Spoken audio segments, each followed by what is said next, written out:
Yeah, so I'll put both our mics up, and the effects mic should already be on. So I'll just hang up the phone, mate. Hold on, you'll still need to talk to me, won't you, down the line? Because we don't have talkback. I'll leave the phone on then. Let me just put my earphones on. So, this is me talking about the volume I will be talking at. Is that alright? I'm fairly far away from the mic and the gain's not that high at the moment. So, but if that works, that would be very handy for me. Is that okay?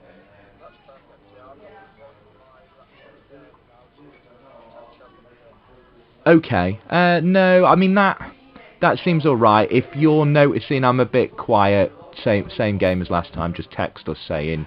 Sarah, if we can get you to do a sound check, that would be handy. Again, the main thing to watch for, the issue we had last time was it was distorting slightly. So I think both you and people on Twitter were telling me it was muffled, which made me think it was quiet. So if it's kind of doing what it did last time, it means it's distorting, and just send me a message saying distorting, and then I can dip the level down slightly like I'm doing now, so that so we're not doing that. But yeah, so let's get Sarah to introduce herself, tell us where she is, and what the weather is like. Okay, that's fine. Yeah. Don't worry. I wasn't going to ask anything else. This is Sarah again. We're at New Road in Worcester today, and the weather is overcast but dry. How was that? Now, was that distorting or not? Okay. I'm going to just turn Sarah up ever so slightly. Sarah, go for that again if you would. So this is Sarah again reporting from New Road, where the weather is looking dry, a little bit overcast, but hopefully set for the day. So that was turned up slightly. That sounds best, does it? Okay. What I've done is I've turned it up, but I've dipped her fader slightly. Can I, Sarah? Can I get you just to do that one more time, actually, just for my levels in here? Yeah, it's Sarah again here from New Road, just checking the levels on the microphone and reporting on the lightning against the sparks. Did that seem alright as well at your end?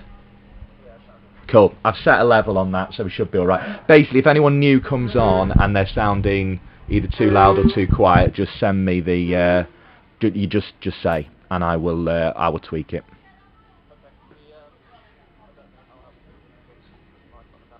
Of course. Yeah, no worries. That's because it's probably turned down. Are you getting something now?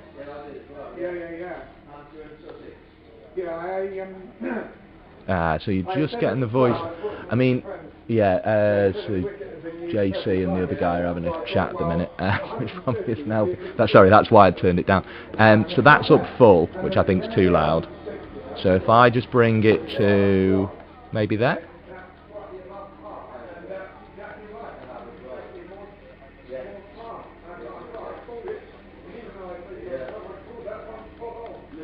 Yeah. I mean, I can hear the sound of it going in the mix in the background on my box, but I don't know if you can hear that. Okay.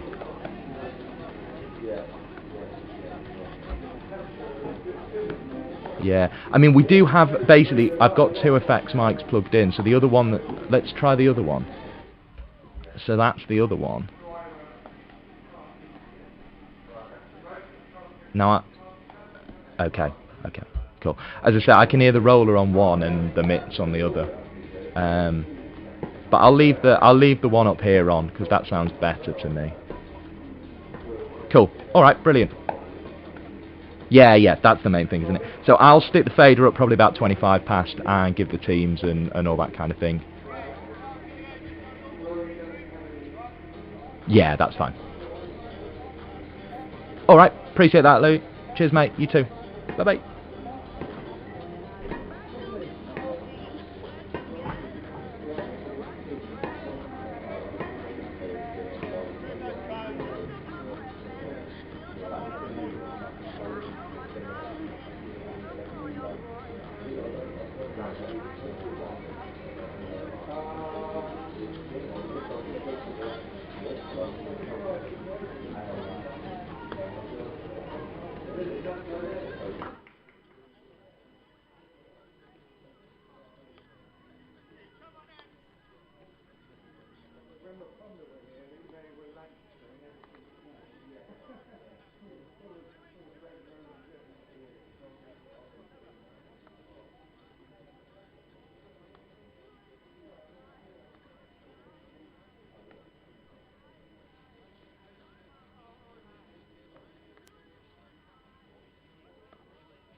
Thanks, Joe. That's your start.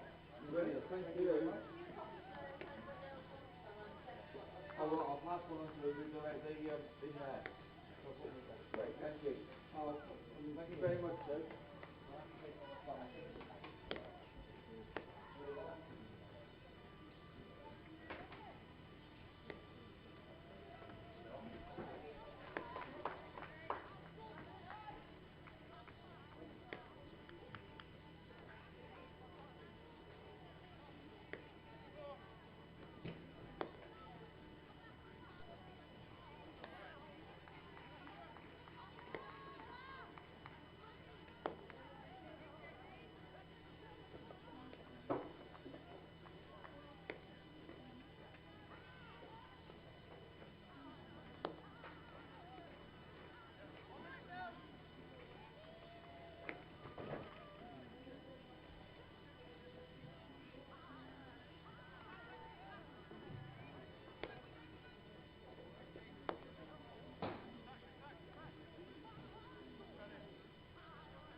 Yes, yes, that's right. Breathe in.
Yes, the backing power play, the 5-0 backing power play, when they're sitting, if you let them put in the seat, okay. And if I have a dress, I'm not going to leave it. I think it's easy for me to look at when I'm out here and writing it down and everything. So it's one of I'm not following you anyway. Yeah, I did the first time, right? I mean, the second, I thought I looked around and we sort of waited. Maybe that would be really helpful. Well, yeah, because it's going to move on the feet, so it could happen anywhere.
Well, with all the peak splits going on. Oh yes, yes, it's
Well, hello everybody, and welcome once again to New Road, where your entertainment will be the Central Sparks versus the Lightning in the Rachael Heyhoe Flint Trophy.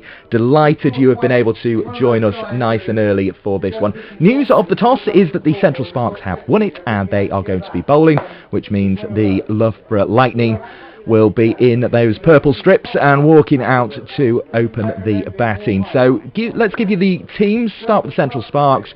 They have Eve Jones, who got 90 in the game here on Saturday. Marie Kelly, Gwennon Davis, Claire Boycott, Millie Home, Emily Arlett. Georgia Davis comes in for Thea Brooks as the one change. Poppy Davis, Chloe Hill, Anisha Patel, and Liz Russell. So that is the Central Sparks lineup. As for the Lightning, they have Sarah Bryce, Bethan Ellis, Catherine Bryce, Abby Freeborn, Lucy Hyam, Teresa Graves, Nancy Harmon, Sachi Pai, Leah Kellogg. Sophie Monroe comes in for Grace Ballinger as their one change. An injury, we believe, is the reason for that. And the other player is Alicia Pressland. So I don't think those will be the exact batting orders. They look rather alphabetical to me. Alongside me is Sarah Ginn. Delighted to have you with us here again. What do you make then of that team news? One change for each side. Yes, I think an enforced change, obviously, for the Lightning with the unfortunate injury to Grace Ballinger. Central Sparks just swapping in there to get Georgia Davis, who did well in her first game, taking 3 wickets. So she's very controlled with her off spin, so which make a difference today. And New Road, as always, is looking fantastic. The Cathedral slightly faded in against some cloud, but it's of the light variety, and it looks as if we're going to get a full day's cricket in here. It looks at very least as if it's going to stay dry, and we hope that the clouds will be staying in that sort of fashion, that kind of light fashion in the skies. As I say, it's overcast, but it's not too bad. Liz Russell's going to open the bowling here from the New Road end, and maybe she'll hope that the cloud gives her a bit of assistance here. Yeah, she's got a lot of control with the ball, so hoping that she'll get some swing early on here under this cloud cover. It should play well for her.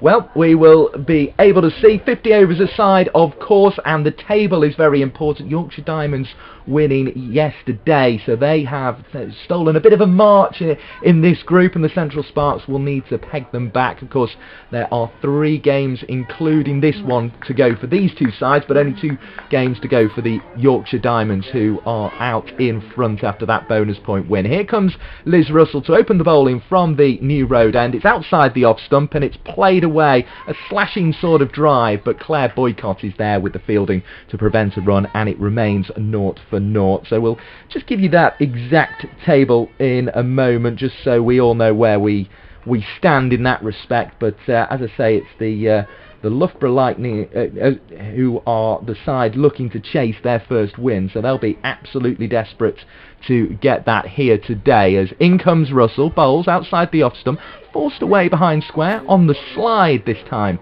is Claire Boycott, and she manages to affect the fielding relatively easily in the end, and the score remains on 0 for 0. So yeah, the Diamonds 18 points now after their win yesterday. They're 4 from 4. Central Sparks have 9 points, 1 bonus point win for them, so they'd very much like to get all 5 points today and get up to 14 points, as the slashing drive is again fielded by Boycott in the offside. It's Sarah Bryce who's opening the batting with Bethan Ellis here, and Bryce is hitting it very well, as you would perhaps expect given her form in this competition. We'll go into that in greater depth in a moment. The Thunder then have 4 points, and the Lightning are still looking for their first win, and they've come close on several occasions, so are likely to present a little bit of a challenge to the Central Sparks here, as this one is bowled. It's played out into the offside. The fielding is done by Hill on this occasion as Bryce comes forward, and Bryce is looking like a player who's had a few scores in this competition, isn't she? She's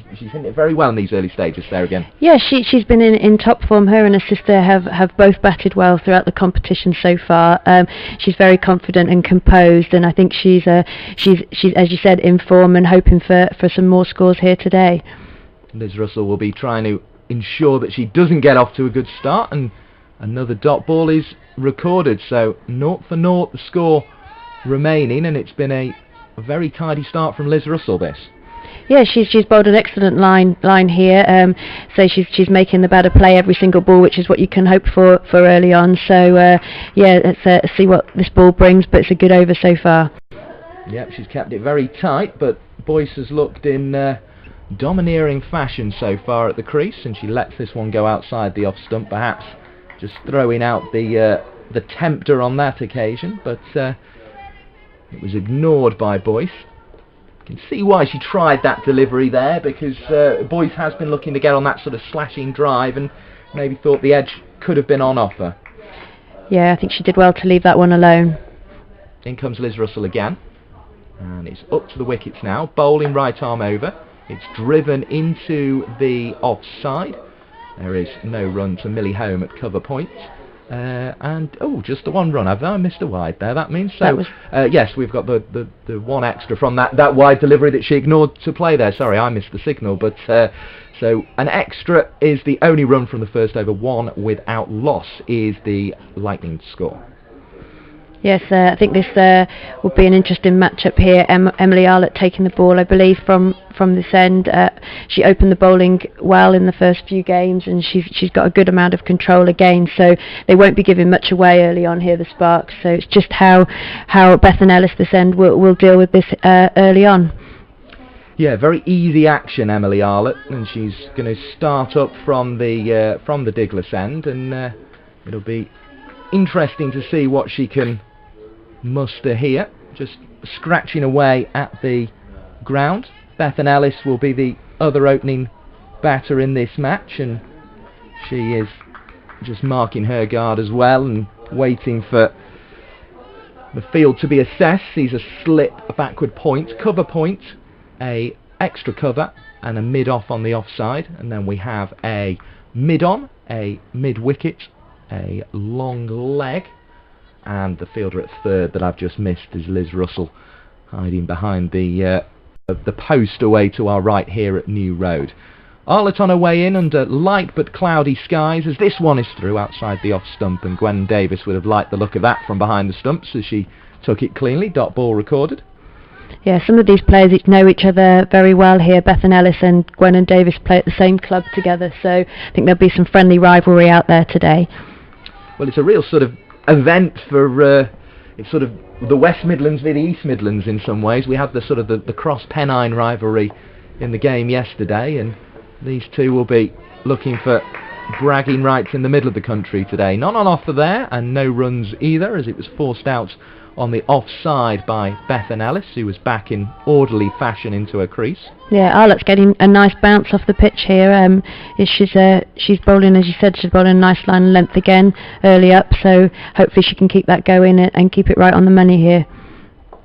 So both the sides who lost the toss ended up batting in this round of fixtures, and it's Ellis trying to start things up. The pitch looks a very nice light colour. There was no run on offer as that one was driven into the offside, and sort of a noticeably lighter colour compared to the pitch we played on the other day. So hopefully it will mean there's a few more runs in it, because that lighter colour generally does mean it's going to be good for batting. Obviously haven't been out there in the COVID regulations, because as somebody that goes through outside the off stump, it was dangerous from Arlott, and Ellis couldn't connect. But yeah, as somebody who is at best an enthusiast more than anything in terms of reading pitches, I thought that they probably didn't need me out there sticking my nose in today and making an ill-judged judgment on it, really. Well, all credit to the ground staff. They're working hard on the pitch and everything out there today to make sure these games are getting the pitches that they deserve.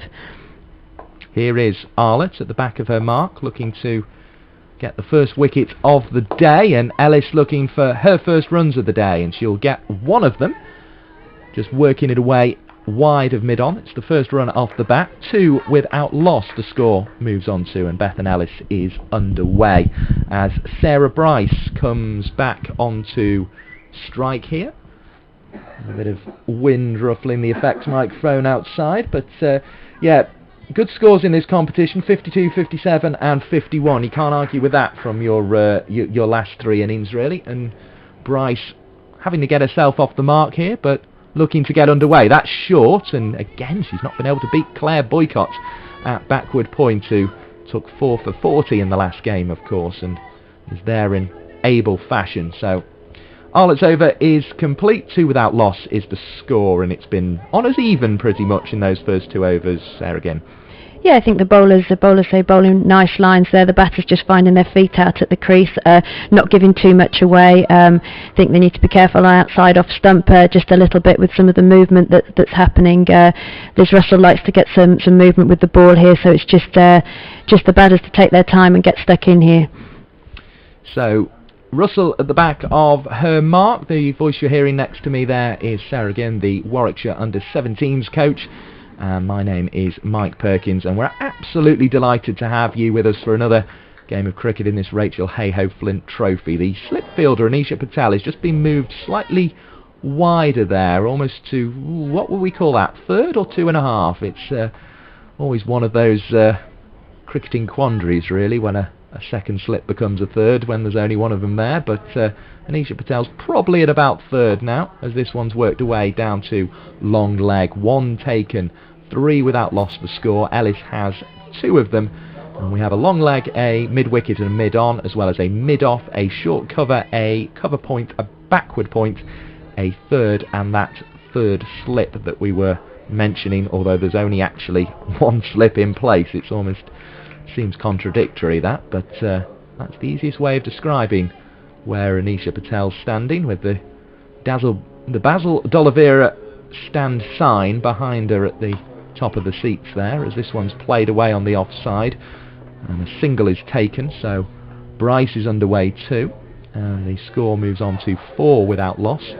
And it is strange seeing those empty seats. We've still got the cardboard cutouts in the ladies' pavilion away to our right, the players in the Graham Hick Pavilion. I think the arrangement was very much the away team got the top tier and the home team got the bottom part of that pavilion for the games that are being played here, as in comes Liz Russell, and she's bowling, and this one's worked away, and this might actually roll away all the way to the boundary. It's a chase on for Georgia Davis, and she just touches it in the rope, and then the ball trickles back onto it agonisingly for Georgia Davis. It was a terrific chase, but it was also terrifically well placed by Bethan Ellis onto the front foot, just leant on the ball and sent it rolling down the hill towards our commentary position here, and we got a great view of Georgia Davis's effort. She couldn't prevent the fall though. 8 without loss.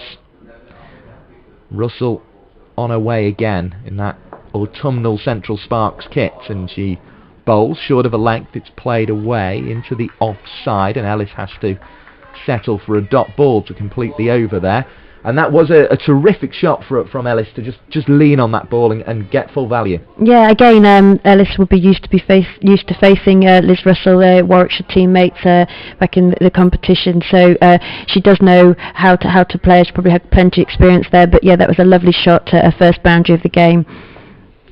Yeah, full value, probably putting it slightly strongly, because of course it was a 4 rather than a 6, so she looks to make contact here, but it's through outside the off stump, and that one almost wasn't a lot wider than the one that was signalled wide, but I think it was the fact it was left on one occasion that resulted in it being signalled as such. Yeah, she's getting quite a bit of movement here, Liz, with the ball, so it's just, I think, how far it is actually moving and how the umpire's judging it's wide. There's going to be some fine calls here if she carries on bowling this line.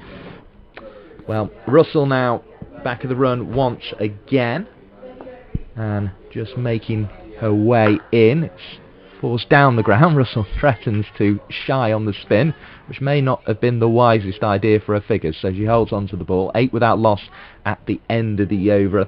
We're distorting ever so slightly at the moment, so do bear with us ever so slightly with the sound. I'm sure we'll have that just as we wanted in a couple of overs, but the important factor here really is that the Lightning are looking solid, but the Sparks are probing away, and it seems as if we're going to get a good contest here today.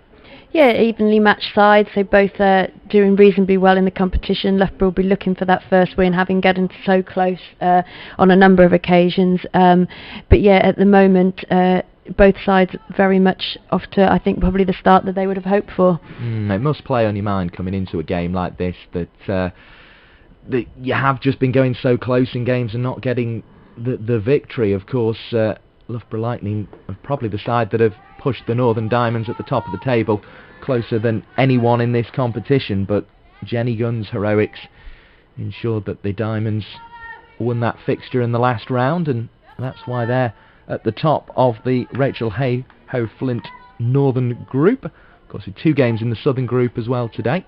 Dot ball from that last delivery from Arlott then, who's at the top of her run at the Diglas end. A big black sheet draped across the light green seats to provide Bryce with the best view possible, and she cuts away down to third, and Liz Russell is well placed there to send it back into Gwen Davis's gloves.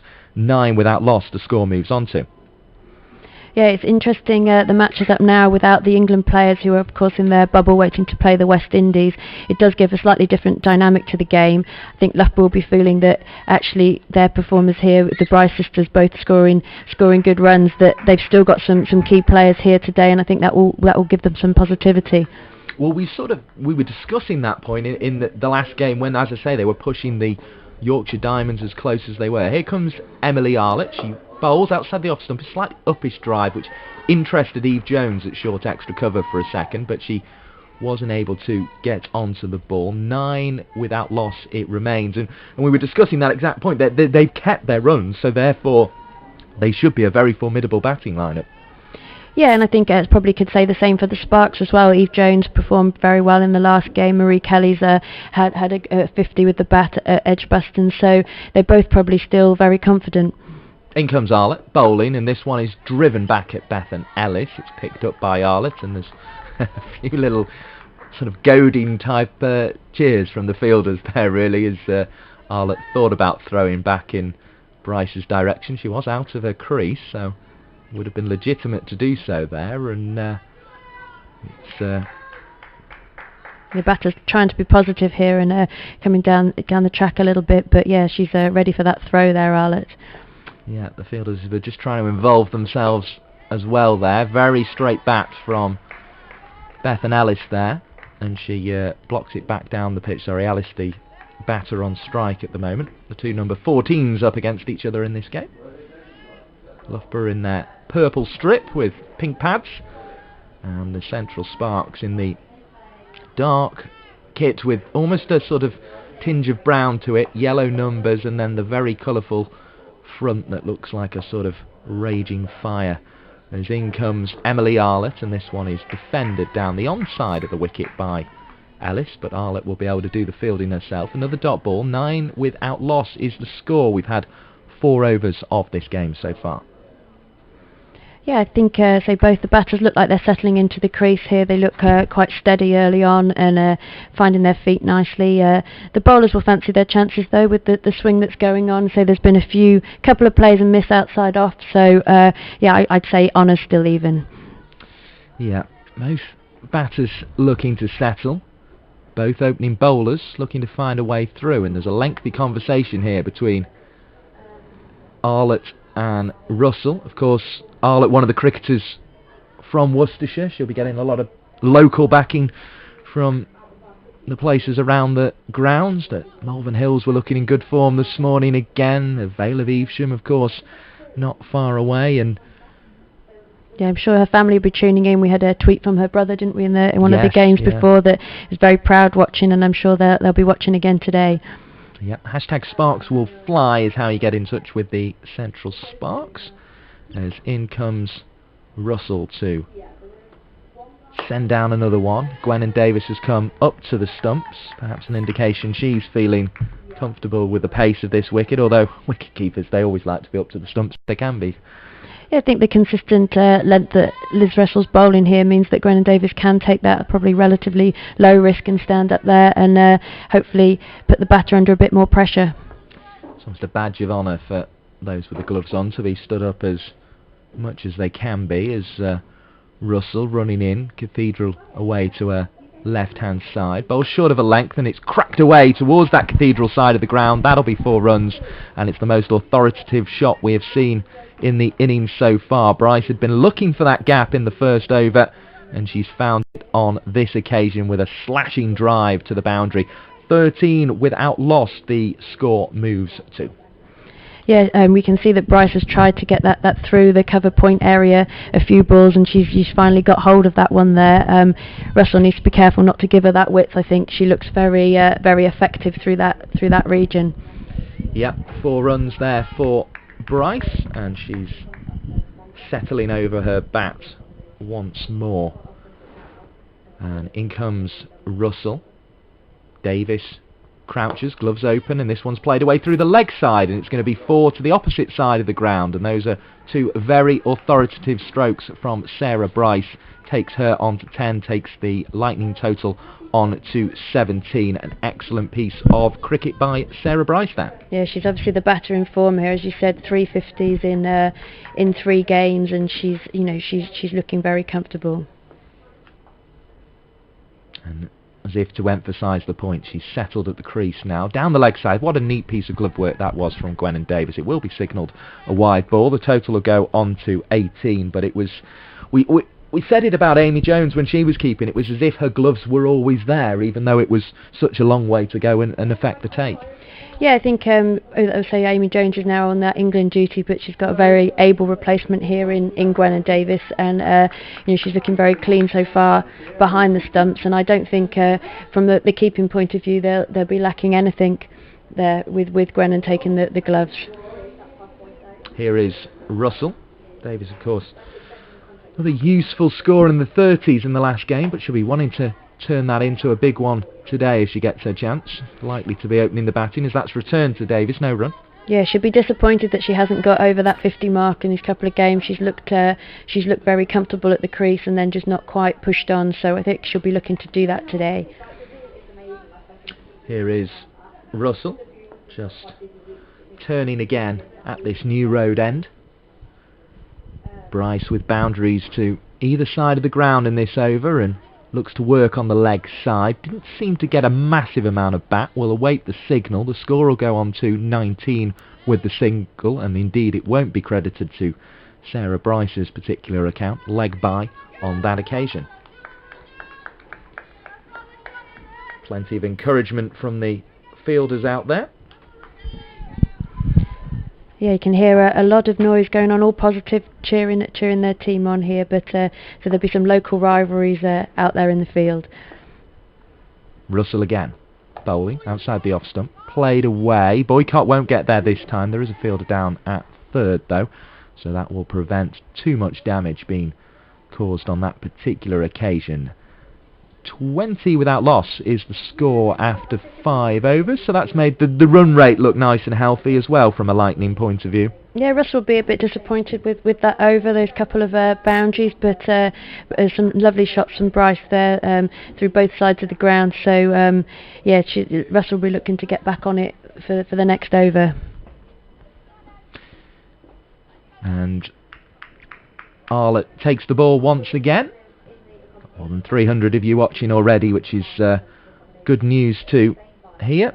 So, Claire Jenkins, who will be a familiar voice to you now, the former Somerset and Derbyshire cricketer, just sending us in a message there. So very good to know we've got her watching, and we've got plenty of you watching at home as well. Sarah again in the summariser's seat today, the Warwickshire Under-17s coach, as this one's worked away behind square on the leg side. Ellis is going to have to push for 2, and she does get through for 2. It was comfortable 2 in the end. 22 without loss is the score out of the first ball of the 6th over.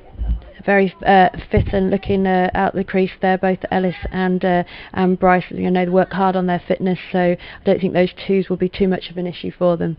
It was one of the things that struck me about that Marie Kelly innings actually at Edgbaston when she got the 59 not out was just how hard she ran throughout that innings between the wickets, and just sort of how powerful she looked in doing it. I mean, real sort of athlete at the crease was Marie Kelly in that game. As in comes Arlott, and it's jabbed down on by Ellis. So I think the professional contracts is another element that the girls are allowed to spend some more time on their fitness than perhaps just in their own time, and putting that between jobs and other things in their life. Right now, the professional contracts, they are giving them the chance to really work on things like their fitness and the mental part of the game, as well as not just the weekly nets. Here is Arlott.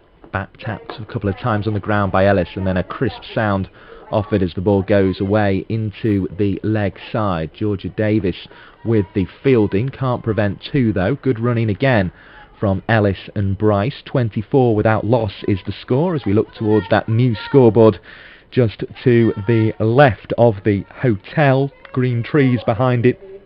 The cathedral, of course, with that circular stained glass window at the top of the main part of the structure there, and then the tower behind it rising into the sky with its four pinnacles set against what's a fairly light grey backdrop. As this one's short of a length, it's played out into the offside, and Eve Jones is there to do the fielding, the skipper, who will be feeling very good after 90 in the in the last game here. And it was a match-winning 90, and it was an innings that just made it look as if that game was in no doubt whatsoever. Yeah, she's a very good cricketer, Eve Jones. She played very well again for those runs, and she'll be looking to get back out here and do similar, if not even better, today. Here is Arlott, right arm over the wicket. It actually got to it on the full there, did Ellis. Drove it powerfully, and the aforementioned Eve Jones with the elbow protectors on. Yeah, Ellis will be disappointed not to get more out of that ball there. She's replaying her shot, thinking that perhaps that could have gone for more than it did. Has 11 to her name though, does Ellis. Couldn't add to it there, but she's settling in. A pear tree, probably the lightest of the trees in terms of its leaves at the moment, as Emily Arlott comes in, and this one is played away into the onside, and coming across to prevent a run there is Marie Kelly, and 24 without loss will be the score at the first hand sanitizer break, which never becomes not weird. Yes, off they all go to get those hands sanitised again. I mean, it's unfortunately a part of the game at the moment, and it can put the batters off when they're in form, because they do have to have more breaks than they're used to. But hopefully by this stage in the competition they are used to this, and they look quite relaxed at the crease, having a chat amongst themselves. So I don't think it would be bothering them too much. And Claire Boycott actually using it just to remove the sunglasses as well. I don't think there's too much need for those out there looking at the sky. It's grey, and it's a little windy at times as well, as you might hear once or twice on the effects mic. And maybe, like most cricketers take off their cap to bowl, Claire Boycott gets rid of the sunglasses because she's coming into the attack now. Yeah, she's marking her run-up out here. She'll be keen to get the ball in hand after her performance in the last game, particularly. She very much knows her game. She'll be confident that she can put it in the right areas here, and hopefully get the breakthrough that the Sparks need. Lots of applause from Liz Russell then. Just the 3 overs from her to start her account with, and 4 for 40 in the previous game is probably the reason that they have opted to bring in Boycott so early, and she's bowling full and straight, and this one is worked away into the offside. 24 without loss it remains. Another Worcestershire player, say local, into the attack. She plays out of Ashford Bank Cricket Club. I know that they're very proud of her as a player there, and I'm sure they'll all be tuning in when they can. Yeah, they might have the Boycott-Arlott combination to enjoy. This one is chopped in the air, and Eve Jones jumped up in frustration that it wasn't caught at backward point. There was never really a chance. You would have needed a step ladder to get that one. It's away for 4 runs, 28 without loss. But that's the first real moment from Bryce where she's not looked in complete control, and Marie Kelly leapt as high as she could. Eve Jones, even though she was as extra cover, leapt as high as she could. Neither of them could get onto it. Yeah, I think they'd have been going some to get any sort of hand on that. Unfortunately, it was just a little bit over their heads. But a bit of a loose shot there, and Sarah Bryce will be looking to get back on it with this shot now. Here's Boycott, short of a length, chopped away into the offside. Good bit of fielding by Millie Home, who's always an eager operator. Yeah, Millie straight onto that ball there and straight back into the keeper's gloves, not giving any opportunity for them to look for the quick single. And the numbers going in the right direction. 400 of you with us already. Hashtag Sparks will fly is how you get in touch with us on Twitter. Make sure you just give the little thumbs up a bash before you Before you leave as well, make sure you stay with us as long as you can, because all those things help us do more of these commentaries. So it's been an absolute delight covering the Rachael Heyhoe Flint Trophy, and there's been some fantastic games in it so far. But you feel, looking at the way the competition lies here, with the Diamonds sort of extending that lead yesterday, Central Sparks have to win this game to try and get to Edgbaston. They've got 3, including this one, to go. Yeah, they have still got to play the Diamonds, but they'll be looking to win and take a bonus point today to put them in the best possible position. Here's Boycott. Reasonable length. Played into the what's now a packed offside. Georgia Davis is over there as well. So there's backward point, cover point, extra cover, and mid-off in front of square. There's also a slip in the form of Anisha Patel. I'm just waiting to see exactly where she's hovering there. She's gone slightly finer now that Davis is up to the wickets to Boycott. And this one's clipped into the leg side, and there's a chase on round the boundary. It will be a successful one. 2 taken, though.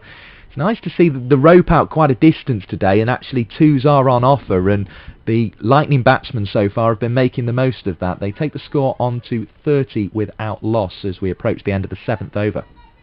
Yeah, they've looked to run very solidly so far. They've called nicely, run that first one hard, and it's making the score tick over nicely. In comes Boycott, bowling in towards the stumps, and it's played away to Liz Russell, who stops with a slide and is maybe slightly regretting that she did so, but she just sort of examines her knee there and exchanges a smile with Claire Boycott, which is always good to see. So 7 overs gone, 30 without loss is the Lightning score, and these 2 batters just seem to be sort of dominating slightly, but we've seen the Lightning. We've mentioned Sarah Bryce's half-centuries. She's got one in every game.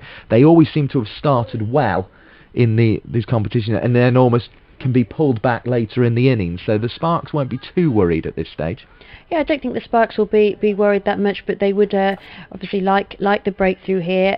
Ellis played well in the last game as well up top and looked very comfortable to the pace bowlers. So yeah, they might look to change it up soon if they don't get the breakthrough. But yeah, they're just looking like they belong out there at the moment. They certainly are, and Emily Arlett is at the back of her run. Diglis End, sort of thinner trees behind her as she bowls, and this one is just guided down all along the floor to third. Boycott comes round with the fielding, has to spin right round the circle before throwing it just to stop her momentum, but 1 is on offer on that occasion and 1 is taken. 31 without loss is the Lightning score. They've started very well. They were pleased with this start, but as you said, they need to keep these batters at the crease and keep the score ticking over to look for that win that they're so much after at the moment. Here is Arlett bowling as a little bit of silence falls over New Road, and this one is played out into the offside. Millie Home is there at cover point, and there is no run once again on offer.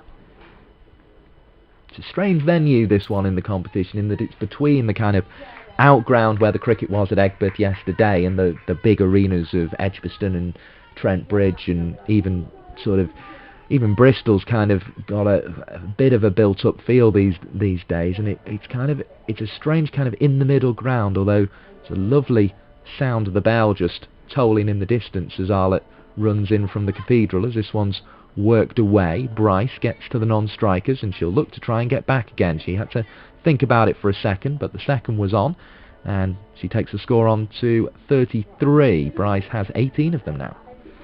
Yeah, I don't think the girls will be too worried about the grounds that they're playing. I think they'll just be very pleased to be playing. So it's great to see women's cricket being held at venues all across the country that kind of do it justice. Yeah, well, I mean, I sort of got my first chance to have a chat with some players yesterday, and just the way they're talking about this competition just shows exactly how enthusiastic they are.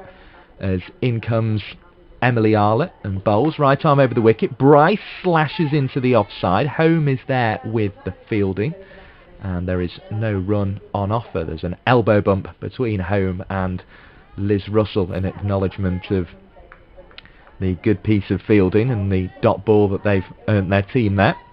Yeah, Holmes looking very comfortable in that cover position. She is a good busy fielder, and she's been in the game quite a lot already. The elbow bump replacing really the tap of hands that you would have seen in the past for that sort of fielding, as Bryce drives into the offside. Jones is there with the field. It'll be interesting to see what of the sort of things that have come about because of COVID in terms of cricketing quirks actually stay with the game when things get back to nearer normal. Yeah, the foot tap celebration seems to be a popular one. I wonder whether that will stay in the game. Hopefully the sanitising breaks will become fewer and far between. Here is Arlott coming in the 8th over of this game. It's just after 11 o'clock on Friday morning. And you're in exactly the right place. You've managed to get the cricket on, which is a good sign. Dot ball there to Arlott's analysis. Bryce doesn't seem to have hit the last few totally cleanly, but I think it's only a matter of time really before it hits the middle of that bat again, the way that she's been playing recently. Here comes Arlott again. 10 runs conceded so far, as Bryce tries to add to that with one of those slashing drives to the shorter side of the ground, but it's still a fairly lengthy side, even though only one was on offer due to the pace with which Bryce hit that. But she keeps the strike. 17 is her score. 35 without loss is the total in this game here at New Road between Central Sparks and Lightning. The Sparks on 9 points so far in this competition, so looking to catch the Northern Diamonds at the top of the table, who moved on to 18 with a impressive 5-point win yesterday, a 73-run victory over the Thunder. We haven't given you any scores elsewhere so far, and we do have cricket elsewhere, which is nice to be able to tell you today. Of course, England in action later on, so we will keep you across that game if you want to stay tuned to us at 1 o'clock to keep track of this one. But we also have another 2 games in the Rachael Heyhoe Flint Trophy, as the first ball of the boycott over is driven to the captain Eve Jones at short extra cover. The Vipers are batting against the Sunrisers. The Vipers, of course, are the dominant side in the southern group at the moment. They are 26 for 1, and the South East Stars are 31 for 1 against the Western Storm. So the Lightning, the side who have not lost a wicket, and they won't lose one there, as Boycott's delivery is played up to Emily Arlott at mid-off. Boycott just been warned a little bit about treading straight down the pitch there, so hands on hips. I don't think she's too concerned that that's what she was doing, but I guess she needs to keep an eye on it. Yeah, I think she just had a little warning there, but I don't think it will faze her at all, and if she comes back into bowl. She bowls again. This one's up in the air, and if there'd been more fielders in the leg side, there would have been a catch on there, but Russell couldn't get round from mid-on to catch it before the ball met the turf, and there is a single taken, just the long leg and the mid-on the offside. They clearly decided, they've sort of done their homework really on Sarah Bryce, and they know she likes that sort of slashing drive that we've seen her get away once so far, and they've thought, actually we need to pat the offside, and we need to sort of just make sure she can't get that through, make it as hard as possible. Yeah, Georgia Davis has come back on the leg side now for Bethan Ellis, so it's definitely something that they've planned to do. One slip in place as Ellis defends into the offside, forward in orderly fashion. No run on offer to Ellis, who has started well. Liz Russell began from this end, bowled 3 overs for 17 before Boycott was introduced. 4 for 40 in the last game, and that was, I mean, obviously the plaudits went to Eve Jones for the 90, but actually that could have gone under the radar, that 4 for 40, and it was as important to the match-winning effort, Sarah Gean, as the 90 was. Single taken there, 37 without loss. Yeah, both of the girls actually got into the Rachael Heyhoe Flint Team of the Week for those performances, so I think that her teammates and Boycott herself will be knowing how valuable that was to the whole team's performance. Bryce on strike, so back to the 2 in the leg side, who are spread very far, and this one is slashed into the offside, so Boycott's line was right there. Bryce's shot was pretty good, but the 2 fielders around the point area were able to stop it. Millie Home on this occasion doing the job. So in fact you've actually got backward point and cover point, which just shows how strong Bryce is through that area as the over comes to an end. Yes, I think, and then it's typical that the one that went up in the air went over to the leg side when there wasn't any fielder there. But I don't think the Sparks will be too worried about that. It was a chance, but probably a very difficult chance with the lack of fielders on that side. And I think the main thing is to stop Bryce scoring the runs through the offside that she looks very capable of doing. Yeah, it's an interesting contest tactically, this one, as Beth and Ellis, who's sort of rather just trying to tick along in kind of the shadow of Bryce. Obviously, Bryce will be the one that everyone's watching here and looking at because of the 350s, but Ellis herself is a useful player and is able to work this one into the leg side. She'll be looking for two. Georgia Davis comes in from long leg to do the field, in fact more of a backward square leg. 38 without loss, the score. Yeah, Bethan's definitely an accumulator of runs. She'll take those chances, she'll run hard, and before you know it, she'll have some runs on the board.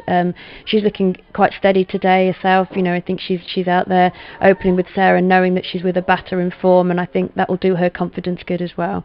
Yeah, it's exactly what you need at the other end to somebody who's in the sort of form that Bryce is in, and it's Bryce who faces up now. She has got 3 on the leg side to the bowling of Arlott, and this one's driven up to mid-off, and no run is taken. No run was on offer, if we're being perfectly honest there. Yeah, Arlott's bowling some nice line length, as she has done most games. You said she's on her home pitch today, if you could call the county ground that within the women's game, but she's bowling really well here. Oh, she's bowling in a fashion as if she owns it, that's for sure, and she gets one through, but the bat just came down in the nick of time there from Bryce, and that's perhaps almost a weakness of that kind of slashing drive, as it does leave her quite open around the off stump, and Arlott tried to sneak a Yorker through, and just in the nick of time the bat came down. It was fielded at slip. The score remains 38 without loss. Yeah, it definitely looks like they've got a plan here to Sarah Bryce. They probably have watched her other innings, you know, with all the replays and available now, and just seen exactly how she plays. Here is Arlott again. Gets it full and straight. It's driven back straight. Little touch on it from Arlott, who's perhaps looking at the non-striker's end, but Ellis was well in her ground. High score of 21 in the competition so far. Beth and Ellis, that was in the previous game against the Northern Diamonds. Yeah, I think she'll be a little bit disappointed with that. But although she hasn't opened the batting when Tammy Beaumont was present, so she's had her opportunity in the last couple of games, and hopefully she'll take that.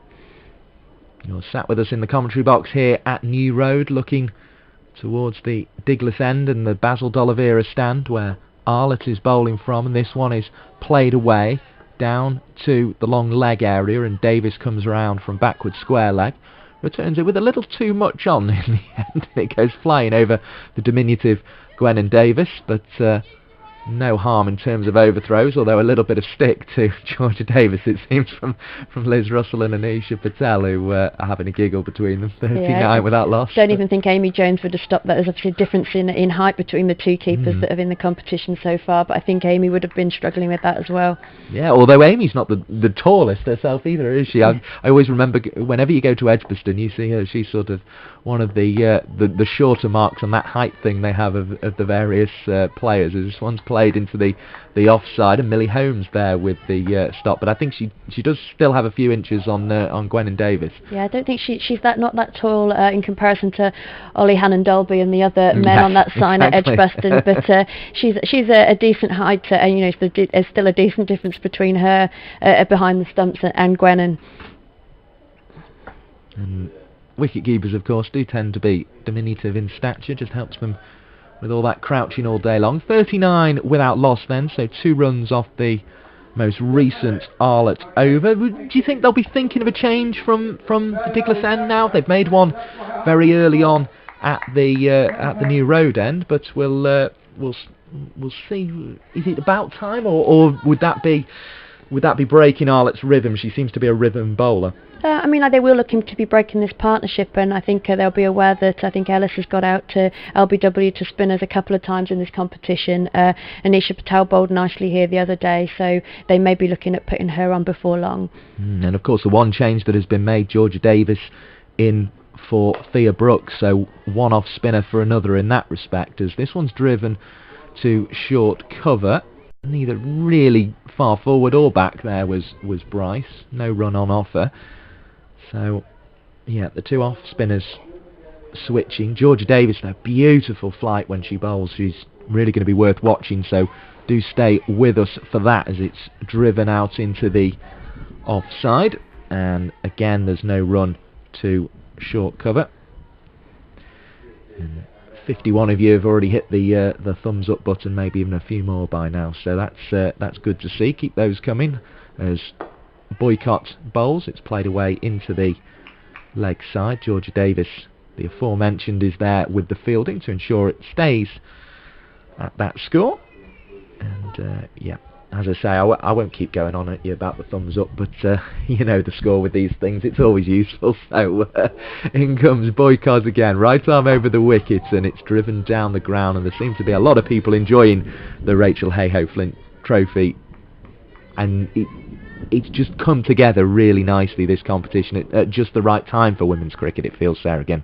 Yes, I think this year was always very uncertain with the pandemic, and to actually get some cricket and the quality it has been so far in the competition is fantastic for the women's game.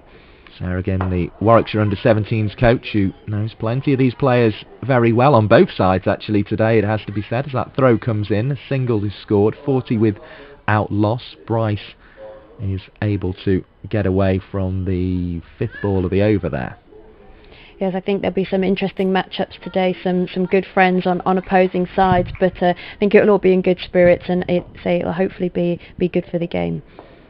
Here's Boycott looking for her first wicket of the day. She got 4 the other day, but can't find one there. Ellis driving, not entirely where she intended, but she'll be happy enough with settling for a dot ball there. 40 without loss, the score at the end of the 11th over. So Anisha Patel just in conversation here with Gwen Davis, so she won't be brought into the attack yet. Got the first wicket the other day, and I thought bowled really nicely, Anisha Patel. Yeah, she's I suppose you'd describe a journeyman cricketer in the men's game, so journeywoman cricketer. She's played for a lot of years for Warwickshire. She's a very loyal servant. She trains hard. She knows her game, and you know it's lovely to see someone like her taking advantage of that in this sort of competition and stepping up to the next level, but performing well. Yeah, I mean, and this is one of the things that these competitions assisted with. It's allowed there to be journey women cricketer, or more specifically, it's allowed journey women cricketer to get rewarded for the selfless work they've done over so many years, which maybe it wasn't the case in the past. As Boycott is just down at third and drops a water bottle behind the line, as in comes Arlott with that lovely rhythmical action. It's in the air and it's short of Russell, and Arlott is well, there was a rueful grin on her face, I think is the only way you can put that. It's a dot ball, but it could have been so much more. Yeah, there's a couple of occasions I don't think Bryce has hit some of these quite cleanly enough, but they're not quite reaching the fielders. She went over the top of Kelly when she was facing the bowling from the New Road end and got 4. That one was never going to go over the top of Russell, but was slightly short of the backward point position. There's an extra cover and a mid-off at the moment, as well as Bryce is cutting out to the fielder on the boundary at cover. That's Millie Home. 1 taken, 41 without loss, and it is the shorter of the 2 boundaries, although still a lengthy boundary. We've seen a 2 on that side of the ground. It was interesting, they've gone for the sweeper fairly early on in proceedings here. Yeah, I mean, I think they're looking at the way these batters are playing, the fact that they're getting settled at the crease, and that little bit of protection perhaps won't do any harm. Here comes Arlott again. The cover sweepers come back into the ring for Ellis, who's forward in a orderly fashion and just defends back to her opposite number, quite literally in this game, Emily Arlott. Both Ellis and Arlott have 14 on their backs. Of course, on the back of the purple lightning kit in Ellis's case, and the dark brown Central Sparks kit in Arlott's case. 14 is the score for Ellis as she waits again, the opposite of the 41 that Lightning have. Ooh, that was a bit of a flash, and it was a bit out of character there from Bethan Ellis. I'm sure the person will know most about that is sitting next to me, Sarah again. Dot ball, but not a great shot. Yeah, you can tell she looks a little bit frustrated with herself. She's got a calm head on her though. She's walked away. She looks like she's having a little word with herself, and she will stick around, I think, here, and that's is out of character, but hopefully won't happen again. Settles over a bat. What will she produce this time? Arlott coming in, trying to find that wicket, and there was a little bit of ground involved as that went through to Gwen and Davis, and it just made one of those awkward little noises. It was never bat, but Ellis is just having her first little battle of the innings, it feels here. 41 without loss, the score. And I suppose this is a case where the surroundings comes in a little bit. You can almost, if you've got to dig in and make sure that you stay out there for a few balls, it's kind of a bit easier when you look around and you just see beautiful New Road and this first-class venue around you on all sides. As in comes Arlott, it's short of a length. Ellis gets it away for a single, and she'll be glad about that. It will retain the strike because the over comes to an end with the score on 42. But Ellis just getting through her first little battle, and as I say, she'll just take it in between overs here, just look around the cathedral away to her right-hand side as she approaches from the Diglis end. She's got the pear tree away to her left, the ladies' pavilion, the Graham Hick pavilion as well, standing there, tall sort of grey steel structure with seats at the bottom, and she'll just take all that in and think, I want to be out here for as long as I can.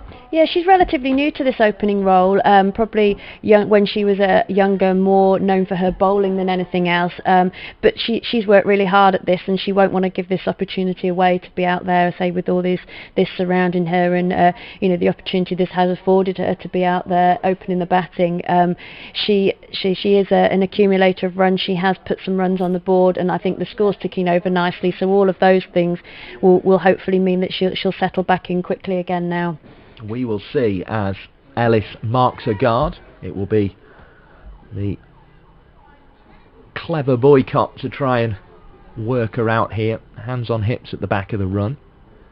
Emily Arlott seems to be really enjoying herself out there. She's sort of smiling away and chatting away to her teammates between overs as this one is played into the leg side. Round from long leg comes Poppy Davis, returns, but two taken, and as I say, that's the longest part of that side, and very well ran by Ellis. 44 the score goes on to Ellis on to 17.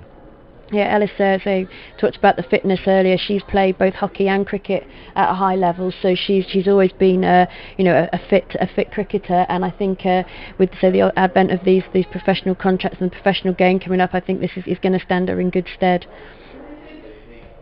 Boycott and Jones just discussing the field. Jones heading back into the offside. She'll be at short extra. There's a third, a backward point, a cover point, and a mid-off on the offside. We have 4 on the leg side now with Russell, Davis, Anisha Patel at square leg, and a long leg as well, as this one is worked towards Patel, who obligingly comes in and does the fielding, given we've just given her a mention. Dot ball. Yeah, so just going back to Ellis and her hockey there, her and Sarah Glenn both been to the school games in 2 different sports. So it proves that the sporty women out there, so both played hockey and cricket at a high level together. Here comes Boycott. Bowls, it hits the pad. Shout of exasperation, but it was always heading down the leg side, so a dot ball is recorded by the scorers to our left.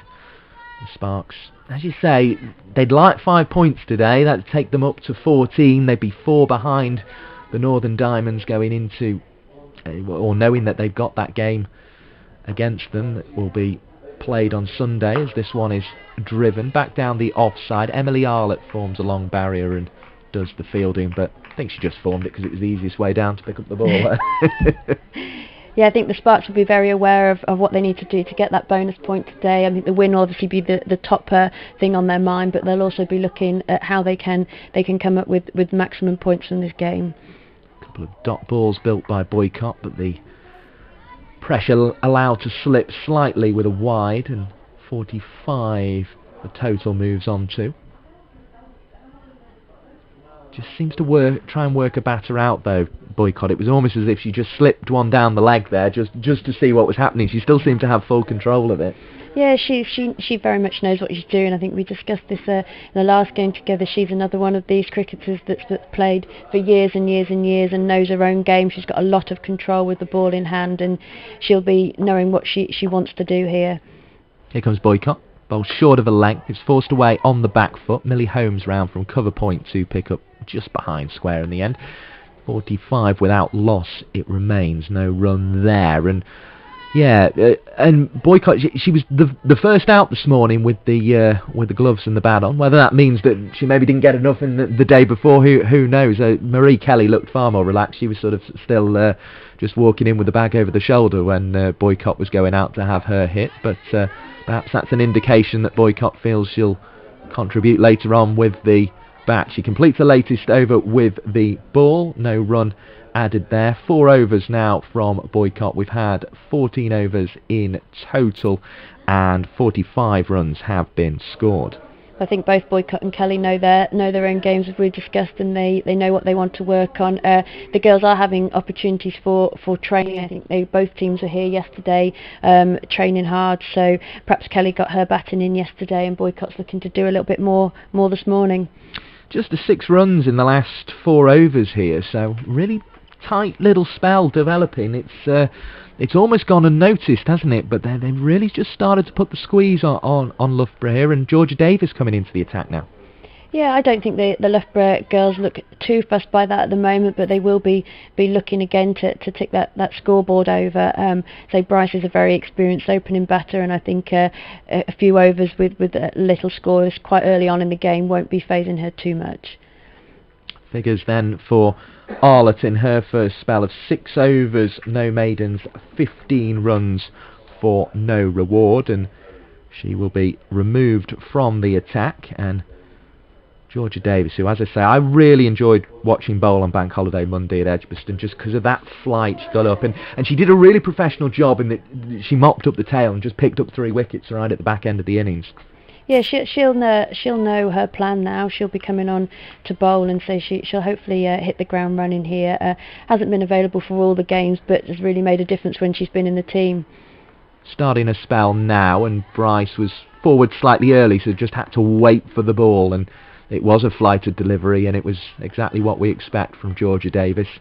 Little bit of sun just breaking through in the distance, but it's certainly not over New Road at the moment, which has a blanket of very light but grey cloud above us, and across comes Arlott with the fielding at mid-wicket. 1 taken, 46 without loss, and of course that's the key with the spinner really, isn't it? To keep knocking it into these gaps square of the wicket. We've got cover back on the offside, we've got square leg back on the leg side, and those are the 2 gaps these Lightning batters will look to exploit. I think this will be an interesting matchup here. Georgia Davis and Bethan Ellis have been played age group cricket for Warwickshire for a number of years together. Very good friends, but out here it's going to be an interesting battle. And you say Ellis sometimes struggles with the spin. Let's see what she can produce here. She's forward and she's worked it away behind square. This is a tight single, and Anisha Patel actually maybe went for the wrong end there, but of course Bryce was running to the end nearest to her, so she could probably had a better idea than we do sitting in the commentary box whether Bryce was going to get there, but went for the non-striker's end. 47 without loss, the single moves the score onto and takes Bethan Ellis away from the strike. This is nicely driven through cover, but cross comes Eve Jones and makes the stop. 47 without loss.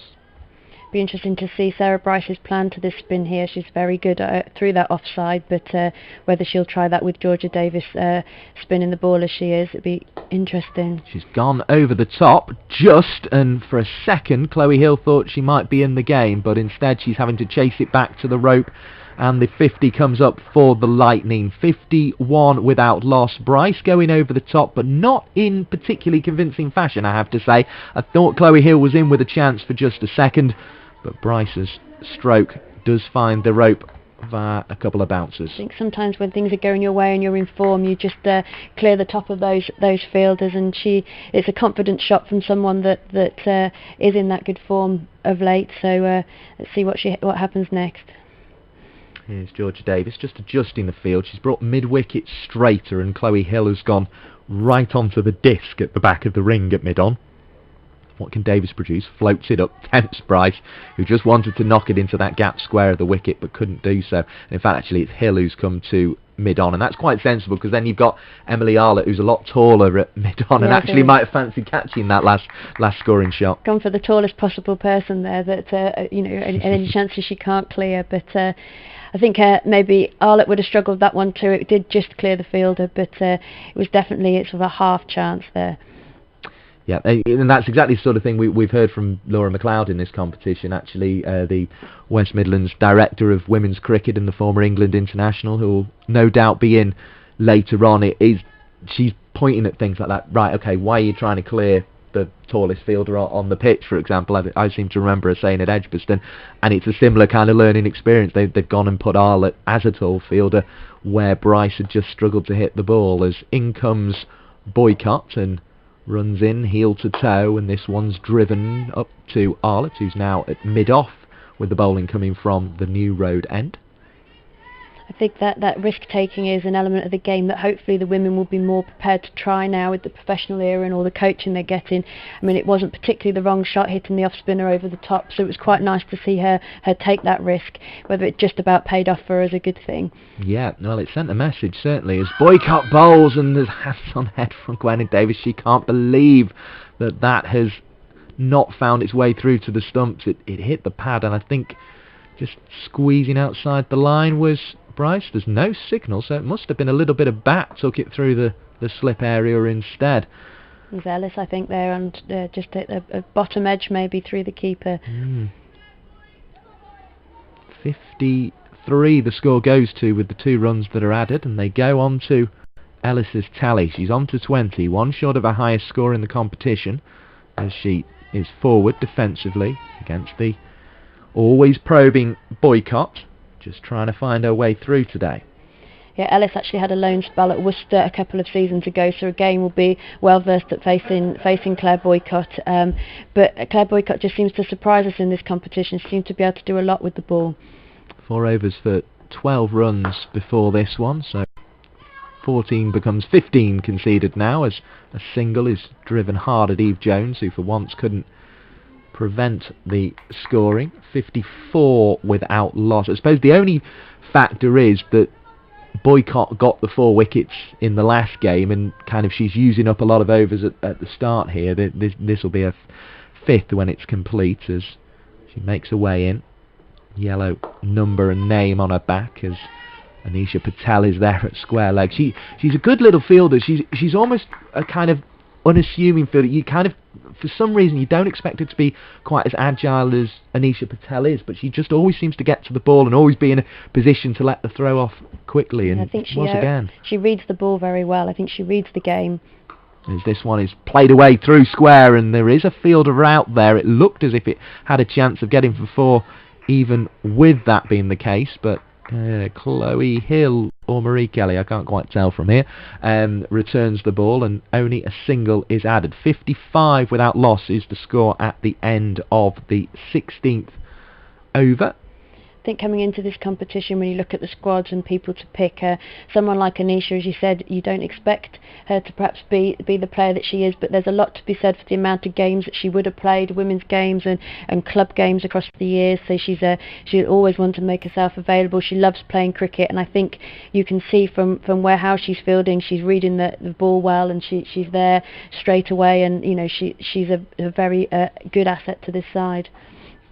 It wasn't Marie Kelly or Chloe Hill, it was Millie Heyhoe who's gone, and she's actually got quite a difficult job at the moment. She's gone from cover sweeping on one side to cover sweeping on the other side, as this one is floated up by Davis, just trying to find a way of working Bryce out. Can't do so there. Single taken, honours even between the two pretty much. 56 without loss. Now I saw the 0, and obviously Chloe Hill is a 30, but I thought that's definitely not a blonde cricketer, so it was quite difficult to tell the two. But it's Millie Heyhoe, who does seem to sort of graze on the boundaries quite a bit, and she's going from one side of New Road to the other at the moment, and Bethan Ellis is teasing Gwen Davis, who even just aims a playful sort of kick at her to say, I can push you out that crease if I need to.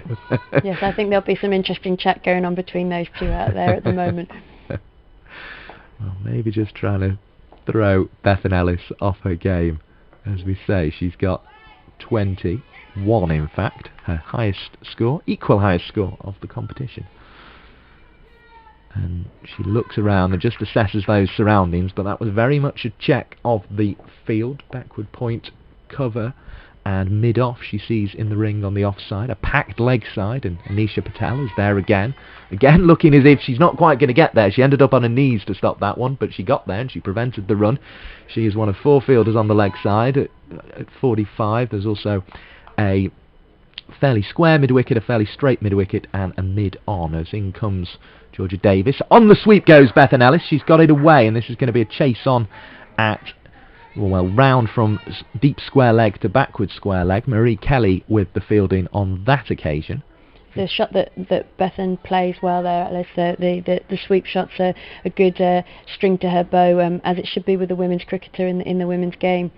Yeah, we can't see quite from our angle the line, but she seemed to take that at least off the line of the stumps, if not outside. Uppish drive from Bryce, who again's trying to dominate by coming down the track, but she can't find a way past Poppy Davis at mid-off. 58 without loss is the score, thanks to that Bethan Ellis single from the delivery before that one, as Georgia Davis just trying to work out the important wicket of Bryce. Won't do so with that delivery. It got up to a nice sort of height for Bryce in the end, who hit it away well but couldn't beat Kelly on the boundary, so 1 is taken. It was fairly powerfully hit in the end as well, which meant that only the 1 was on offer despite it being the long side of the ground. 59 without loss is the score. We've had 16 overs.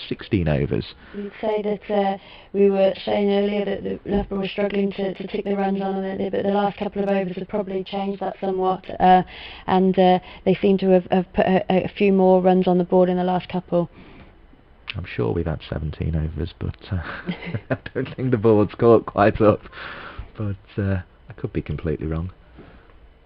There's a discussion going on between Anisha Patel and Eve Jones, and that's because Patel, who is a useful fielder, but she's an even more useful leg spinner, is going to come on and bowl here and try and break this lightning partnership, which has reached 59 for the first wicket so far. I haven't given you any scores elsewhere in a little while, because the cricket here has been so enthralling, quite frankly, at New Road in the Northern Group, but we'll get some from the Southern Group after this delivery, which is cut away into the offside. Marie Kelly is there with the fielding. There was a thought of coming back from the second from Ellis, but there was not much interest from Bryce, who takes the score on to 60. So Southern Vipers 56 for 2 against the Sunrisers, and Western Storm are hosting the South East Stars, who are 62 for 1. They're very much the lightning of the South Group, aren't they, the South East Stars? They've been struggling to find that win, although I would probably say the Lightning have gone closer than the South East Stars in the game so far. Yeah, I think the South East Stars are more of a young side with a lot of potential, but they have struggled a little bit in their games. I think that is both groups are strong, but they've come across some very good opposition there, and again struggled to get off the mark and put something on the scoreboard. They're at Bristol today, the Southern Vipers playing at the Aegeus Bowl, as this one is bowled by Anisha Patel and cut away out to the offside, just on the short side with the length from those first 2 deliveries. 61 the score moves on to. I think that's where Raf Nicholson, who we had join us here at New Road the other day, is there. Her and Sid Egan operating the Cricket Her machine, and we're making sure that this game is very well covered indeed. We've got a very noisy aircraft above us as Millie Home returns this one for a 3rd time in the over, and a 3rd single is taken. 62 without loss. In fact, it's not an aircraft above, it's the trolley. So let's just turn the effects mics down slightly so that we don't deafen you all. They come past regularly, these trolleys, and this one is the 25 to 12 variety, as a single is added there. 62 without loss, and it did almost sound like the roar of a jet engine, the ferocity it came past. In fact, I think we might have even had the combination of the two, if I'm quite honest, but Because it does sound like there's a jet engine in the sky above as Patel bowls, and this one's cut away into the offside, and this one will be 4 runs to interrupt the nonsense I'm chatting. 67 without loss. The score moves on to for the Lightning. This is starting to become a very good start indeed. Yeah, that was a little bit short from Nisha there, and was cut away nicely. I don't think there was any chance of Millie Home getting round to that one. But yeah, they'll be pleased with this start, as you would be, and I think if these two can stick it out for a bit longer, they're going to be setting a decent total. Up to 100 likes online, so thank you to all of you who've hit that little thumbs up below the video, much appreciated as always, as this one is a return. Dot ball to finish the Anisha Patel over. Feeling a little on the short side there in that first over? Yeah, I think she struggled to find her length there, so she won't be too worried. She knows what she's doing with the ball in hand, and it did get a little bit of punishment, but I think she'll pull it back next time. Yeah, we'll just see if she can settle in. I just almost felt in the first game, I mean, it was a terrible situation to be having to come on and bowling because Winfield Hill and Armitage were batting very well, but also it was a very cold day in Edgbaston, and I just feel for the leg spinners it is particularly difficult in these conditions, although you'd assume it is for the off spinners as well, although Georgia Davis always looks in just such orderly fashion. It's a really nice action from Davis. Gets a dot ball there. Yeah, she's been using the off spin since a very young age, which a lot of cricketers do tend to switch to the spin, but she really knows her stuff here, and she'll be aware of what she's doing and how she's bowling this. She's worked a lot over the winter with Tom Brown and the guys at Warwickshire, and she's getting that dip off the ball, and yeah, I think she'll be pleased how she started here. A couple of loose ones, but generally right on the money. No run from the last delivery, although it bounced more than Ellis was expecting on the sweep. She goes for the sweep again, this time connects with it. It'll be a test out there for Marie Kelly on the backward square leg boundary. Comes in front of square to do the fielding and returns for the damage of only 1 run there that is taken by Bryce. Davis just spinning the ball in her hand a couple more times, and now she'll spin it in the direction of Bryce, who is driving a little awkwardly down towards mid-off, but no run taken. Be interesting to see if she tries that shot over the top again at any time soon. Arlett, the tall Arlett, on the back on the onside, and Patel can't quite get there. It was looping up. The ground always seemed to be arriving just a little bit quicker than Patel's feet could get her to the ball, so she dived forward and couldn't quite cling on. 70 without loss the score, but it's a fortuitous run there for Bryce. In fact, a fortuitous couple of runs, because she's back on strike on 37. That could be a big moment in the game. Yeah, it looked like it took Patel a little bit by surprise there. Maybe she's thinking about that last over, but that top edge just didn't quite carry. As Bryce comes down, drives, and Georgia Davis is trying to deflect it back towards the stumps. Bryce through for the single. Beth and Ellis had to get a move on because she was obviously trying to regain her ground at one end, but she does get through for the single. 71 is the score here for the Lightning. We have had 18 overs, but a big moment in that over, and it was the dropped catch as the wind sort of starts to ruffle the sheet away to our left and ruffle one of our effects mics. So I'll turn that down ever so slightly as we get the hand sanitizer break. That could be a big moment, because Sarah Bryce has had those 350s, and today she'll be looking to go on and go big, and you don't want to be dropping her on 37. Yeah, I think might have been the commentator's kiss of death there, saying how well that Nisha's been fielding, and then that catch does go down. So I did think it took her a little bit by surprise at the top edge. It wasn't hit cleanly, but she'd be disappointed because she did get there, but didn't quite stay in the hands, unfortunately.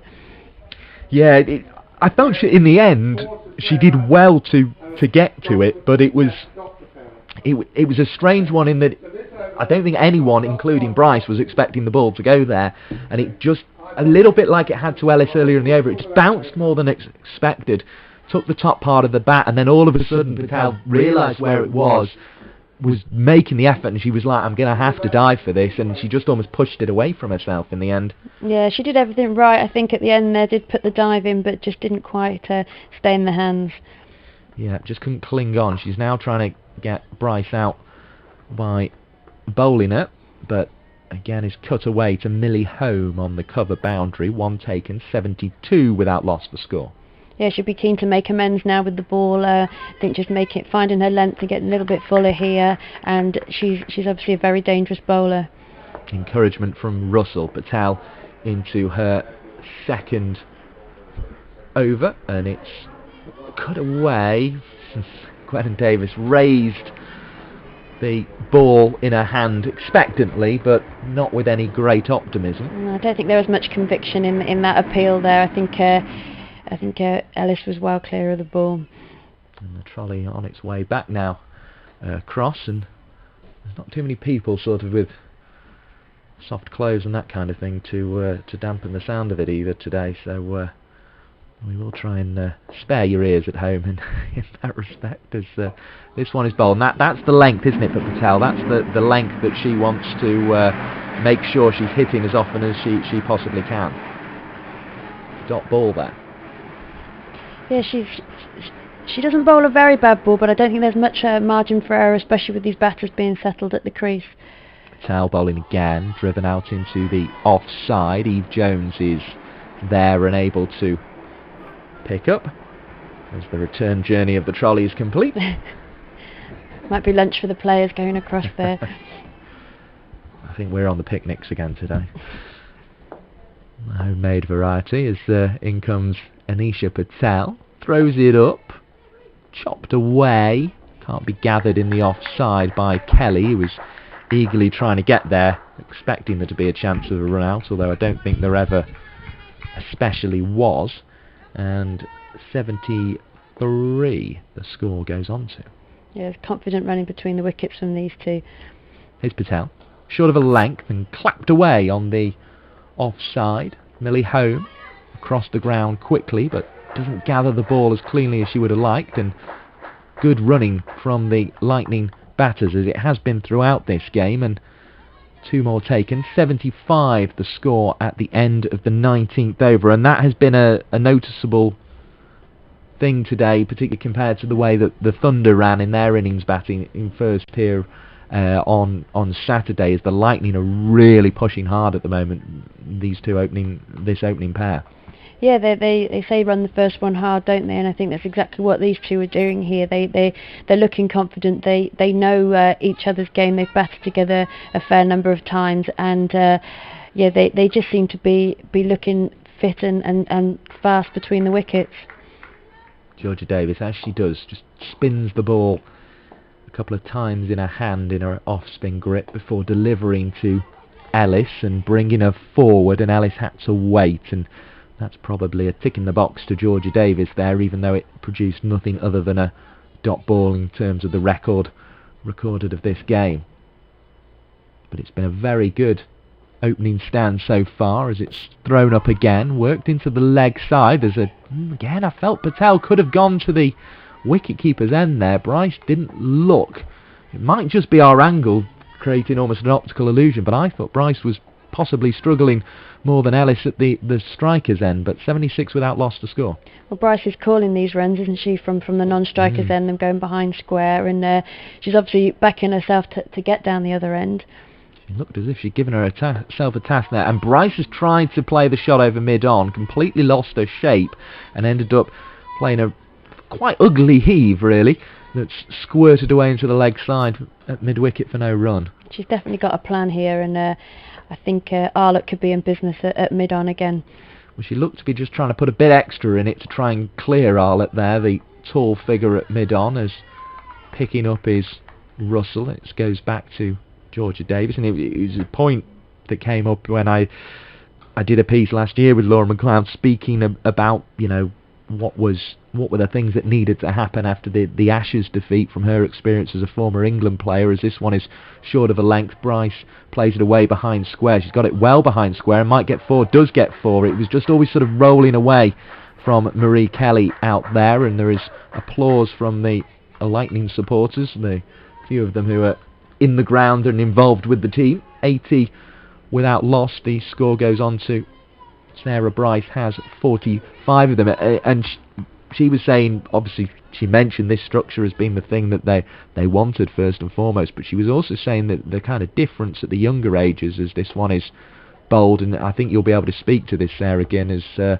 Sarah Bryce gets through for a single, taking the total on to 81, is sort of the difference you get between, say, a 15-year-old boy and a 15-year-old girl is actually it's less technical skills, but it's more kind of tactical awareness, and that's because of the amount of cricket that has often been played. And I'm sure with your age group experience with Warwickshire, that's something you'll be able to speak to yourself. Yeah, I think historically, in particular, that the boys can play week in, week out, perhaps at school, at club level, county level, and they usually a decent male cricketer is never short of a fixture, and it doesn't always, unfortunately, happen that way for the girls in the game. They could do well and play in a county side, but the number of games and the general game awareness isn't always there.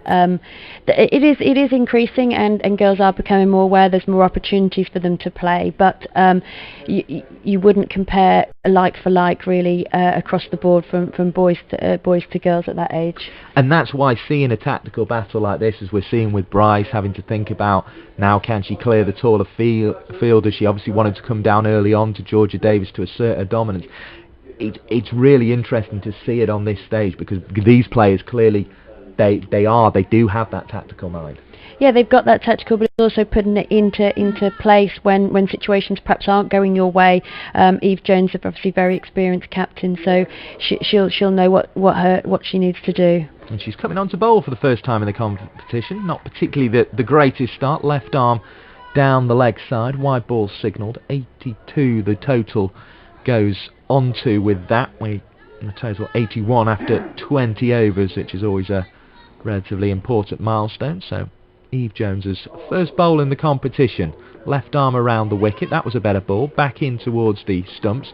Cramped for room was Bryce, but still managed to squeeze it away, and Chloe Hill couldn't prevent the single being taken. 83 without loss, the total goes on to. Eve definitely known more for her batting in this competition, but as with all female cricketers, I think often start off as an all-rounder, and probably at club level, at maybe even county level, would often get a bowl as well as a bat.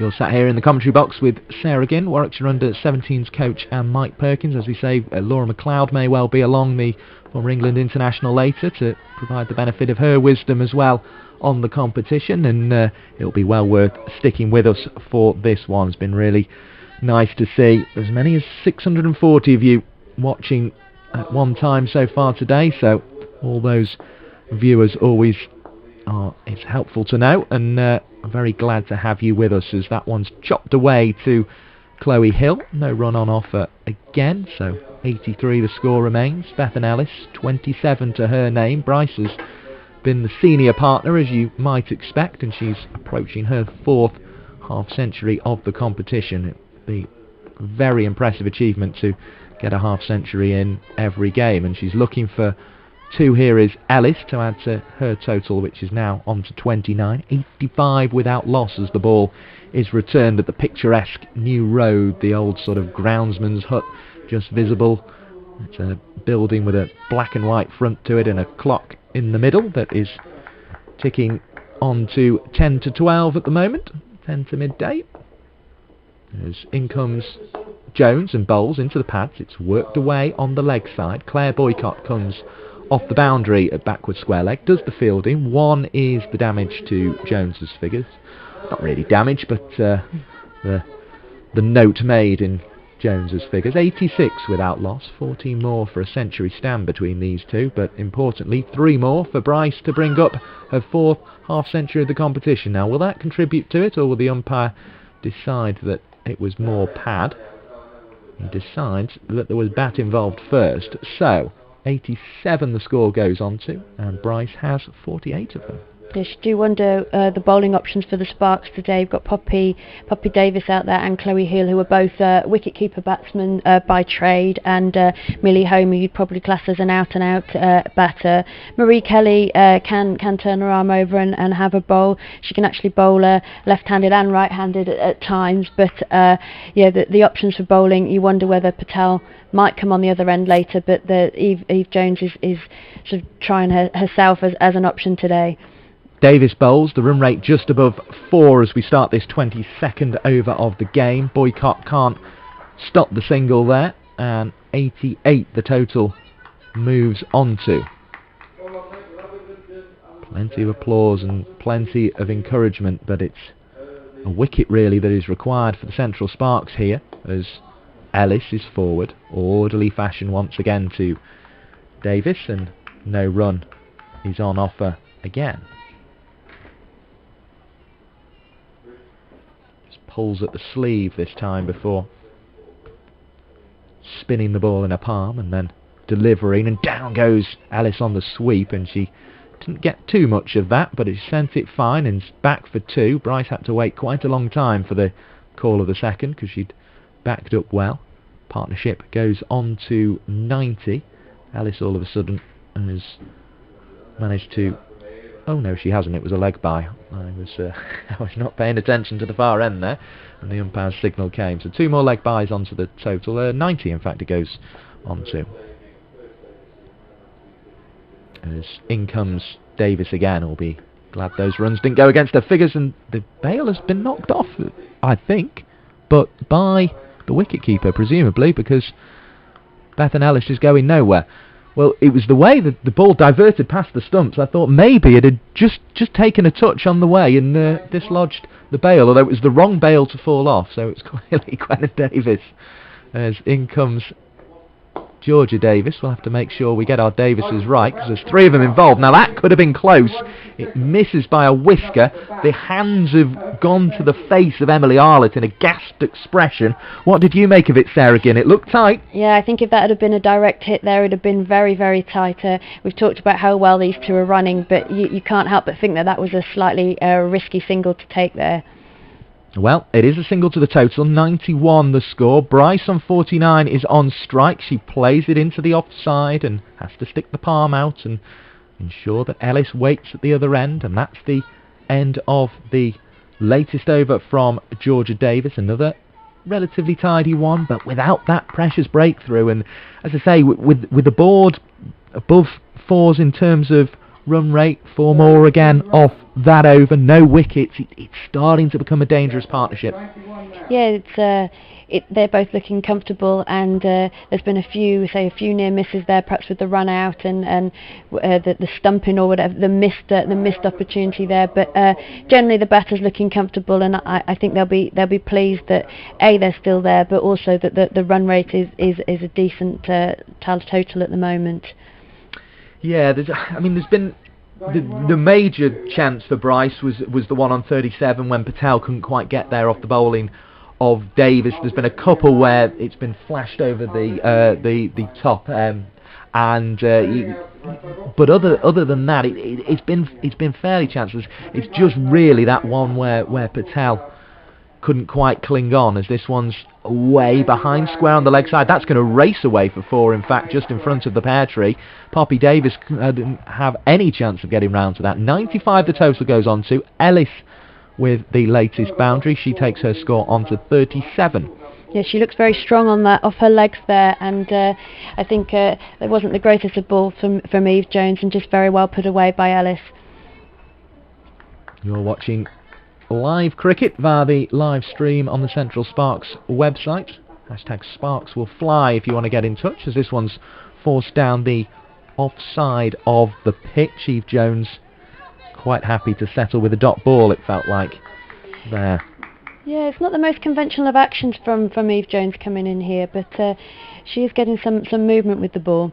Got that colourful stripe that ends almost in a pinky purple towards her ankle as the Sparks captain ran in. That one down the leg side, and it will be signalled a wide. There was also a single, so 97 the total is able to move on to. Apparently I'm told Claire Boycott's rocking some new spikes all the way from Australia. That's the message from Jonathan Gibbs. They arrived yesterday as this one is driven into the offside. Marie Kelly is able to do the fielding, and that will be the 50 for Sarah Bryce. She raises her bat in acknowledgement of the whoops and applause that come from the Graham Hick Pavilion from her teammates. 98 is the score, and Bryce has 50 of them. Yes, another accomplished innings by Sarah Bryce. Here comes Eve Jones, bowling left arm around the wicket, dot ball. So the Bryce sisters both come from Scotland and have played in the Scottish team that plays in the county championships, but also they do get some opportunities to represent Scotland elsewhere. But they both have come and plied their trade over the down the border and come to Loughborough, and it does definitely seem to be paying off for them. They are astonishingly useful cricketers from everything you hear, and it's been a pleasure to watch Sarah Bryce bat today. Ellis, who at one point was almost on half of Bryce's score, but she's relatively accelerated in the last few overs. She's up to 38 now, score on to 99. Yeah, she seems to be ticking over to a couple of boundaries recently, which have made that score progress nicely. Here is the Sparks captain, Jones, to bowl to the Lightning half-centurion for the 4th time in this competition in 4 games, and that's down the leg side for a wide. It brings up the Lightning 100, so a very, very, very handy opening partnership indeed. Yes, and so apart from the chance that we've discussed, they haven't looked too troubled out there, and I think the pitch is obviously in their favour. It's playing very well. And this one's played into the offside. Chloe Hill with a unorthodox but effective sliding stop at point prevents the run being taken.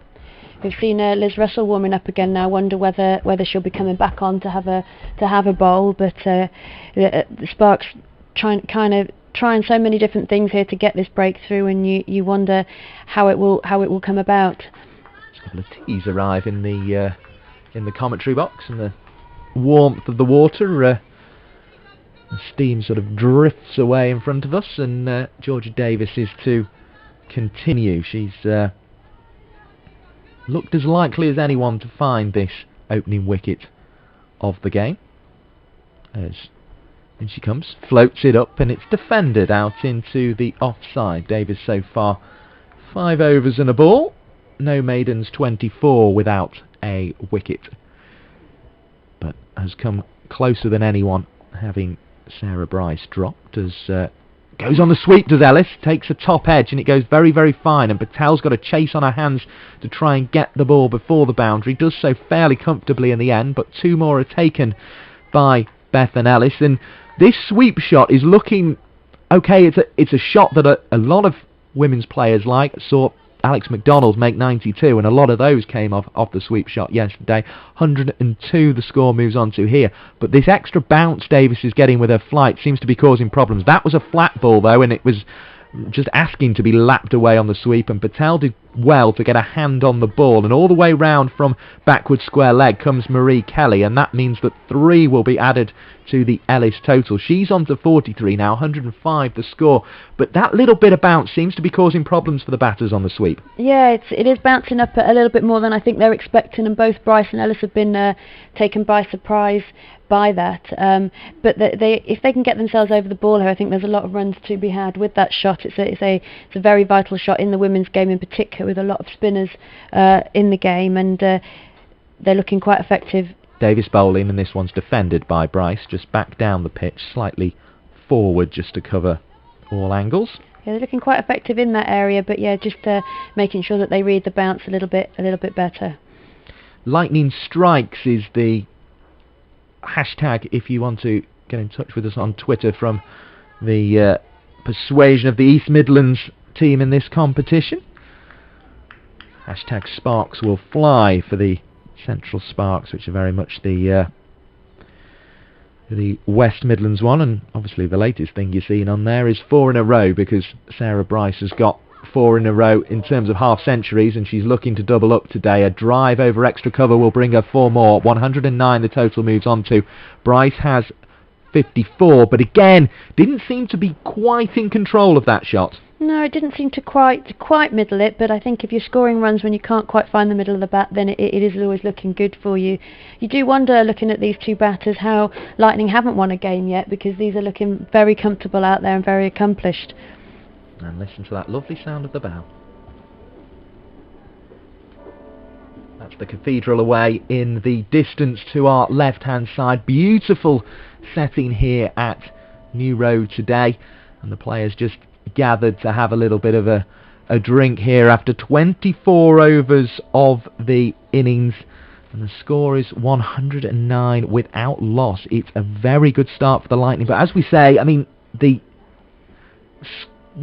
games and the Lightning innings, they've sort of been almost brought back together towards the end, and often they've kind of tailed off a little bit, so they'll be trying to ensure that doesn't happen. And the thing we were just talking about there, Sarah Bryce going big and getting 100, would be the easiest way of them doing that.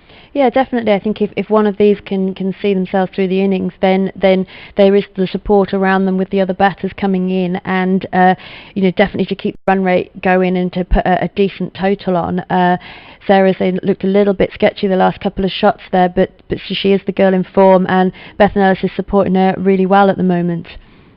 See, Rebecca Boycott was enjoying the Arlott and Boycott combination, two great cricketing names, I suppose, as well, and obviously a great Worcestershire combination as well in terms of women's cricket, and Rebecca Boycott has been in touch there with us on the hashtag Sparks Will Fly, so good to have you with us as well, Rebecca, today. And of course it was Claire Boycott we saw interviewed after the previous game alongside Eve Jones and played a big part in that, but it's that sort of wicket. I mean, Eve Jones has actually brought herself on looking for it, isn't it? It just needs to happen soon for the Sparks. Liz Russell's going to be the latest to try. Yeah, it does. I think they definitely need the breakthrough, changing up the bowling. Rebecca Boycott's there. That's Claire's mum, very proud mum, putting that tweet on. So from Claire Boycott from a young age, she's gone around the country supporting her. I think she's been known to get the coloured pens out and score as well at some of the games. But a big must be a proud moment watching her play for Worcestershire. Well, play on the Worcestershire ground today. Well, thank you for that, because I was just looking on her Twitter account to see if there was any indication of exactly what relation Rebecca Boycott was to Claire Boycott, so it's good to know that it's her mum. We've seen a few good tweets from the mums in this competition. There was one yesterday, I don't know if you saw, Liberty Heap got Jenny Gunn out, LBW, her first wicket at this regional level, and there was a picture posted of Liberty Heap alongside Jenny Gunn as a much younger child, which I think came from her mum. No, in fact, I think it was her mum saying she won't like that picture, was what I saw. But it was a fantastic story. It was a fantastic image, just to see the fact that Liberty Heap's gone all the way and is only 16 years of age, but he's getting out somebody who was clearly her idol. Yeah, I think it's a similar story to when we heard about Marie Kelly having that 23 on her back, because it's Charlotte Edwards growing up. I think there's a lot of girls here that would actually, some of them are the younger ones are playing against people that would have been their heroes growing up, and how they fare alongside them is testament to the youth coming through and the confidence that some of them are getting through this competition. And she played in such an Edwards-like fashion, actually, Marie Kelly, in that innings. That was what was so interesting. As I say, it reminded me of a Charlotte Edwards knock I remember listening to in Australia in a test match in the second innings, where she got into total. Big appeal for LBW, but Russell liked it, I think, more than anyone else, including the umpire, most importantly. 109 without loss there, and it might require something similar from the likes of Jones and Kelly today. It does look to me, as I say, just the colour of that pitch sitting here in the commentary box is very different to last week, and it does look a good batting track, so we could see a relatively high scoring one today. Scores have been relatively good, I think, this season at New Road. That's kept low, having just bigged up what a nice pitch it is, and Beth Ellis did well to keep it out. She's 43 off 73 balls now. Yeah, and I think Marie will be batting just in time. She's got a twin sister, Sian, that I think has tweeted in a few times, that's currently living in Argentina, so of course, yeah. She'll be awake just in time, hopefully, to see Marie do very well with the bat later on. Yeah, I do hope that we get Sian with us again, because it's been very nice to have people listening from as places as exotic as Argentina, or certainly as far-flung as Argentina. Dot ball there as this one is defended into the onside, but it's been nice to have as many of you with us today as we've had with us. There's been some good little numbers coming through in that respect. 640 watching at one point, and we've had plenty of you hitting the likes as well. We've had more than 100 of those, so make sure you give the little thumbs up a tap if you're enjoying this stream, which I really hope you are, because it's great to have you with us. That's a dot ball as it's driven out into the offside. 109 without loss is the score, and the pear tree just sort of waves ever so slightly in the breeze, just side to side over by the marquee, which has been repurposed as a gym. The cardboard cutouts are stationary, as you would imagine, unless they get blown over by the breeze, as in comes Russell, who will be hoping that breeze assists her if it blows across the ground and takes the ball away from the bat. But that was more or less gun barrel straight, which is the next best thing. A bowler like Liz Russell was fairly expensive in that first spell, 3 overs for 17 runs, and that was what brought Boycott and Arlott as the combination together, much to the delight of Mum Rebecca, as in comes Russell, and this one is played away into the leg side. Davis leaves it for Davis. Poppy Davis eventually picks up 109 without loss. That'll get confusing at some point. Yeah, Poppy Davis, a Staffordshire youngster, a wicket keeper by trade, but getting her opportunity in the field today, and hopefully, well, maybe with the bat later on. But yeah, it's good to see that the mixture of the youth and the experience out there, and I'm sure that Poppy will be learning a lot from just being out there in this sort of game and in this environment. So a maiden over there takes us to the halfway point of the Lightning innings. So very well bowled by Liz Russell. As we say, touch expensive in the first 3 overs, maybe just searching for the wicket. Comes straight back on with the maiden. Excellent stuff. And Boycott's coming on at the other end. Yeah, I think say the Sparks are trying everything they can here to get the breakthrough, different ends, changing the bowling up, and just getting quite frantic now to try and do something to get this first wicket. Plenty of chatter amongst the scorers and JC, who's there doing the reporting for the Press Association. And here is Claire Boycott to bowl from the Diglas end. Clouds just moving ever so gently across the sky away in the distance as Boycott is on her way in, short of a length, just clip down the leg side, and that'll race away for 4 because Patel had to be up in the circle and she couldn't cut that one off. 113 the score goes on to. Bryce has 58, and it was an unconvincing drive to get to 54, but it was a neat little clip there to get to 58. Yeah, Boycott just swaying off her line a little bit. She's remarked her run up here, obviously changing ends, just taking a little, like, one ball to get off and running. Shoulders loosened as well, with one rotation backwards, and now she comes in slightly short of a length, although Boycott quite likes to do that sometimes. He just skid one through, and it forced a defensive stroke on the back foot from Bryce.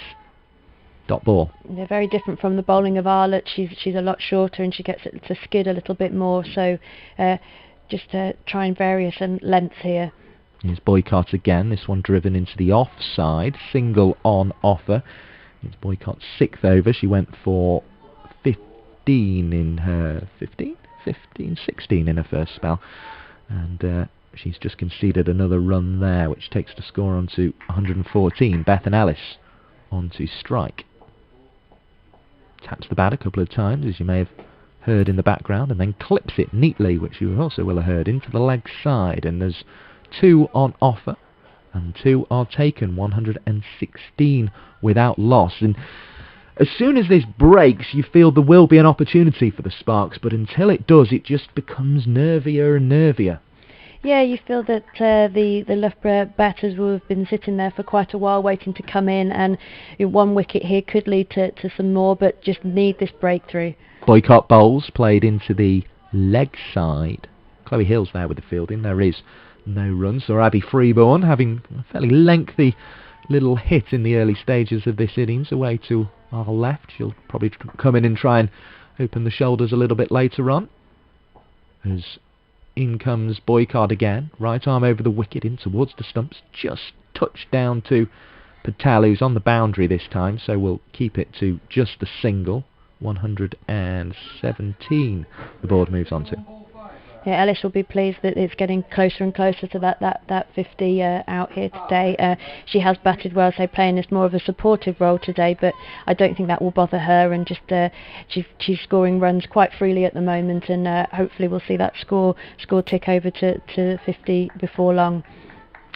Yes, she'll be very, very eager to get that score, because there's a couple of low ones to start with over the bank holiday weekend for Bethan Ellis, but she is approaching the half century now, her highest score of the competition, 21 in the previous game, 46 to her name now, and she's going to make that 47 unless Georgia Davis can do something exceptional, which, though the throw was good, it wasn't in that category, and 118 the score. Batting at the top of the innings now for the last couple of games is where she feels more comfortable at the moment, and as opposed to the earlier games when, say, Tammy was opening and she was further down the order, so she'll be pleased to get this opportunity and hopefully take it further.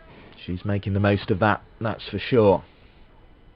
Settles in, pink pads and purple kit, a pink helmet as well with the Lightning logo on it, and it's in towards those stumps, and that felt dangerous, but we've seen lots of those, and I think that's an indication of what a good pitch it is. There's that moment in the batter's mind where they're thinking, oh, I'm struggling, but they just seem to have that time to adjust, as somebody of the quality of Sarah Bryce maybe always does.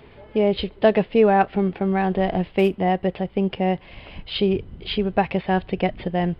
59 from 77 is Bryce, and she works this one away down to third, just touches it there, looking for two, can't quite find the run she was hoping for, so 118 goes to 119 without loss. Bethan Ellis, obviously a Warwickshire girl, growing up. She's doing a Masters at Loughborough coming up this year, so she's a bit in the purple and pink, but she won't be, she'll be both sides, that she knows a lot of these players. Here's Ellis. Touches it away, and this might be the half century. Patel's got to chase on to the fine leg boundary, but it goes away, and Bethan Ellis will be the latest to draw the whoops and the applause from the Graham Hick Pavilion. She raises her bat, just shows us the face of it on a couple of occasions here in the commentary box, and of course, most importantly, to acknowledge the applause from her teammates. 123 without loss. Bethan Ellis has 51.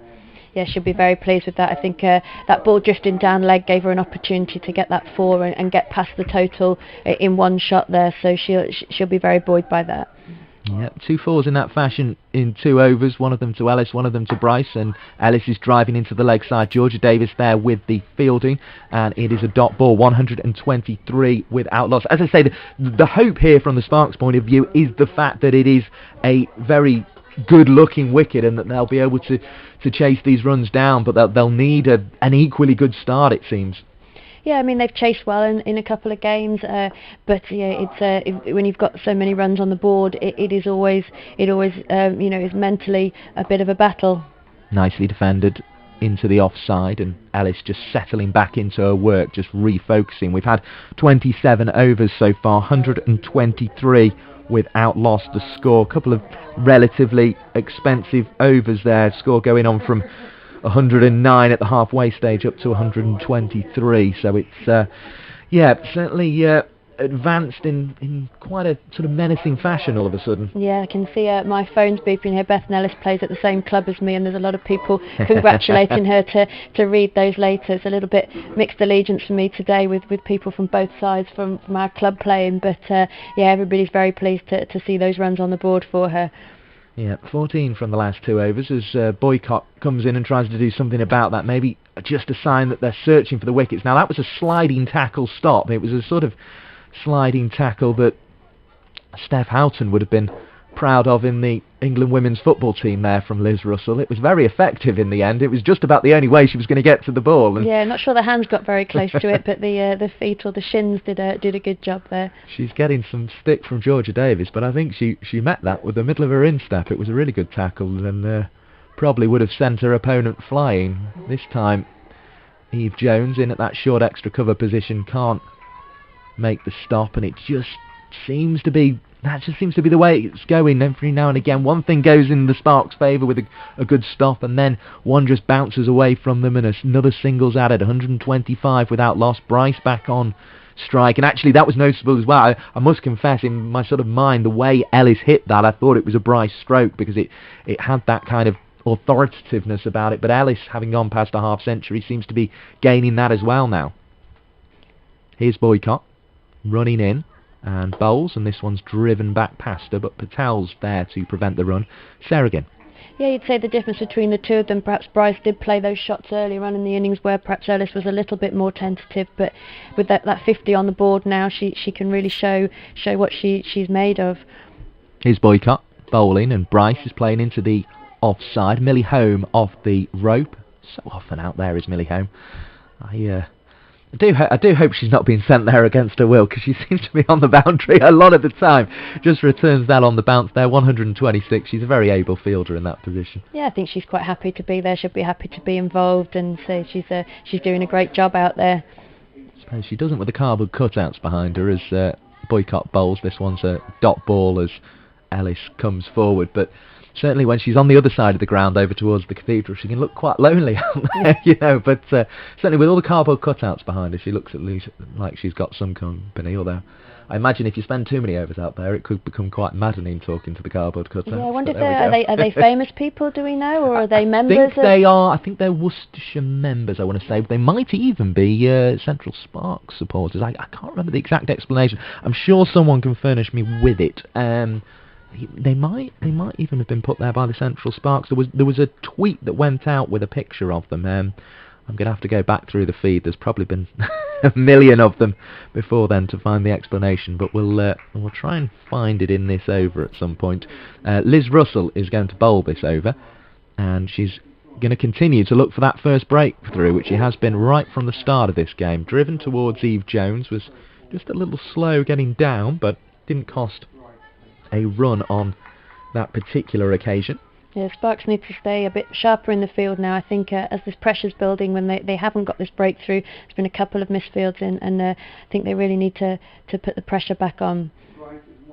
Here is Russell again, New Road End, and looking to find a way past the purple and pink kitted Bryce, which is a very difficult task indeed. 4 half centuries in this competition. She's 62 not out at the moment and looking for the big one, the 100 today, but couldn't find another run with that drive. Yeah, Bryce, I believe, is also studying at Loughborough University. They've got a strong cricket contingent there.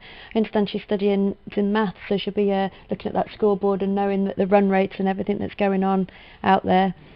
Here comes Liz Russell, and it's off the outside edge, but I think Bryce knew it was a risk worth taking there. It's going to be 4 runs, 130 the score goes on to. Russell's got her hands on her hips, but I think Bryce just basically knew there was no one there, and if she throws her hands and does get a little edge like that, it's going to be 4. Yeah, it's been a long time since Patel's been in that slip region, so it does allow for a little bit more risk taking in that area, and so she just swung the hands through the ball and got her reward there.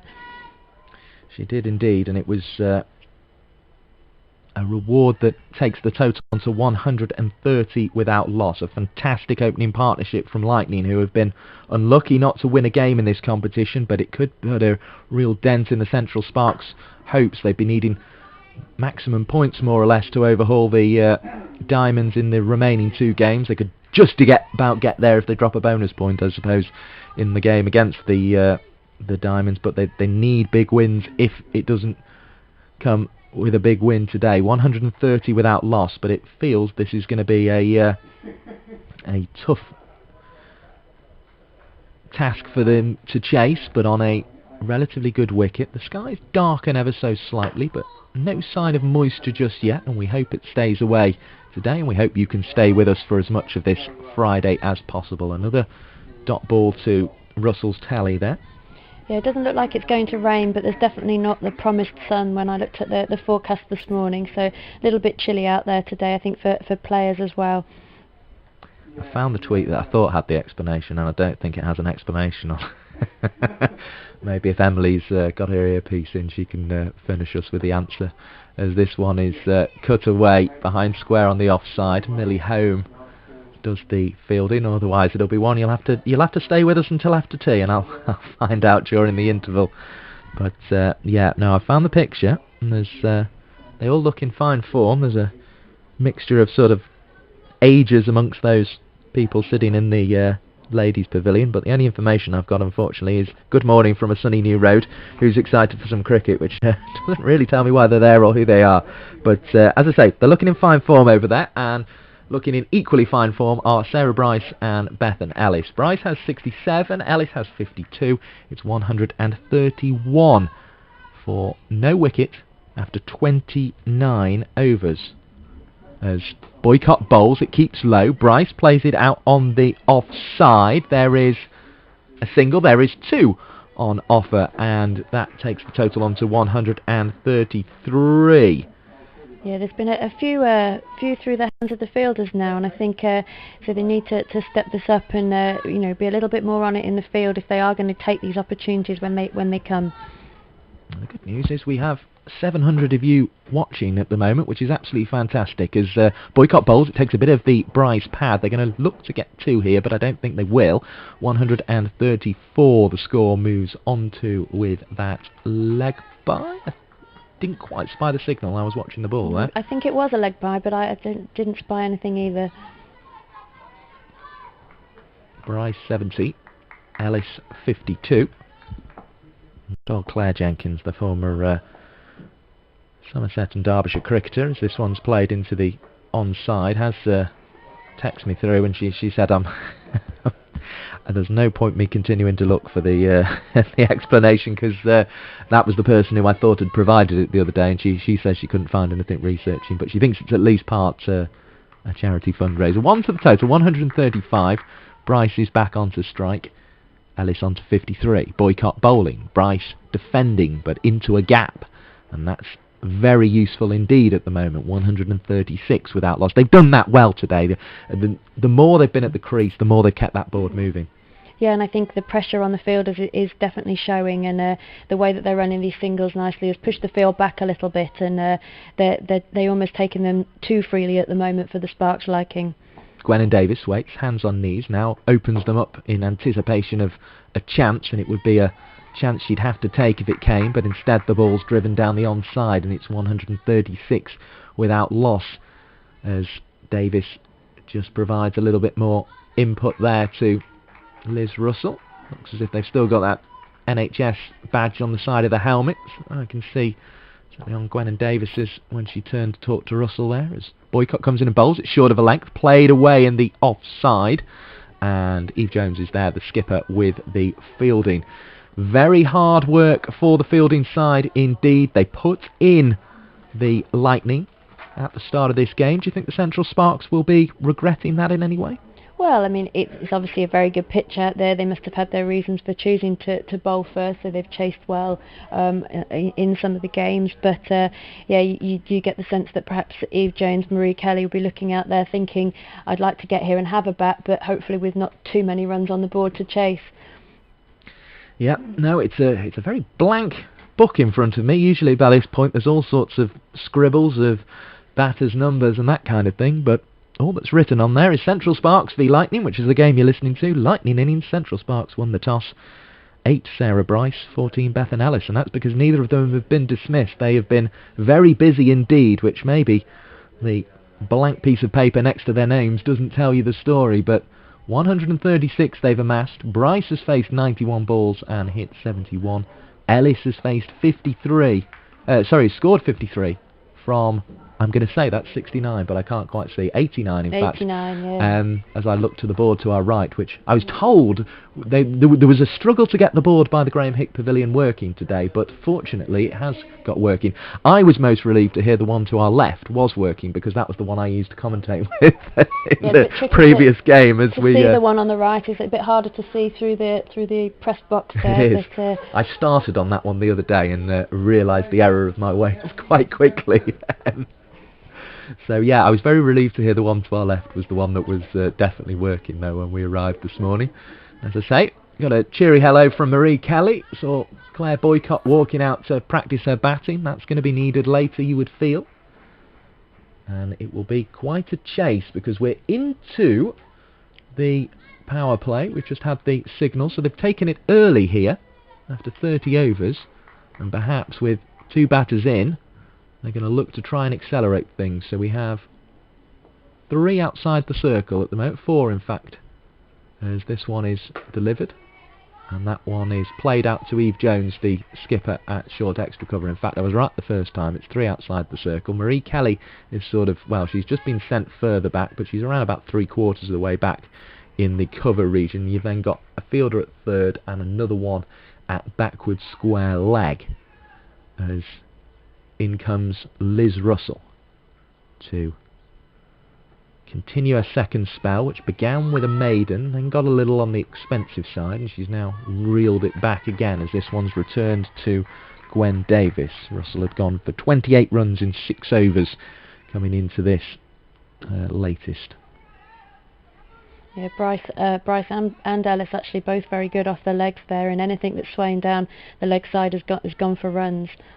Voice of Sarah Ginn, the Warwickshire under-17 coach, alongside myself, Mike Perkins here, as Russell comes into bowl. Right arm over the wicket, short of a length, it's played away. Boycott's out on the boundary. I don't think that one came up quite as much as Ellis was expecting there. It stayed slightly low, but I think she's in enough there to play a safe shot. Watched it well. 138 for, or without loss. I nearly said on the fence, but of course she's not quite back on the fence. The picket fence is a little bit back from the rope, about 5 yards or so, with all the sort of sponsors' hoardings on, but it's a nice little white picket number in front of the ladies' pavilion as this one's driven out in the offside, and we get a glimpse of the cathedral over there once again with that light brown brickwork and slate roof and the stained glass windows pointing towards us. It's not illuminated with sunshine though today. 139 without loss the score goes to. Sky is still grey but still relatively light, which is good to know, as Russell is on her way in. Bowls right arm over, it's driven down and then fielded by Emily Arlett at mid-off.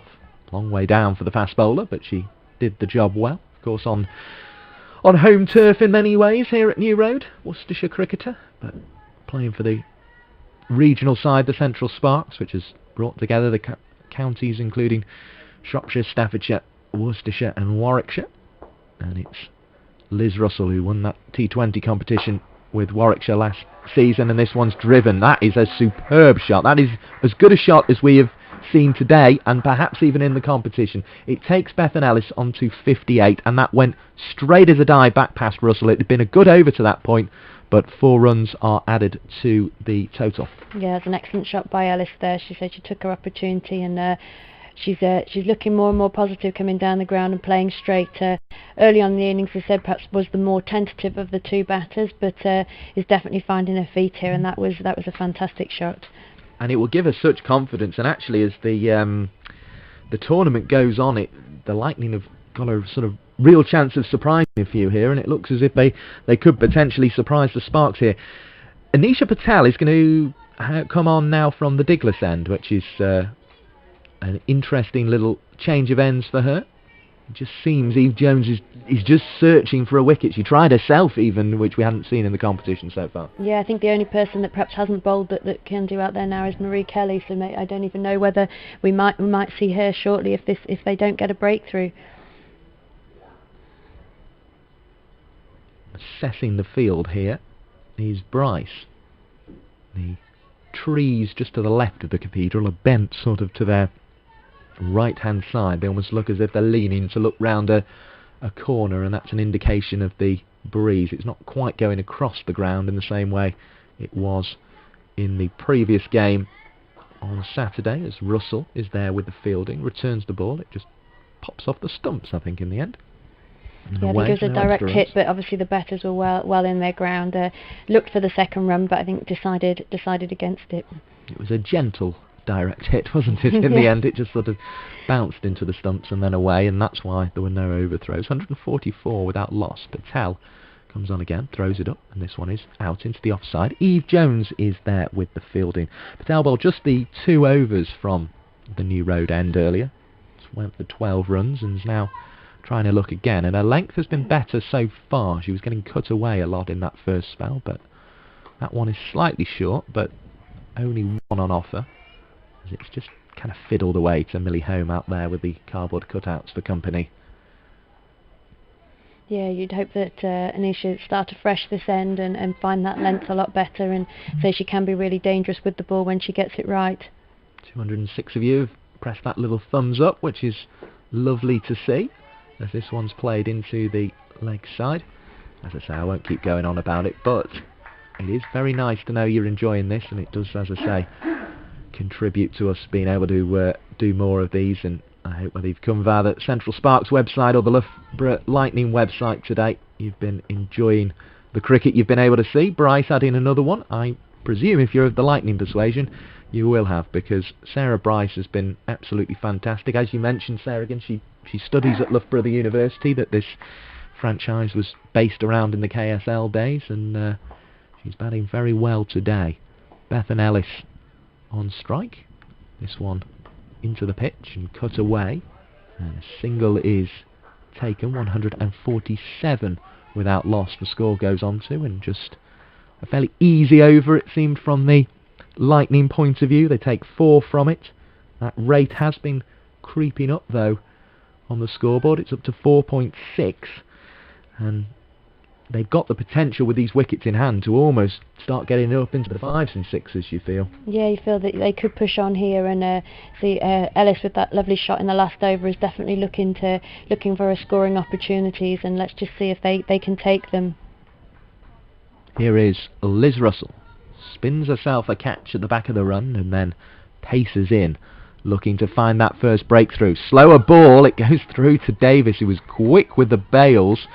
Ellis she realised how early she was there, and she thought, what on earth am I going to do with this, and just ended up kind of twiddling the bat at it and made no contact whatsoever. It was sort of a slower ball that I think if you were facing would be quite hard to spot, but the speed it came out with from here, you thought, oh, you must have seen that coming. But clearly it deceived Ellis, and in comes Russell again, who's going to bowl again. She clearly has good 2020 skills, does Liz Russell, because she was involved in that 2020 winning side last year. 1 to the total, 148 without loss. Yeah, Ellis and Russell having a bit of a laugh about that delivery there. I think Bethan didn't really pick that at all, as you said, and Liz is sort of letting her know that was the case. Again, spins herself a couple of catches just to calm the nerves at the back of her run, and now Russell all of a sudden is in, and there's a bowl. Well, it's been bowled, played across the line. Bryce is distraught, out for 75. Her 4th half century of the competition. It looked for all the world as if the century was on today, but 2 short of 150. She falls, and she covered her stumps quite well there, but the ball found a way of creeping through, and Bryce is out bowled. Yeah, I wonder whether that was another slower delivery from Russell there. It didn't look like it kicked on much. I think it took Bryce by surprise a little bit with perhaps the slowness of it, if anything else, and she'd unfortunately played her shot there before the ball took the stumps. But it's a really good innings by Sarah Bryce. Say 4 50s in a row. It can't be sniffed at, and she's getting a rightful applause while she's walking out here to be replaced by her sister. Catherine is known for, she can hit a very good strong ball, perhaps a little bit more aggressive than her sister plays, hence her coming in at number 3 rather than opening. But it'll be a interesting competition now. Again, a Warwickshire player with Catherine Bryce, and she'll know these players well, and let's see what she can do. And we are going to have something finally to write on the card, and that is the fact that Sarah Bryce has been bowled by Liz Russell for 75. We'll bring you the full analysis of that innings when we have it, because it was a very impressive one. But as I say, it looked as if one that was heading towards 3 figures. But all credit to Russell, she started running her fingers on the ball, and that was the noticeable signal between the Bryce sisters as they swapped on the boundary edge just in front of us. As Russell comes in again, it turns Catherine Bryce right around there, but she was unable to make contact with the dot ball to start with, and she made that sort of running the fingers signal to her sister there, just to make her aware of what was happening. So all credit to Liz Russell. She's found the breakthrough as Russell comes in again. This one's a more orthodox delivery Straight down the noticeable line. straight away that the noise in the field has chirped up with that wicket. There, the Sparks will see a glimmer of hope now that they've got it's got Sarah Bryce out. You can hear that the noise has definitely gone up a notch. Well, I mean, in any game of cricket, when the first partnership of the game is 148, you've got to make sure when you get your breakthrough, you turn it into 2 or 3, and that's what Russell is trying to do now. This one is clapped away on the drive, just wide of Arlott, but she's round to prevent the single and to prevent the first run for Catherine Bryce. So that innings by Sarah Bryce, 75 runs in 118 minutes from 98 balls. She hit 9 fours. Some of them were incredibly convincing. Some of them lifted, including the one lifted over mid-on and the one lifted over cover, were maybe not as convincing, but it was an enterprising innings from Sarah Bryce, and those 4 half-centuries, I mean, you just can't knock it. She's been terrific in this competition. Yeah, she's lovely to watch, and she bats very well. She's an elegant player. She's definitely got her preferred shots, but even when the Sparks loaded the field on the offside, she still carried on with that, and she had confidence in her ability to hit through them. Yeah, didn't change her game one bit. Patel throwing one up. Bethan Ellis has got it behind square, and there's a little bit of a challenge all of a sudden for Bethan Ellis, who gets through for a single there, just to make sure she stays in for a few overs here. They of course took that power play, which has restricted the field slightly, although they're all up now trying to just cramp the new batter Catherine Bryce for room. Here is Patel, 149 for 1 the score, and Bryce nearly misjudged that completely and ended up getting bowled. It was flighted by Patel, and she just had to watch it all the way to jam the bat down. Yeah, it's a little bit of a deceptive flight there, as you said. It's definitely bowling very well from this end now. Nisha seems to have found her length a lot better and looking quite dangerous. So 32.5 overs the Sparks had to wait for their first wicket, but they have it now and they're trying to make it count. 2 dot balls in a row from Anisha Patel. Looks to turn another one of these leg breaks. Has a slight sort of roll of the head as she delivers, does Patel, but it's effective and it's another dot ball.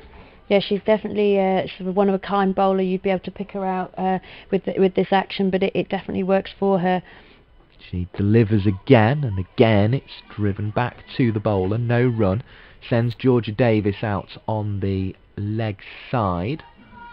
So the 3 outer at cover, and then 2 on the leg side at the moment. Bryce, Catherine Bryce that is, still not off the mark. Sarah Bryce out for 75. Now she's off the mark. A 1 just squeezed into the gap at cover. Yeah, not the most convincing way to get off the mark there, but it is, it's always nice to get off the board when you, put the runs on the board when you first come in as a new batter. Smattering of applause you may be able to hear there, because the 150 is up for the Lightning, but I think the 2 half-centuries are the ones that really they drew the whoops as well as the applause, which was quite right too, because we've seen 2 excellent innings so far today, and Bethan Ellis's is continuing. She has 62 from 98 deliveries. Yeah, it's just a shame that there's not more of a crowd in, or can't be more of a crowd in, for those whoops and those cheers, because I'm sure they'd be getting a lot more of those today. It was being discussed at Egbert that again yesterday. There's, I think, a little bit of a feeling of puzzlement of why people can't come in if they're allowed to go to the pub and that kind of thing. Dot ball there to start the Russell over, and as I say, I think it'd just be great to see it for the final at Edgbaston. It all seemed really well set up there, and it'd just be fantastic to at very least get the sort of the friends and families of the players in, just to add that bit of atmosphere. Yeah, and I think friends and family support these girls all the way, and it'd be lovely to see them in the ground at the final. Russell bowls. This is turned into the leg side. Boycott on the slide does the fielding, and those new spikes from Australia that we were told about earlier in the game.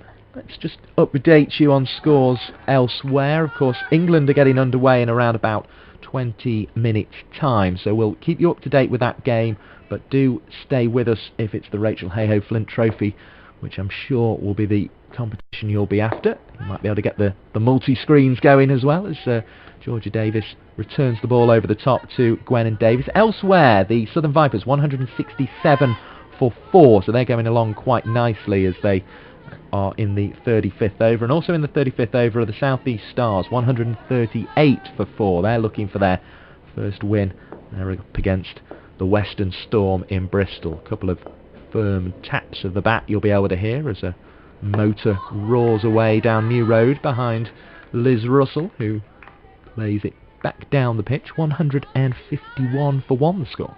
Yeah, Liz Russell's definitely been more effective with the second spell, coming back on here, a lot tighter line that she's bowled. Being the type of bowl that she is, there's sort of less room for error, less margin for error. The pace is slightly less, but she seems to be finding her areas nicely.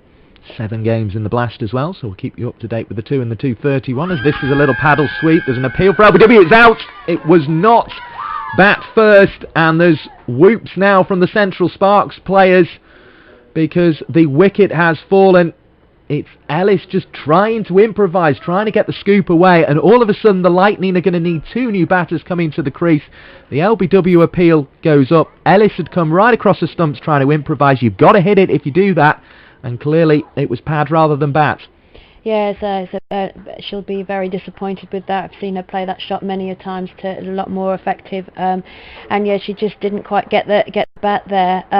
She was looking to score. I mean, we said before that Russell isn't the quickest of bowlers, but you need to put something on it, and that could have been an effective shot, but unfortunately didn't work for her at that occasion. So the second wicket falls with the score on 151. It is Bethan Ellis out, LBW for 62. I made it 102 balls, but I'll wait for the confirmation of that from the scorers. And most importantly, we have a new batter striding to the crease, and that is Abby Freeborn. And it's going to be difficult for these two now. They've got to restart. They know that the wickets are in hand, and they almost have to start going straight away, really, and make the most of this. Yeah, so they won't be strangers to batting together here, but 2 new batters at the crease, the Sparks. So they definitely look like they've picked up their game a little bit in these last couple of overs, and they'll be looking to push on now, with these 2 new batters, not letting them settle, get a bowl in the right areas and putting the pressure on. You can see the fields come in. Eve Jones has brought herself in, and she's bringing Georgia Davis closer as well, so they'll be hoping for another breakthrough. Here comes Russell, and credit to her, she's got 2 wickets now, and she's bowling again from the New Road end. It's driven into the offside, and the captain, Eve Jones, is across, and you felt there was almost, I don't want to say desperation to get there, but she wanted to make sure she did, to just keep the pressure on, and she made really good ground there, did Eve Jones, to make the stop. But I think the impressive thing has been that Liz Russell who first 3 overs, as I say, went for 17 runs, but since then she has had figures of 20 runs for 2 wickets, and has bowled a maiden as well as she completes her 9th over. So really good effort to just haul things back with that little spell of 20 for 2 in 6 overs from Liz Russell. Yeah, so she wouldn't have been too phased early on. She was taken off, but she knew she was probably going to come back on, and she's benefited from that. Drive by Catherine Bryce down the onside of the wicket, and Patel's just trying to chuck him up a little bit more, just play on the nerves here of the 2 new batters. Yeah, tempting them into some shots early on here, and she won't be too worried if 1 or 2 of them come off, because I think there will be chances. All of a sudden, a innings that looked as if it was going to be big runs for the Lightning as they crack another 4 here, 155 for 2. The pressure's back on, and that's because of wickets on 148.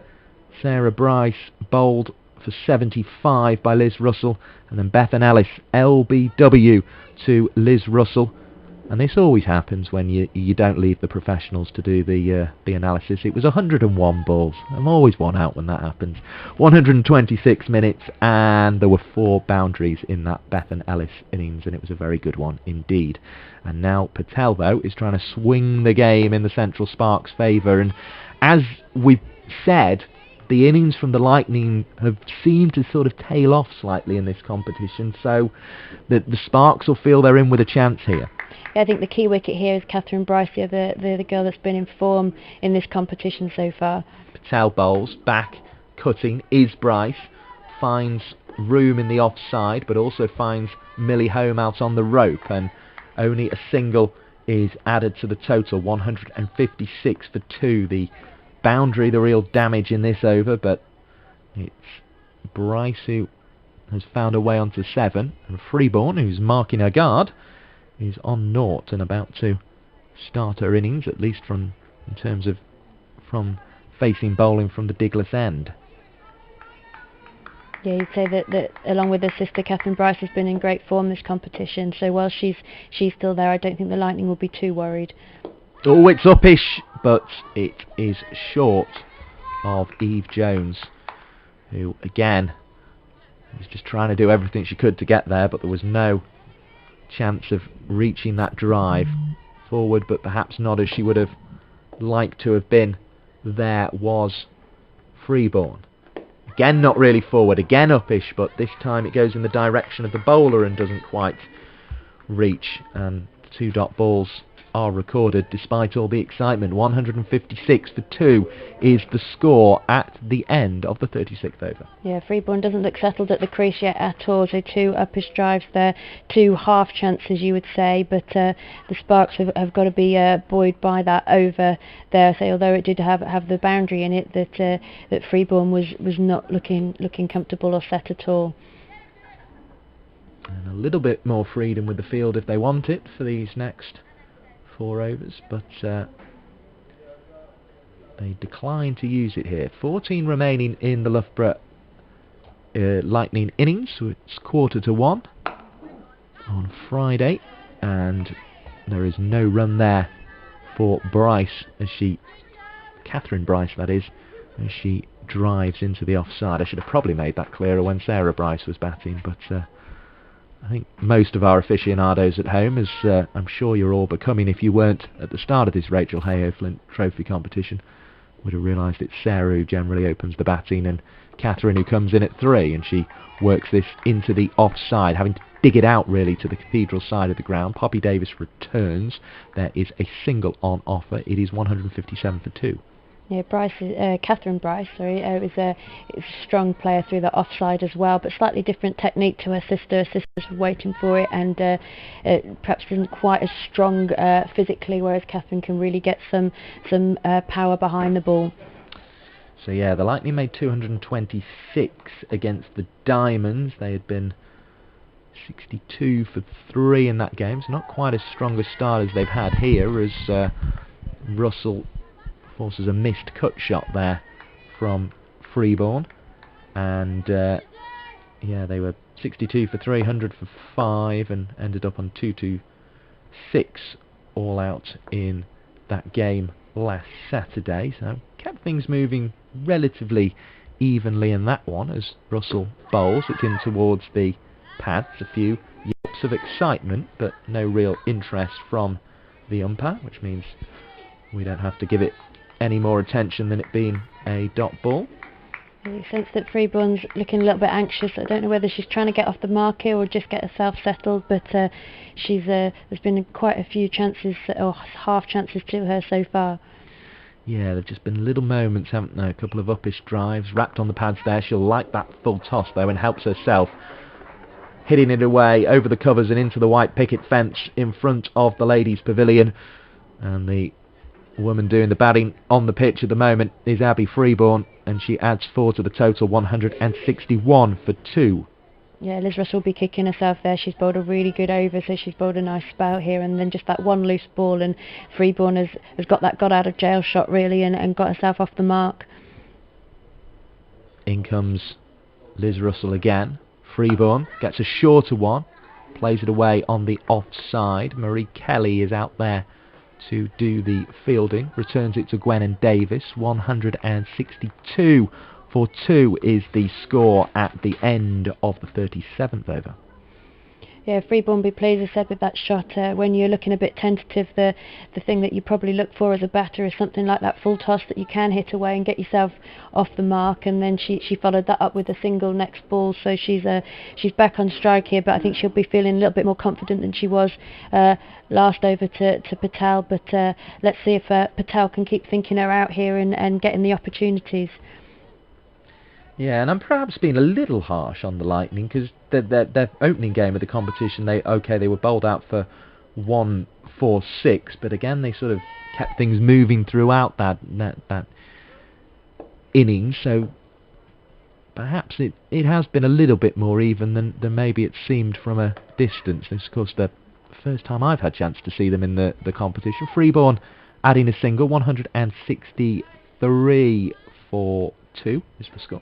Yeah, from talking with their coach Rob Taylor before the game, he was saying that they were very disappointed, obviously, not to have got over the line. They haven't been well beaten. They have been, narrowly beaten in probably all 3 of their games.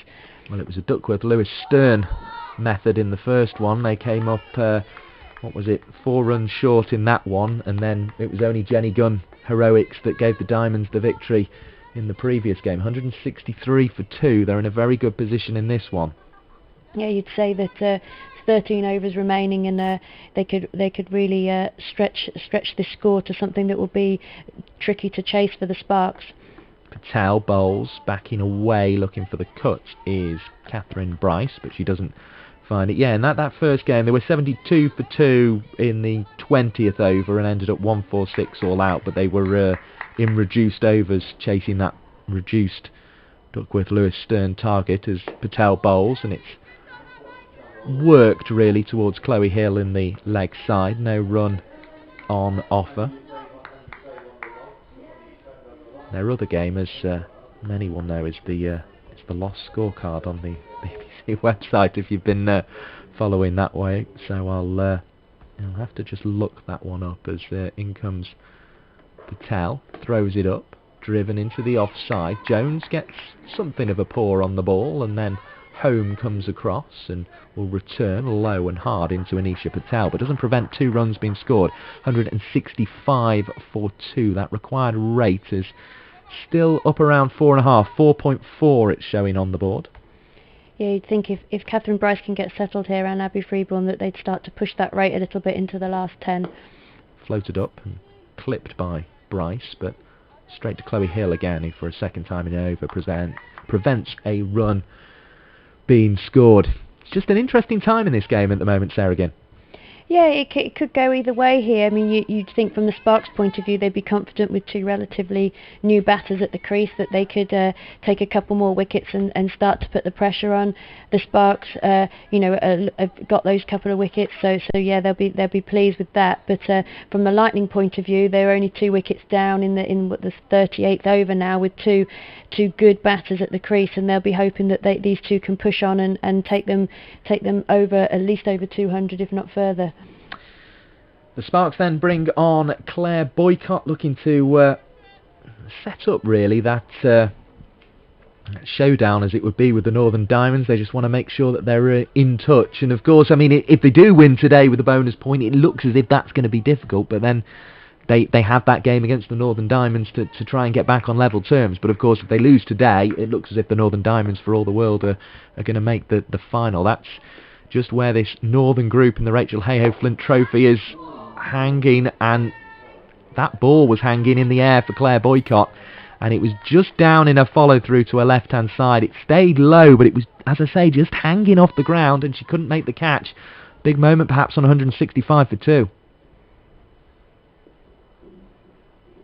Freeborn faces up again. She's been uppish in her drive so far, looks a lot more comfortable when she cuts and forces away in the offside, and will get back for 2 on that occasion. 167 for 2 the score goes to. And she's played some nice shots square of the wicket, but anything coming straight back has been a little bit in the air, and to say Boycott would be disappointed that she didn't keep her hands round that ball when it came back to her then. Would have been a great catch, as all caught and bowls are, but Boycott would have perhaps expected to get to it. Now a hopeful appeal, but lots of bat involved by the sound I heard here. Yeah, Freeborn's still not looking quite settled, but if Boycott can keep this good line and length and then keep the pressure on, then there could be a wicket coming. Of course, 4 of them for Boycott in the last game here at New Road. Really enjoyed her opportunity in the first-class venue of her home county. Now wearing the colourful kit of the Central Sparks, as that one is back in towards the stumps. Another dot ball. Yeah, I've had a few opportunities to play here as Worcestershire, so it's not her first couple of times on this ground. They've had some T20s here in the last couple of seasons, but I don't think any 50 over games or anything with obviously the Sparks colours on. certainly won't be overwhelmed, and she looks like the sort of cricketer who's overwhelmed by very little is Claire Boycott, whose hands meet in applause for Marie Kelly's stop at cover point. Keeps it to 168 for 2. Marie did very well to get down to that one. It looked for all the world that it was going straight to the boundary, but she stopped a good 4 there with an excellent dive. So a caught and bowled chance, but other than that, it's been a tidy over as this one's played to Poppy Davis at mid-on. There is no run to complete the over, so 39 gone, 3 more added to the total in that over, 168 for 2. It's still in the balance, this game, it feels. Yeah, it does feel that. I think Boycott got a few more overs to give here in there. So Nisha Patel's bowling well from the other end. So if they don't give them the opportunity to put score the boundaries here, then there could be some pressure building on the Lightning batters. Yes, it's a very tight contest indeed, even though there was such a huge opening stand. All of a sudden, it's back in the balance a bit, it seems, on a good wicket here at New Road. Freeborn can't find the gap there and has to settle for a dot ball to start with against Anisha Patel from the Diglis end. As preparing to come in again is Patel, swept, but there's a fielder out, and it will only be 1 run taken by Freeborn, 169 for 2. Marie Kelly there with the fielding. You see that sweep from Freeborn again, played effectively. She's slightly taller than the previous 2 batters, so perhaps the bounce won't be as much of an issue when she's playing that shot to Patel. Here comes Patel again, looking to go down the ground. Boycott's going to try and get the catch. It's a difficult one, and she's pulled it off, and she's delighted about it too.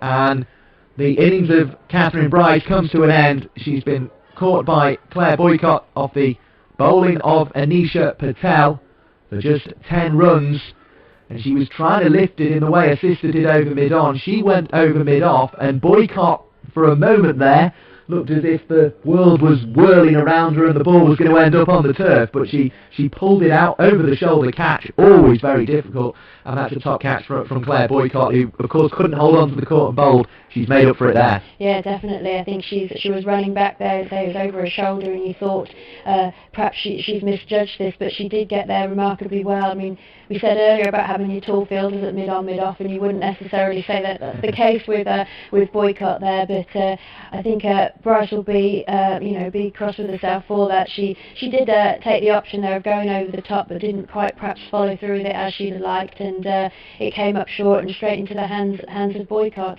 And that was exactly what Central Sparks needed, because Liz Russell had sort of got the wickets and got them back into this game in many ways after an opening stand of 148. 2 quick wickets, and now Anisha Patel's got in on the act. Yeah, I think Anisha's been in the last couple of overs sort of tempting both of the batters, and it was nice to see her getting some reward for the hard work that she's putting in. Well, I'll bring you the analysis of that briefer of the Bryce sisters innings in just a moment, but we have a new batter at the crease, and it's Teresa Graves who taps the bat twice determinedly. You can hear there's really quite a hard pitch, and that one turns past the outside edge of Freeborn, who was able to get down to the striker's end from that wicket of Bryce that hung in the air for a while, and Boycott, though the footwork didn't look particularly spectacular at times, was able to pluck it out the sky. This one is swept away on the full toss. There's a chase on all the way. There's a hand on it, and I think Poppy Davis might have just kept that inside the rope. It will be a terrific effort if she did. She certainly kept the ball inside the rope, and the feeling was she didn't make contact. The umpires are happy with it. So there's a good chase by Poppy Davis there, so we haven't got the benefit of all the TV replays and umpires to see there, so I think she did really well to get a hand to that and keep it from going for 4. Yep, and it is Teresa Graves now marking her guard, so 3 were taken there, 172 for 3. The Bryce innings analysis is 25 minutes, 23 balls, 1-4, as Patel bowls uppish drive, a little bit like Freeborn's were on the uppish side. It produces no run, but also no catch. And Bryce was caught by Boycott off the bowling of Patel for 10. See, that's what you do. You wait for the professionals to sort it out rather than having a guess at whether it's 101 or 102 balls, as we did with Beth and Ellis, who was one of two very impressive openers. And this game, I suppose, they won't want it to go. I've managed to find that sort of scorecard that I couldn't earlier, and that, I suppose, was the one where they had a lot of people coming in towards the end of the innings after a good start against the Northern Diamonds. There were runs at the top of the list from the usual suspects in the form of Tammy Beaumont and Sarah Bryce, as well as Catherine Bryce in that game, but then nobody else was really able to contribute. A 6 a 0, an 8 a 2, and all down the list. And I suppose they didn't have many overs to play with, and it's a kind of similar situation in here, it seems.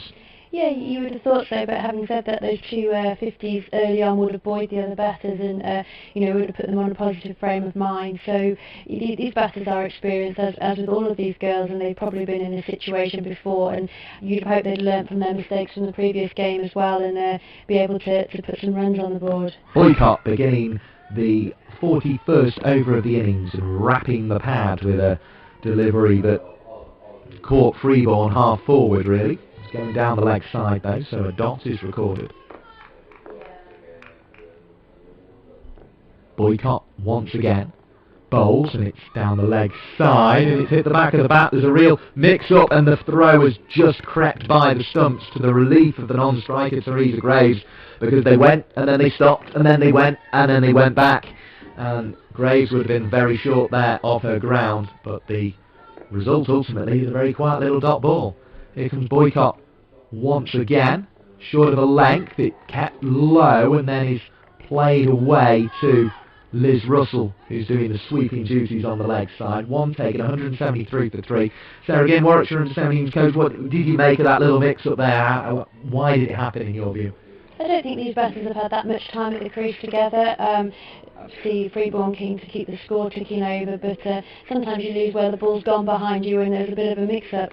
This one's bowled and it produces an outside edge, but there's nobody catching behind square on the offside, so it will be a single. The fielder out there at third, 174 for 3.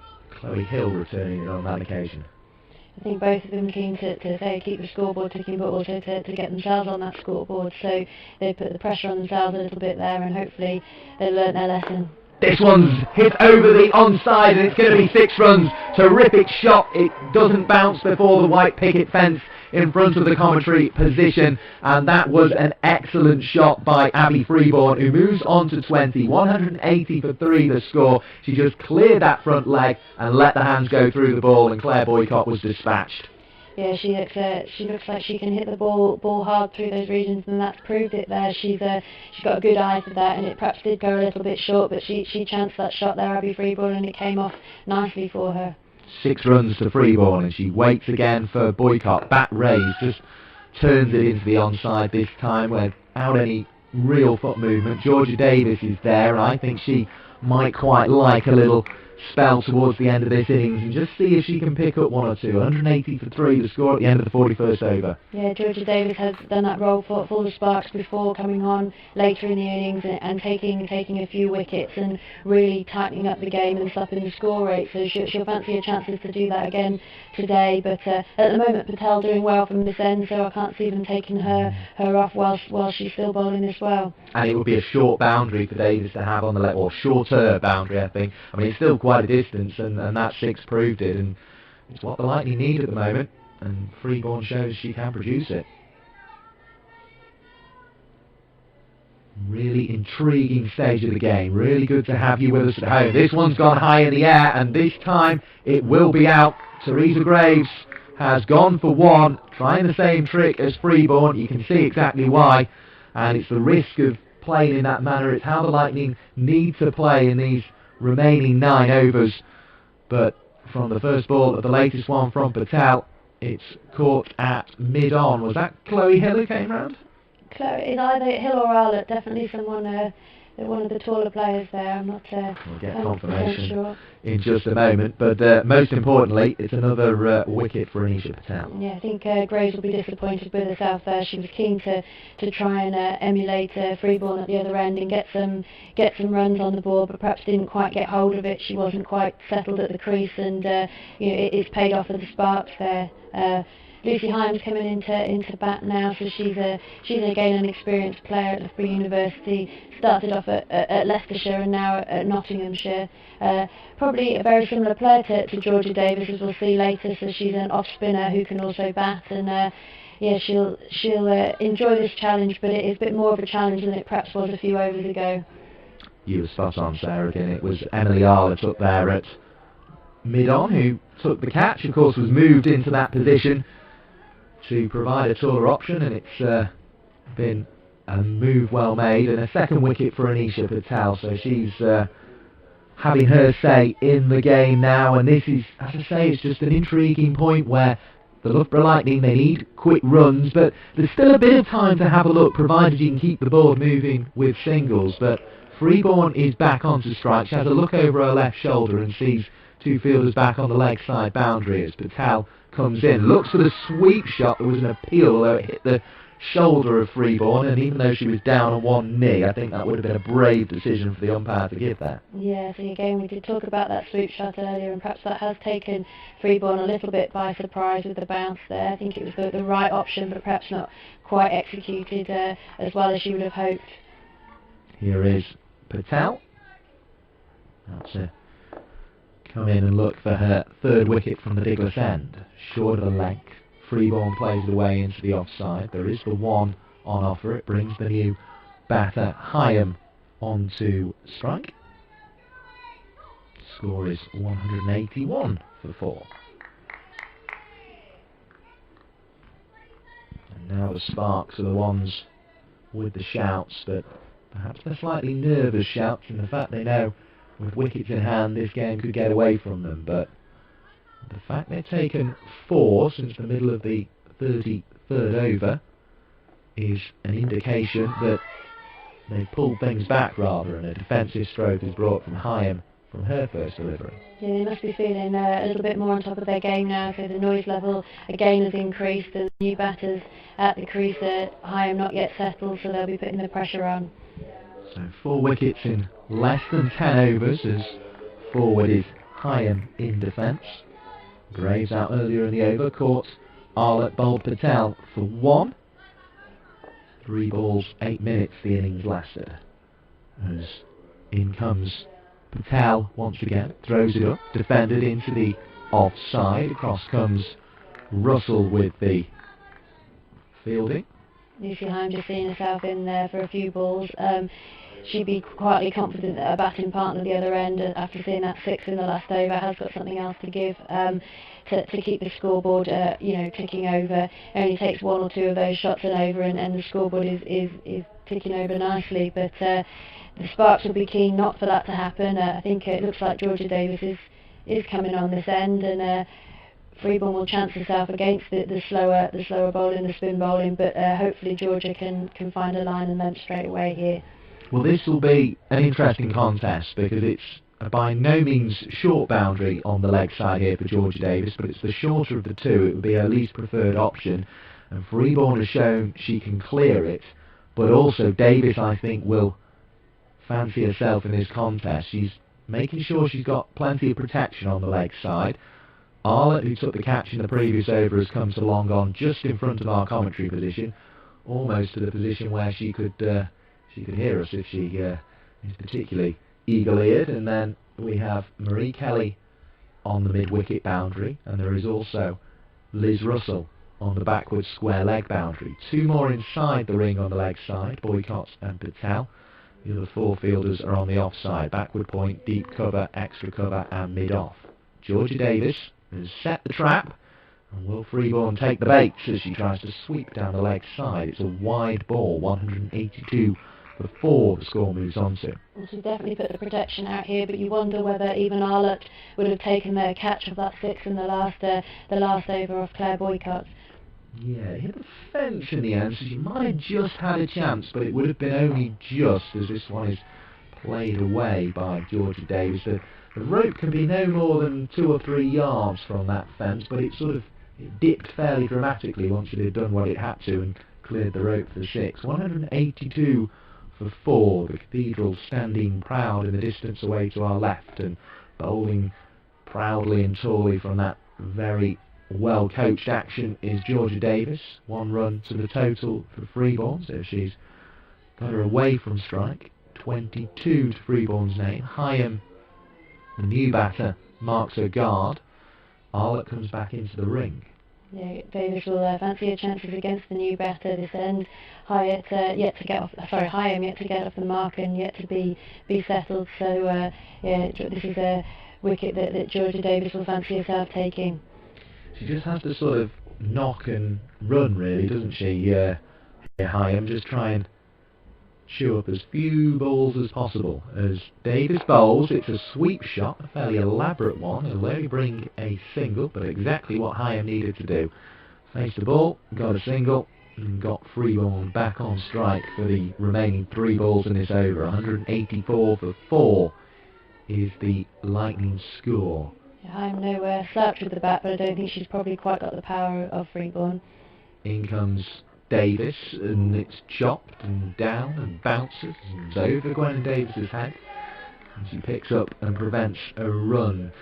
So what are we feeling a good total is from here, Sarah? Again, it's always a difficult one to call, but what do you think? I'll give you 1 more ball to think about it, because Georgia Davis is about to come in and twirl another off-spinning delivery down. It's chopped into the offside. Freeborn had to reach. There won't be 2 on offer, although she was looking for it.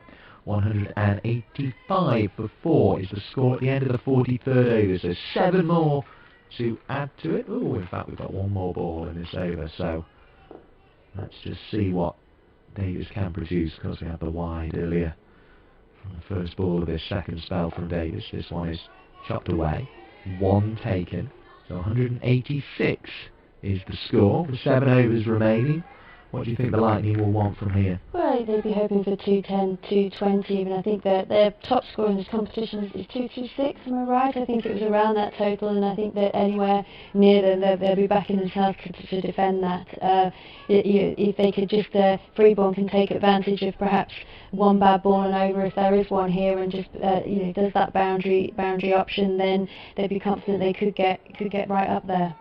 Yeah, they made 226 against the Diamonds in the game where Jenny Gunn helped chase down. They came up short in pursuit of 227 against the Diamonds as well. They made 217 and they made 146 against the Thunder. This is the 4th game for the Lightning, as this one goes through outside the off stump, and Gwen Davis just playfully throws it in the air, but I think more than anything to just cause a bit of alarm to the non-striker Freeborn. There was definitely no contact made with the bat of Heyhoe, as here comes Patel, throws it up, just clipped into the leg side. There's certainly 2 on offer, and that's all it will be, as it's returned by Georgia Davis, who finds herself out there between overs.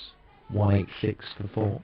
Yeah, Heyhoe looks confident with the bat, so she, I think, predominantly an off-spinner who can bat as well, but she can work the ball well, and I think that will suit batting with Freeborn quite well. Here is Patel to come in and bowl, short of a length, chopped away.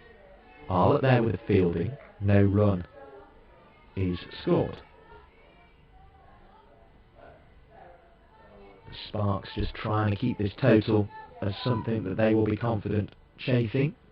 The Lightning trying to progress towards their highest score in the competition, as Heyhoe gets to the non-striker's end with a single. 188 for 4, 3 balls at the over gone, so a decent start to the over, and it's one of those that can now be upped if a boundary does come. Yeah, Freeborn, we fancy her chances here, it's just whether she can get hold of it. Here is Patel, who's got 2 batters out trying to get hold of her down the ground. This one is nicely placed. Boycott thought she'd got there and done enough, but it escapes her grasp and rolls away for 4. 193 for 4 the total, and just as we said it, 2 singles in the first 3 balls, and it makes an over look very inviting, and now Patel has to keep it down to something respectable here. 6 scored off it already. Yeah, that was unlucky with Boycott in the field there. I think it just crept through under her legs, and it's put more on the total than Patel would have liked. Yep, highest score in their last outing, the Lightning, when they made 226, but couldn't defend it against the Northern Diamond. They're on to 194 now, 94, 194. The board's playing with me over there. Freeborn has 28.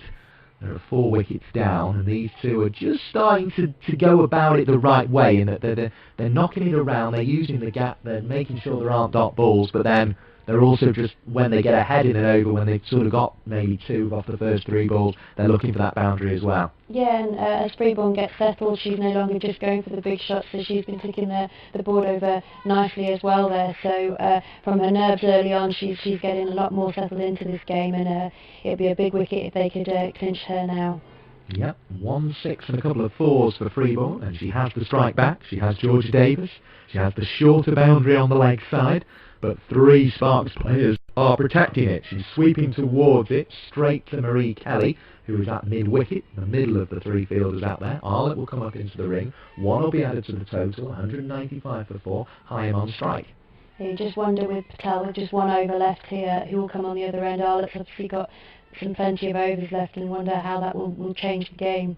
Great to have you with us in the commentary box here at New Road, whether you're sitting on your sofa at home, you'll be enjoying watching that, because it's hit very, very nicely, and Kelly's done well, sliding on her knees, and quite often the relaying can be one of those things that sort of almost gets overused, but there was the perfect example, because she was in a position where she couldn't throw, she just flicked it up, Liz Russell was on hand, catches the ball, pings it in, 1 run, added to the total, 196 for 4. In comes Georgia Davis again with that lovely twirly action. It's cut away. Chloe Hill was nearly wrong-footed by the spin, but did very well to keep it to a dot ball, and again we're in that sort of situation where 3 balls gone, 2 singles taken.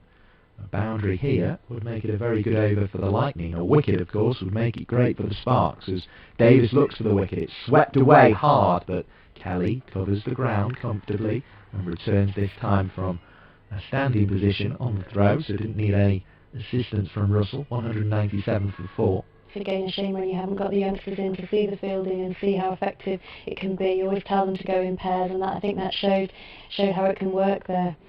Here's Georgia Davis. Again, Heyhoe looking for the sweep. The clearing the leg option is being used. Heyhoe has to sprint. She does sprint. And if you were a young person watching at home, that was a good example of how you have to get your legs going to get to the other end. 198 for 4 the total moves on to. Do hope we've had plenty of young cricketers watching along to this Rachael Heyhoe Flint competition. It's been a delight to bring it to you, as this one is played into the offside. Eve Jones goes across, does the fielding. 198 for 4 will be the score at the end of the 45th over. That was very tidy from George Davis, but equally, if one of those hard hit sweep shots from Freeborn had gone for 4, it would have been a very different looking over indeed. 4 from it in the end. Yeah, I think they were unlucky perhaps not to find the boundary there. There's a few effective sweep shots. Well, Heyhoe perhaps didn't quite time hers, but Freeborn timed 2 of them nicely. But a well-placed field from Georgia Davis and the Sparks meant that they had the cover back there, and Marie Kelly did a nice job on stopping both those boundaries. It feels like it's going to be a close game, this one. I'm really enjoying it myself. I presume you are too, Sarah, again. Yes, I think the Lightning will be pleased with the start they had, and the Sparks will be quite pleased with how they've pulled it back recently. Here's Patel, reverse sweep, and this is beautifully hit down to third, and it's going to roll away, is it? Liz Russell is chasing, and it's cheered on by the Loughborough Lightning players in the pavilion, and it brings up the 200 for their side, and it was a very brave way to do it, but Heyhoe has got it away for 4. That was a terrific piece of stroke play. Yeah, I think Heyhoe's a cricketer that plays with no fear. She's a very experienced cricketer for her age, and that sort of shot there just shows that it is worth taking some of these risks, and sometimes they do pay off, and that was a nice boundary in the end from her. So the Loughborough score moves on to 202 for 4. And Heyhoe settles over her bat, and now this is a different over entirely because it started with a boundary. Heyhoe looking for the reverse sweep again. It didn't appear to be on because of where the ball was going, but she still managed to fetch it out to the boundary at backward point from her original stance. 206 for 4. That one, it was turning in that direction, but it was way outside leg stump she fetched it from, and still managed to find a boundary. Yeah, I think you described that shot as a bit cheeky, wouldn't you, really? I mean, the first one, it looked like she got herself into position early, but that was a quite late turn of the hands there, and still the same result with another boundary.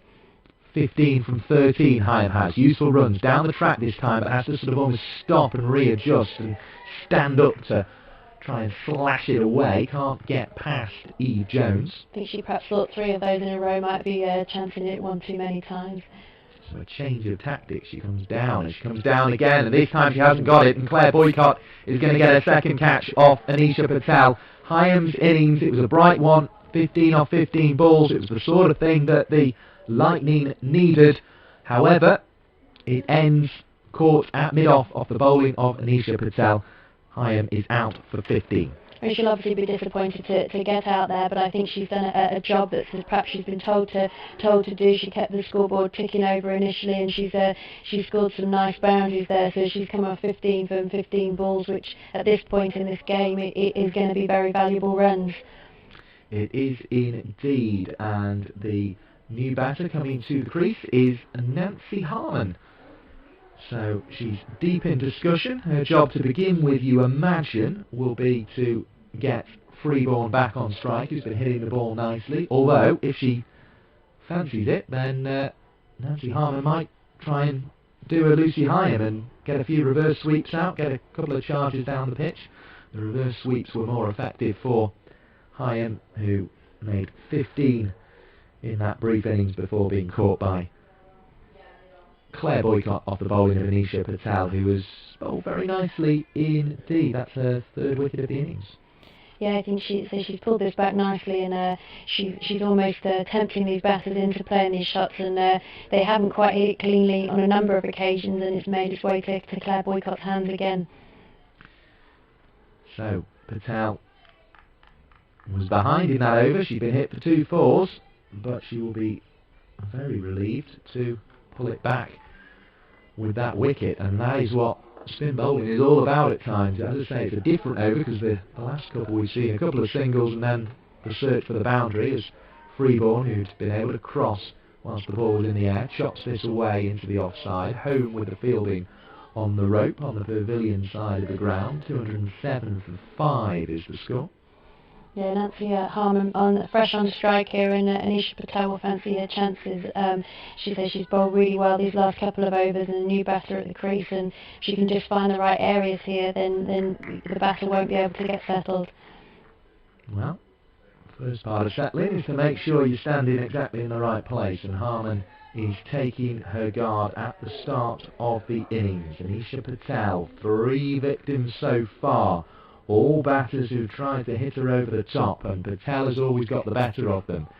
So Harmon adopts the more sensible approach of driving along the floor for 1. Now, I suppose, in many ways, she may as well have had a smack at that one because it was the last ball of the over, but she just gets herself going with a single, which is sensible, and if she can do it off one of the next couple of balls, then she'll get Freeborn back on strike again. Yeah, I don't think she hit that one quite as clean as she was hoping. She was perhaps hoping that would go all the way to the boundary, but only found its way just through the infield there. But she won't be too disheartened by that. It's a quick single to get Freeborn back on strike, and they're back up and running again. So the wickets in this innings fell, the first one after a partnership of 148 between Sarah Bryce, who made 75, and Bethan Ellis, who made 62. Then the second with a score on 151, the third with a score on 169, the fourth with a score on 180, and the latest in the previous over with a score on 206. Emily Arlett warming up again. She's fancying the duties at the end of this innings as Davis bowls. Down the track comes Harmon. There should have probably been 1 there because Arlett was deep, although it was well hit, so that put off Harmon, but she was a good couple of strides down, so she got the head start there. And she almost hit that too well, didn't she, because it went straight to Arlett here at mid-on. Just in front of us, Arlett. as in comes Georgia Davis, throws it up again, and this one is again belted, and it cannons off the shin of Poppy Davis, who did very well to get something on it, and it went some considerable distance actually. It's going to leave a bruise, that one, I think, because it, even with the intervention of the fielder, still almost went a good sort of 8/10 of the way back to the fence. A single is taken, and Harman in fact got back for the 2 because of the deflection, so she's still on strike. 210 for 5. Yeah, I don't think there was much hand there from Poppy Davis, unfortunately. I think that was gonna smart a little bit. It went quick though, didn't it? And she did well just to get something on it. It was hit fairly directly at her, but she had to adjust, and this one's lifted over the leg side, and Arlott won't get there, and all of a sudden 6 runs from 3 balls from Harman. In fact, 7 from 4 to be absolutely precise, because she got a single from the last ball of the previous over, and this is what the Lightning need in this situation, is people to keep coming in, keep playing their shots. We have 3 overs and 3 balls remaining. Yeah, I think she'll be pleased with this, and the Lightning, as generally will be. I think the last game they did struggle to push later on with the lower order batters, but today they seem to have a little bit of a flourish. Here is Georgia Davis, throws it up, looking for the sweep, and it's bowled. And the luck of Harman has run out in some senses. She hit some terrific shots coming down the track, switched her approach to the sweep, which is always, I suppose, the temptation in some ways, but Davis kept flighting it up bravely and ends up getting Harman bowled. It is the first wicket of the day for Georgia Davis. Yeah, I think Davis found her out a little bit there, saw where she was coming and what she was planning on doing, and just kept her faith in herself there, and just pushed it up nicely, and totally missed that, unfortunately, Harman, who was looking quite strong there. She hit the ball really nicely when she was at the crease, and she'll be disappointed that she couldn't have stayed until the end of the innings. Well, it's exactly what the Lightning have got to do at this stage. They've got wickets in hand, and they're trying to make sure they use him, but Georgia Davis, despite having been hit quite hard in that over for a 2 and a 4, was able to have the last laugh by taking the wicket. So we have the latest batter to the crease, and it's Shashi Pai, and she jogs down to the striker's end. Such is originally a Lancashire batter. She's a decent all-rounder through the age group, so she'll have probably faced Georgia Davis at some point or other throughout her career, but obviously new to the crease on a big arena here, so she must have some nerves. Shachi Pai accesses the field and now will go on the sweep. It sort of pops up, and that will allow the single to be taken. Freeborn is through for it. She's rather stuffed herself because she only has 1 ball to make the most of the strike here, but she marks the guard. But every run is precious, and clearly is trusting the new batter, and why not, because the previous 2, Heyhoe and Harman, have come in and played well, as this one is dabbed into the onside, and Freeborn will keep the strike, even though Boycott manages to knock the bails off there with the return. 216 for 6, so Freeborn has 32, and you feel a lot rides on her at the moment. Yeah, and it'd be interesting to the match up now, because I believe Arlott's coming back on from the far end, and Freeborn, strong girl, she's hit some strong shots down the ground, and the pace on the ball now as opposed to off it. It'd be interesting to see how she goes about this. The wicket in that over, Harman out for 7, bowled by Georgia Davis. She batted for 5 minutes, scored 5 runs, including 1 4, and that's kind of the approach that needs to be taken. Obviously, the Lightning would prefer one of those innings to go on. And it's quite interesting, actually, that Heyhoe was having success with the reverse sweeps, and then decided to change the tactic and go down the track. And then Harman was having success coming down the track, and then decided to switch to the sweep shot. And it's a difficult balancing act, isn't it, to decide, right, do I change what I'm doing, or do I not? Yeah, I mean, Heyhoe will, but obviously, both of them will be disappointed, but Heyhoe executed 2 reverse sweeps very well, and then, say, changed the tactic and got herself out. But actually, could she have stuck with the sweeping? Could she have just carried on? If it's working well for you at this time in the game, then why not continue it? Well, plenty of discussion going on here. Emily Arlott is going to be back into the attack, and she will just continue to consider the field here with Eve Jones. There are 3 back on the leg side at the moment. One of those will be brought up and in. It's Poppy Davis who comes up to short fine leg. There's also Anisha Patel at a rather wide third position, and there's a cover. Freeborn assesses it, so still 2 back on the leg side, 2 back on the off side. Boycott and Jones at mid-off and extra cover respectively. Davis of the Georgia variety at backward point. There's also a mid-wicket and a fine leg in the ring. Arlott just trying to loosen up, which I guess can be something of a challenge for a... Quite a few overs since she's last bowled, definitely. Yeah, for a big seamer bowling late in the day, and she's got it right first ball. Yorker through to Gwen Davis, who does the keeping. Yeah, that was a great start from Emma. Let's say she's not bowled since the opening spell of the game, but she's come straight back on there with an excellent delivery. And a siren whirs in the distance here as the applause rises loudly, and Emily Arlott comes in. Short this time, it's chopped away, and that's going to be frustrating for Arlott because she found the outside edge, but there's nobody behind square on the offside, and the clatter will tell you that it's 4 runs just in front of the commentary position. 220 for 6. Good to have you here watching with us. You sense that Freeborn's going to go after this now, these last few overs, and she's going to hit it. She's going to hit it hard, and it is sometimes slightly risky, but something like that is more often than not going to come off and put runs on the board for her. And a total of 226, a target of 227, wasn't enough in the previous game against the Yorkshire Diamonds. They look as if they're going to go past that at this stage. Yeah, you'd have thought so with 3 overs remaining here. 16 balls to be precise as in comes Arlott. This one's gone high in the air. It should be caught. Chloe Hill is underneath it at mid-wicket. It had to be well judged, but it never looked in doubt, and she was a wicket keeper herself, of course, but even without the gloves there, she was delighted to take that. Freeborn is out for 36, caught off the bowling of Emily Arlott at mid-wicket by Chloe Hill.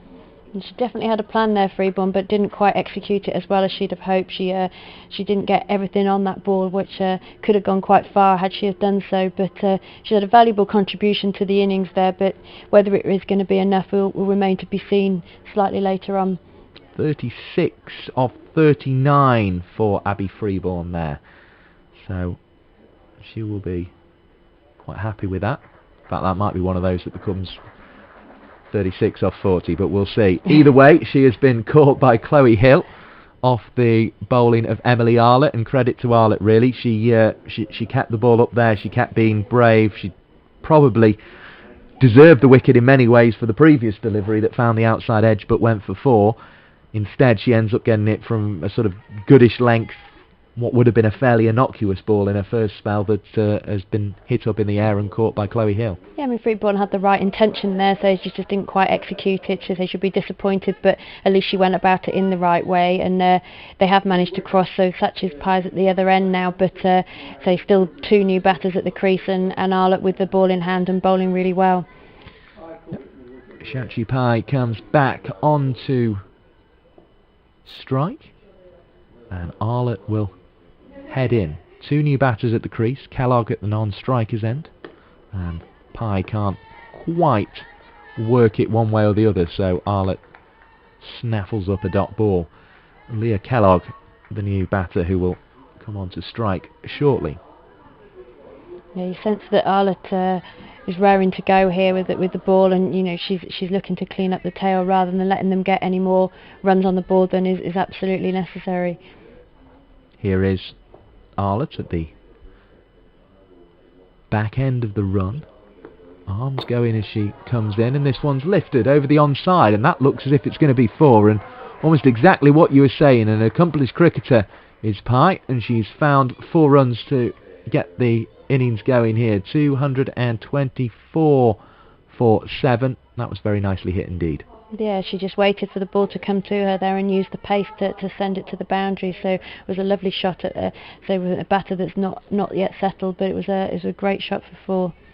Scores of 146, 217 and 226 in this competition from the Loughborough Lightning. They look like they will be going past that. We'll just give you a update on the scores elsewhere whilst the Arlott discussion goes on, because we have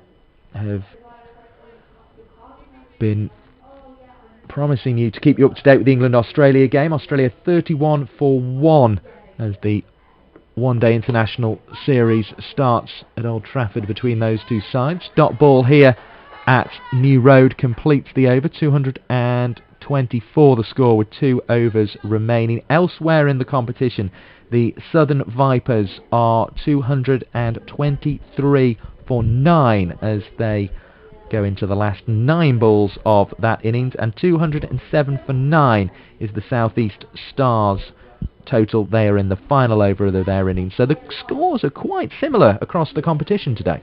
Yeah, I think everybody's finding their feet and getting comfortable with perhaps they didn't have as much cricket at all over the past few months, but now people seem to be back on their game, and without the England players it seems to have levelled the playing field a little bit, and there's some new names coming to the fore and scoring some runs across the country.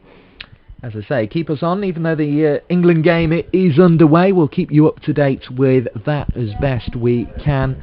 As I say, a brand new one-day international series starting there, but the Rachael Heyhoe Flint competition is getting into a really important stage, and how many get conceded in these next 12 balls by the Central Sparks may well be a big factor in whether they're able to catch the Northern Diamonds at the top of the group, because they've got to keep this chase in range. Yeah, and it's got to work really hard now, Georgia, and probably Emily Arlott from the other end, just keeping it really tight and keeping the runs as low as possible. Here comes Georgia Davis. Will always toss it up, that's her style, and it produces a dot ball from the first one. It's a style that is a risk-reward style strategy, but Davis trying to find a way through the defences, but most importantly keep the score down at this point, and she does so again from that delivery. No run. Good start to the over. Kellogg facing again. She's been in for 2 balls, and oh, that one has turned quite a bit from Georgia Davis, through into the gloves of Gwennon Davis, and Leah Kellogg, we say played all around it. She didn't quite go the full circle, but she more or less went that way. Yeah, she didn't quite. Well, she didn't get anything on the ball there, but she didn't quite read that delivery at all. So Georgia Davis will be buoyed by that, and Gwennon Davis behind the stumps.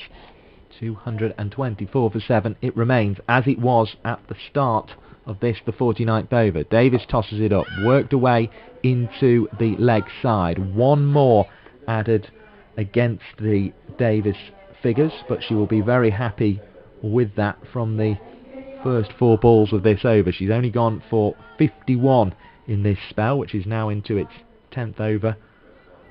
What a useful operator she is. Yeah, field's moving about. I think this is the first left-hander we've had in Kellogg, so there's a lot of movement down here. Arlott's still in what you'd hope was a catching position. The right-handed pie back on strike, and she tries to play that impressive stroke through mid-on again, but just got there at the wrong time and wasn't quite able to direct it. No run. Davis is 1 ball away from completing an over for just 1 run. It becomes 2, but in the 49th over you would settle for that. 226 the score with 6 balls of the Lightning innings remaining. It is their equal highest score in the competition. Yeah, Georgia Davis got to be pleased with that last over there. She's had a couple of overs that have been more expensive throughout her spell, but to bowl in the 49th over of the game and only go for 2 runs, then she's done really well there. So this innings has been built on Bryce's 75 and Ellis's 62. Catherine Bryce made just 10. Freeborn a useful 36 from 39. And then in the search for quick runs, 1 to Graves, 15 to Hyam, 7 to Harmon. Pye and Kellogg at the crease for the final over. Pye on strike. She has hit a boundary already and stands there in that distinctive purple strip with the pink pads, the equally distinctive Central Sparks strip, the dark, almost a kind of browny tinge to the main part of the kit, but the colourful front of Emily Arlett is on display. She comes in and it's hit Gwennon Davis behind the stumps, and that looks quite uncomfortable, I have to say. It's very brave to be keeping up to the stumps to a bowler like Emily Arlett at this stage of the innings, and Gwennon Davis has found out exactly why there. A bye cruelly signalled against her, 227 for 7. Yeah, I think that missed every part of the padding that she's got on there and hit her on the inside of the leg, but it took her by surprise a little bit. But I think at this stage in the innings, standing up there, she's thinking that's where her best chance lies of taking a wicket. Yeah, and I think Pye had basically sort of obscured her view, and then all of a sudden the ball appeared as Pye's attempt to swing it into the leg side missed. 227 for 7 then, the score.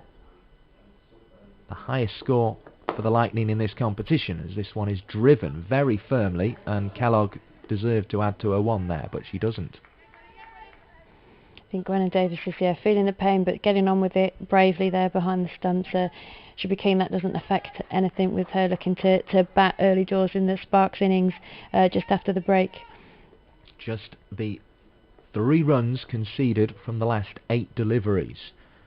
How telling will that prove in this game? Arlett on her way, Diglis end, bowls short, it's crept through, again Davis can't hold on to it. Again there will be a bye 1, and that looks like it's hurt Davis again. 228 for 7. As I say, it's a very brave thing to do, to stand up, and Gwennon Davis, I think that has caused her some considerable pain to her hand. Let's just glad we haven't got a stump camera there, stump microphone there. I think she's played that one well as well. Yes, luckily that's more in the satellite TV range than the internet TV. As in comes Arlett and bowls, and running out is Davis willingly, as Gwennon Davis trying to stop the signal.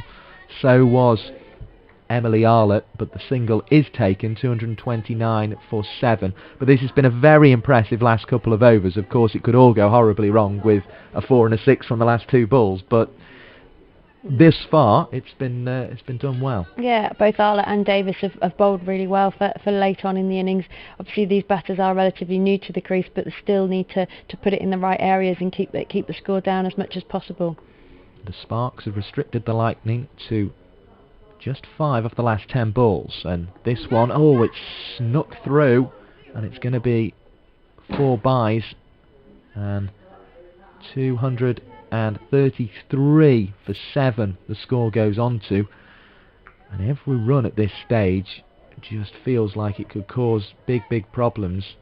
I did almost wonder if Gwennon Davis should have maybe just got that hand checked, because it did really seem to cause her a problem, that second one. Yeah, there's only 1 ball left of the innings, so I'm sure she'll be straight in there having that looked at, because it did look very painful.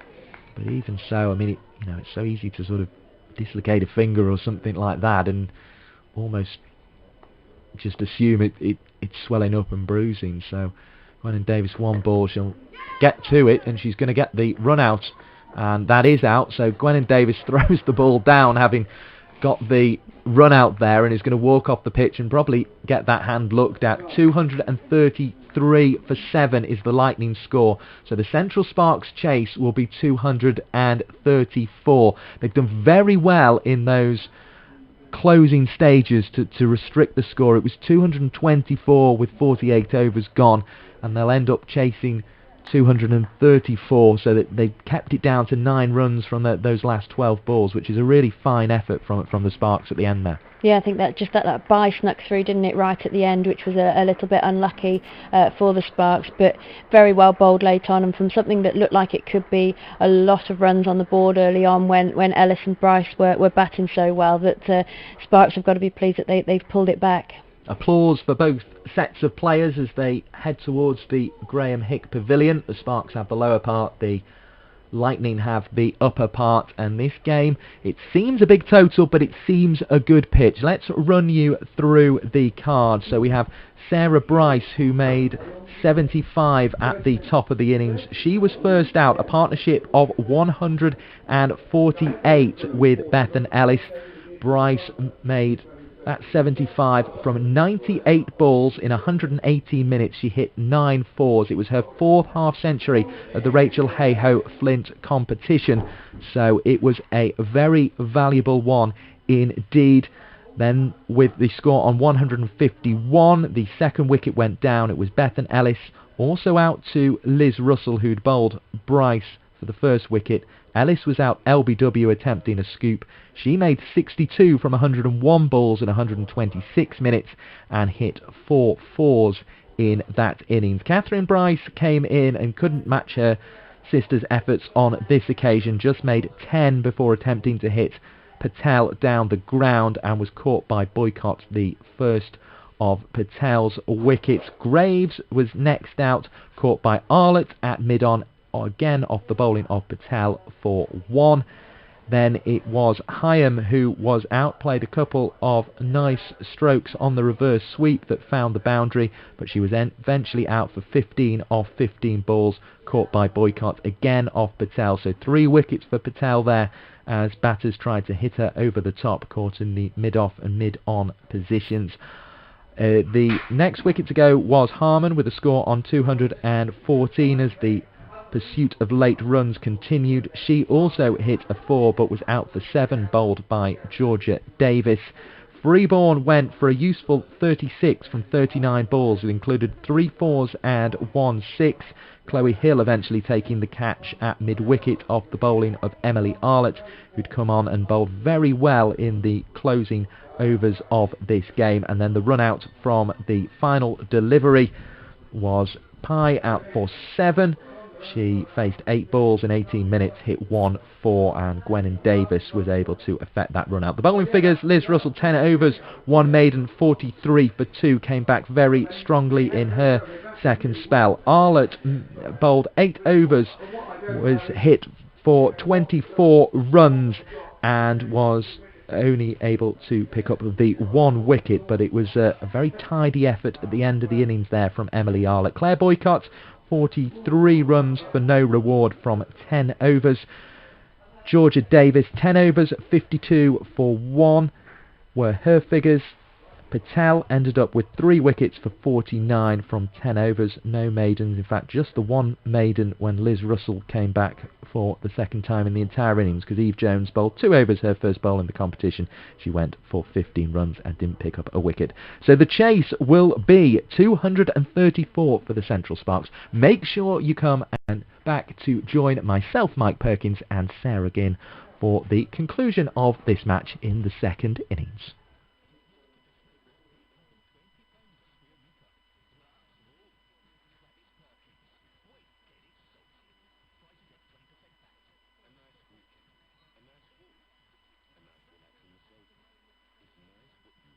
Why?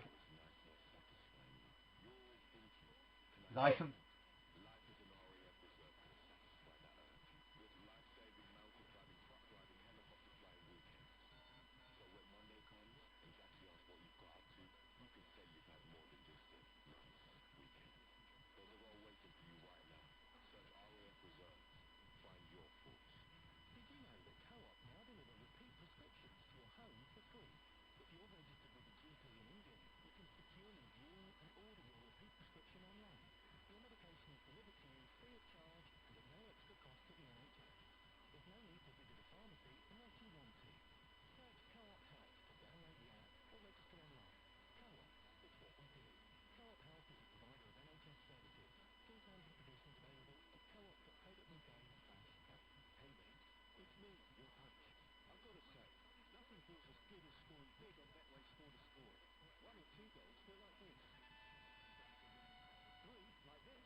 delay in top place side between the M26 and the Connecticut Lane services, and that's after a car broke down also. On the train, there's no service on Southeastern between Seven Oaks and Tunbridge because of safety checks. I'm Emma Dempsey.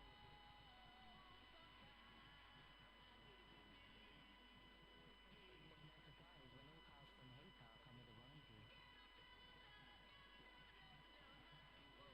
And Heyhoe offers 10-day money-back guarantee. Well, we only have the best quality cars from selected dealers. Hey, buying a car never felt so good.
Well, hello everybody, welcome back to New Road. Absolute delight to have you with us with the Central Sparks opening pair walking to the crease. It will be Gwennon Davis. Obviously she took that rap on the hand in the final over, which seemed to affect her wicket keeping, although she did get the run out off the final ball, of course. But she is out to open the batting. She'll be at the non-strikers end, and Eve Jones is going to open the reply, the captain who made 90 here, of course, the other day, so she will be feeling very confident with her surroundings.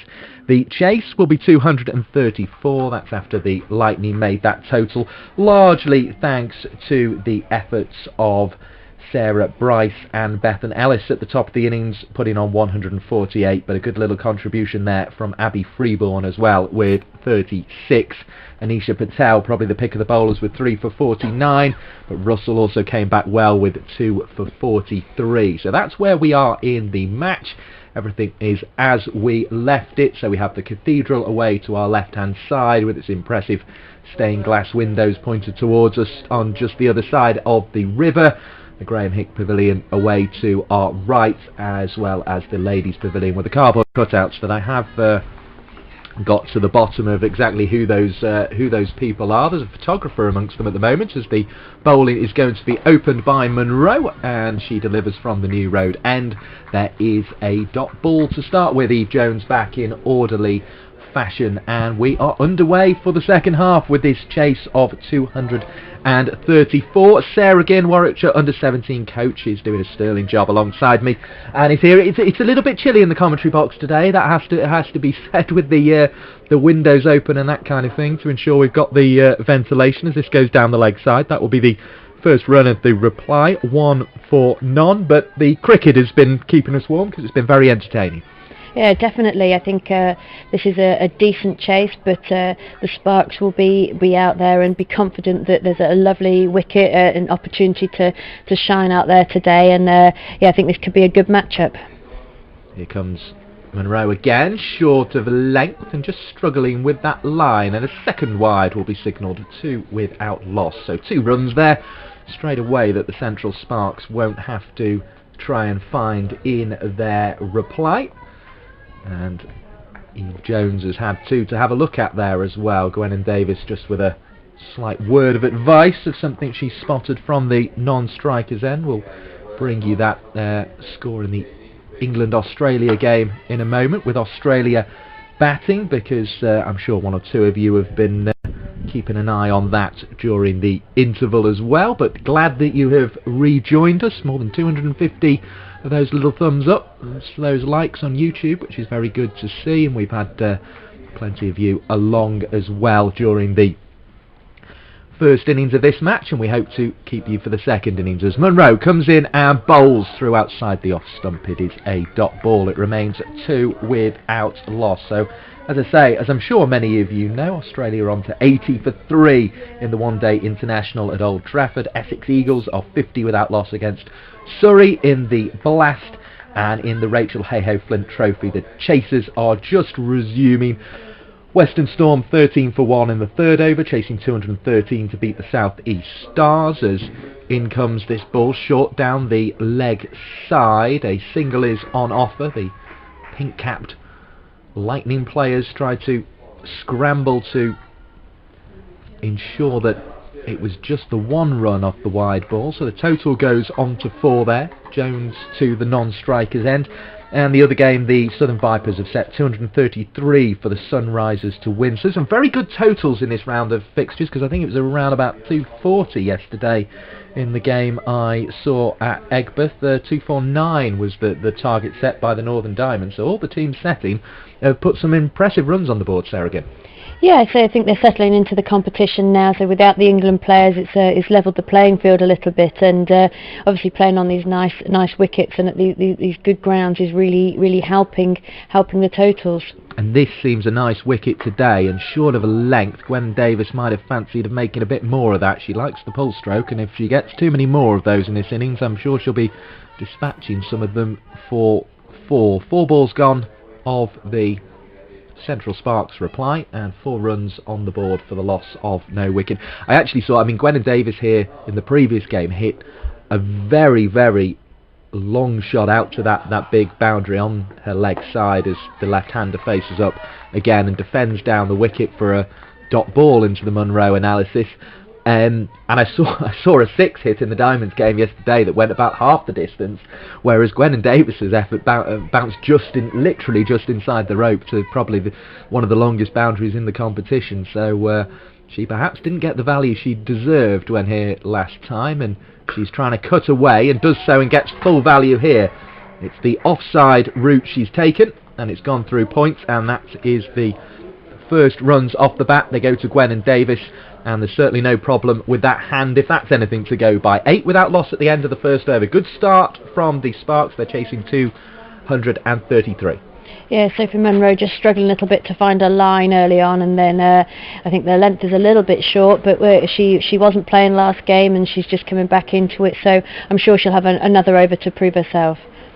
234 to win, to be absolutely precise. 233 was the Lightning score. 226 more is the amount needed. So yeah, Gwen Davis making 37 as the trolleys that have delivered 1 or 2 lunches, I think, the players and the scorers here just make their way back. So this is the 18 minutes past 2 trolley that makes its way along in front of us as Eve Jones just checks her guard and all the cutlery rattles away and makes its way back into the kitchen just around to the right hand side of our commentary position. And things just settle in, and it's important that both the batters do that because okay, the rate's between 4 and 5 in terms of runs per over, but there's still plenty of time to bat. Yeah, I think they won't be worried at all here, the Sparks. Both of these batters are used to opening and seeing through the innings. The field is obviously up, so there's plenty of opportunities to score, and they'll hopefully get those Sparks off to a good start.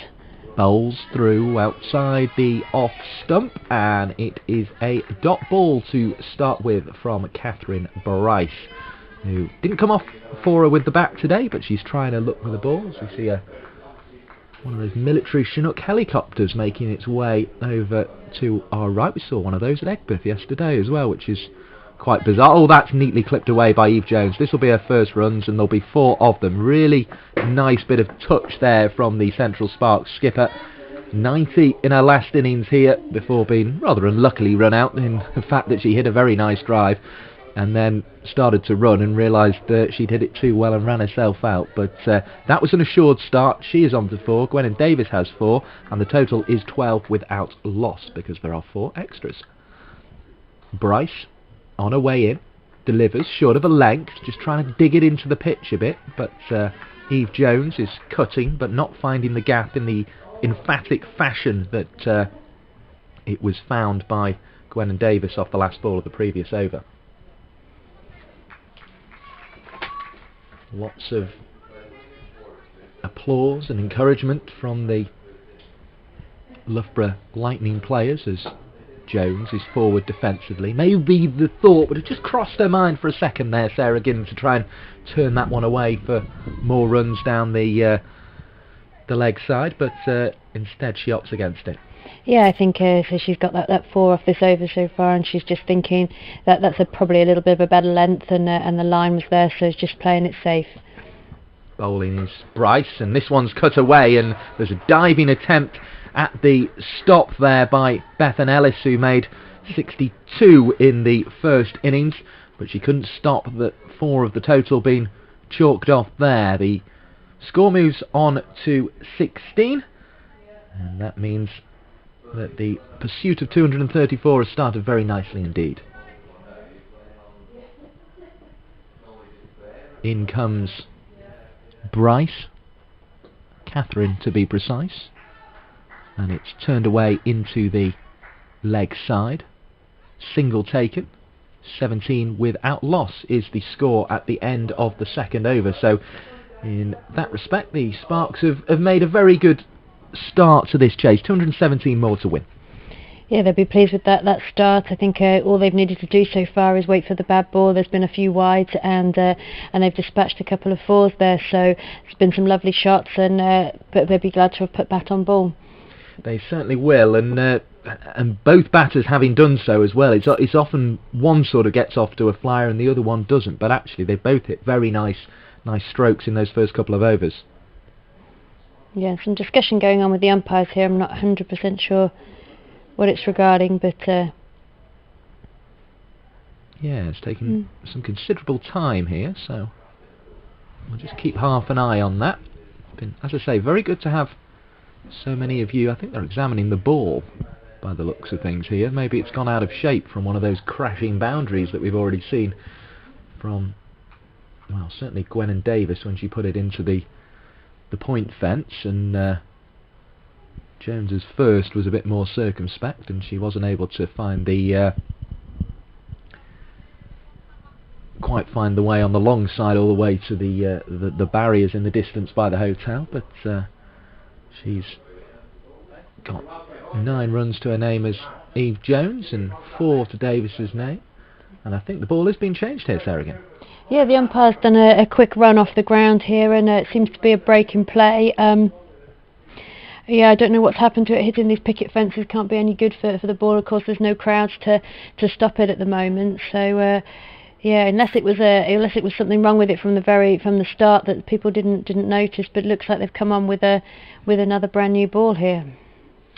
Yeah, so unusual to see a ball replaced so early in a chase, but that's the case, and the batters continue to have their chat. As I say, it's been nice to have as many of you as we have with us today. I think we've had more than 700 watching at certain points, and we've had 250 of those little thumbs ups as well, which is very good to have you here. As I say, I won't keep going on about it, but it is always helpful to know that you're enjoying the stream, and it helps us do more of these. So it's been very good to have you with us, and we will be back to the cricket here, because running in is Munro, and she's delivering to Jones, who's cutting square of the wicket, and it was a good piece of fielding in the leg side by Nancy Harmon, who came in for a brief cameo with the bat, but had to throw herself to the floor there at point. There are 2 of them. There's a cover point and the backward point at the moment.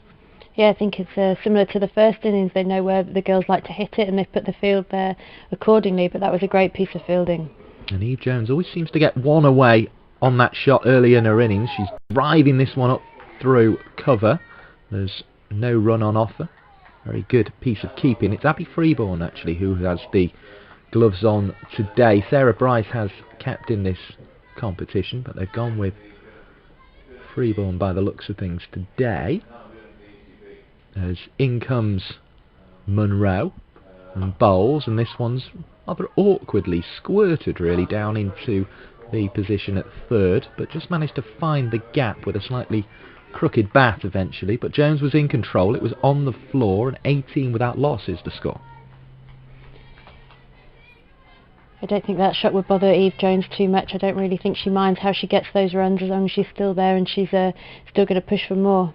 That was the approach she took in the previous game. Gwen Davis was here for much of that, trying to pull there from outside off stump, which was maybe slightly ambitious, and we heard 1 or 2 little whoops from the Lightning players who were excited by that, but it's Gwen Davis's shot, and she is going to play it regardless of anything. Yes, but maybe not this early in the innings. Settles again.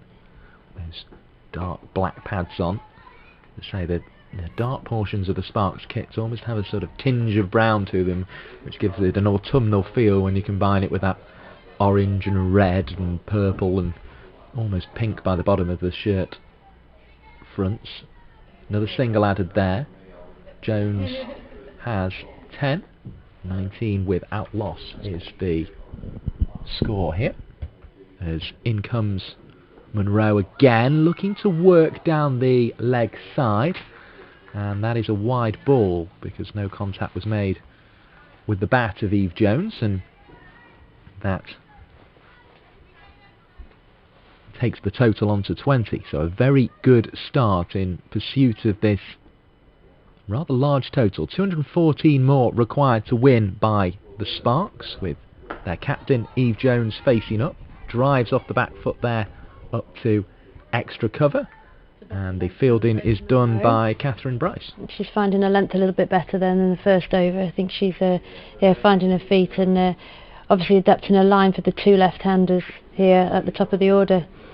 Couldn't get the shot away off the back foot in this over, Eve Jones, but as I say, I mean, every time we've seen her in this competition, even though sort of her first two scores were 15 and 27 and were on the modest side before the 90, she always early on seems to get one of those back foot shots away, and she has done so in the previous over from Catherine Bryce, facing the bowling from the Diglis end, which will continue now. Yeah, she's got that go-to shot that she's very strong there, and getting back and punching it through. She's very effective. So, you know, she feels that she needs to get that shot early on. It hasn't quite come off from that end, but I'm sure we'll see it again soon. I'm sure we will, and Gwennon Davis, I'm sure, will be unleashing that pull stroke. Although it's a cut which has brought her 4 runs so far, and she also has a single added to that. Won't do the same here though, just forces up onto the offside to Heyhoe, who's in at the short cover position, which almost seems obligatory in these Rachael Heyhoe Flint Trophy games. There's been plenty of impressive performances put in there as Gwennon Davis is forward and defending. Back down the pitch to Catherine Bryce. Gwennon just needs to stay focused here and stay concentrated. So there has been a couple of bad balls which probably have helped her settle, but she needs to keep digging in here.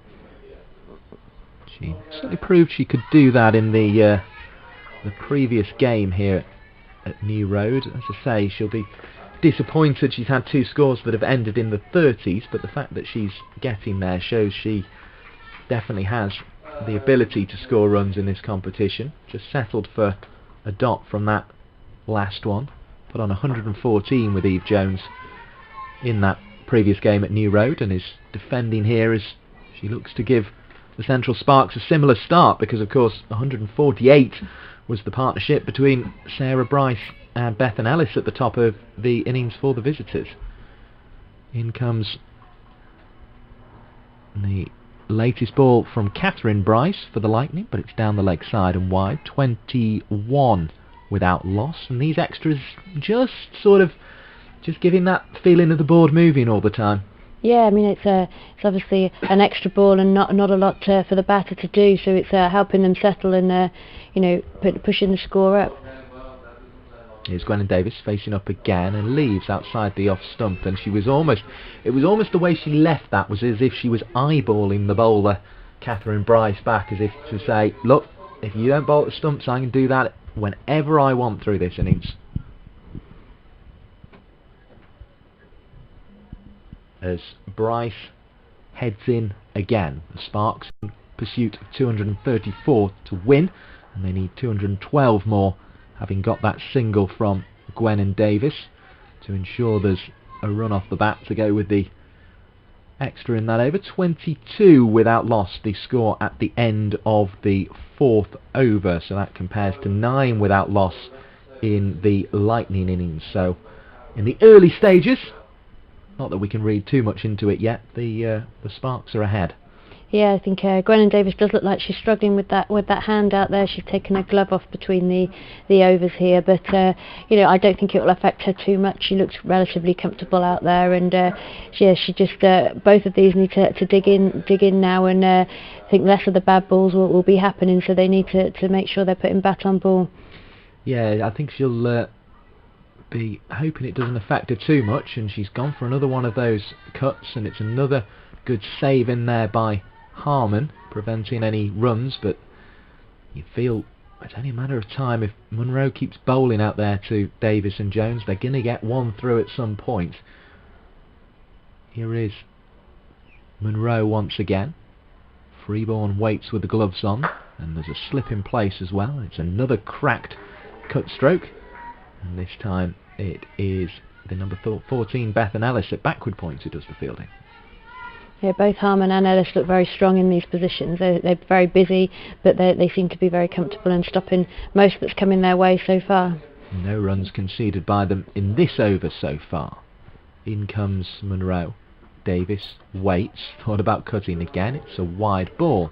and takes the score on to 23. 211 more required by the Sparks to win this game here in the Rachael Heyhoe Flint Trophy, and to keep the pressure up on the Yorkshire Diamonds at the top of the table. But it feels as if this is going to be a close one today.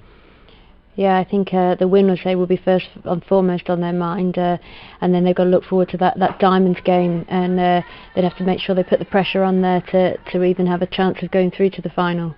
Defended by Gwen Davis down the middle of the pitch to Munro. Australia 102 for 3 at the end of the 19th over in the international cricket. I'll bring you the scores in the Rachael Heyhoe Flint Trophy away from New Road as well as the chasers progress. But it's the Sparks starting here, and it said it was only a matter of time before a ball got through that offside field, and Davis was onto that early. She had 2 sort of sighters early in the over that she sent square of the wicket, where she scored her first boundary facing the bowling from the New Road end. Found fielders on both of those occasions, but this time she went with the option through cover. 4 runs to the total, 27 without loss. Yeah, you do feel Munro is bowling them into this game, yet going to their favourite shots here. Both of them that seem to be very strong there, and she's just given them opportunities to play themselves in. Here is Munro again, worked into the leg side. There is no run on offer to another busy fielder in the form of Lucy Heyhoe. And Munro and Priestland were the two we didn't see come out with the bat. Munro with the ball in hand. Priestland is at mid-off at the moment, as coming in again is Munro to bowl from the New Road end. It's full, there's appeals, but I think there was a bit of bat involved in that. The signal will tell us it was a difficult angle to get a left-hander out as well, and the signal is leg by, so 28 without loss. The single won't go against the Munro figures, but that's a good 5 overs if you're going to chase a score in excess of 200. 234 the target. 28 without loss after 5 is a very good way to start going about it. Yeah, the run rate's over 5 already, which although there has been a number of extras in that, I think that the Sparks will be really pleased at that start.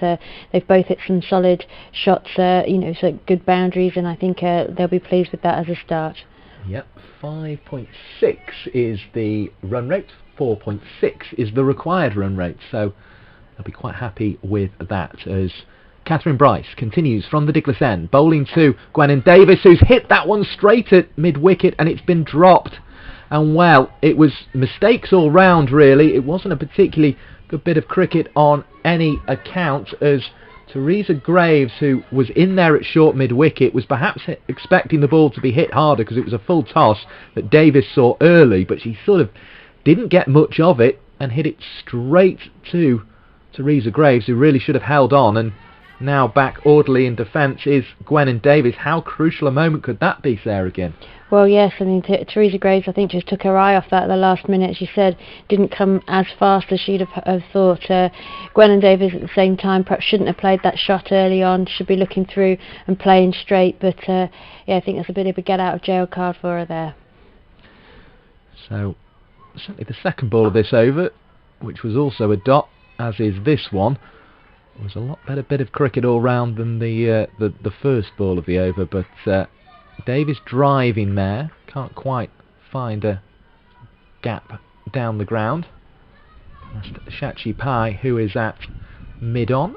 There's also the mid-wicket we've mentioned because of the dropped catch. We've got the backward square leg as well, as Davis is cutting through the offside. A busy piece of fielding is completed over there by Nancy Harmon, and Davis has to stay in her ground. We have a short extra cover, those 2 points, the one at cover point, the one at backward point. A slip has just come in.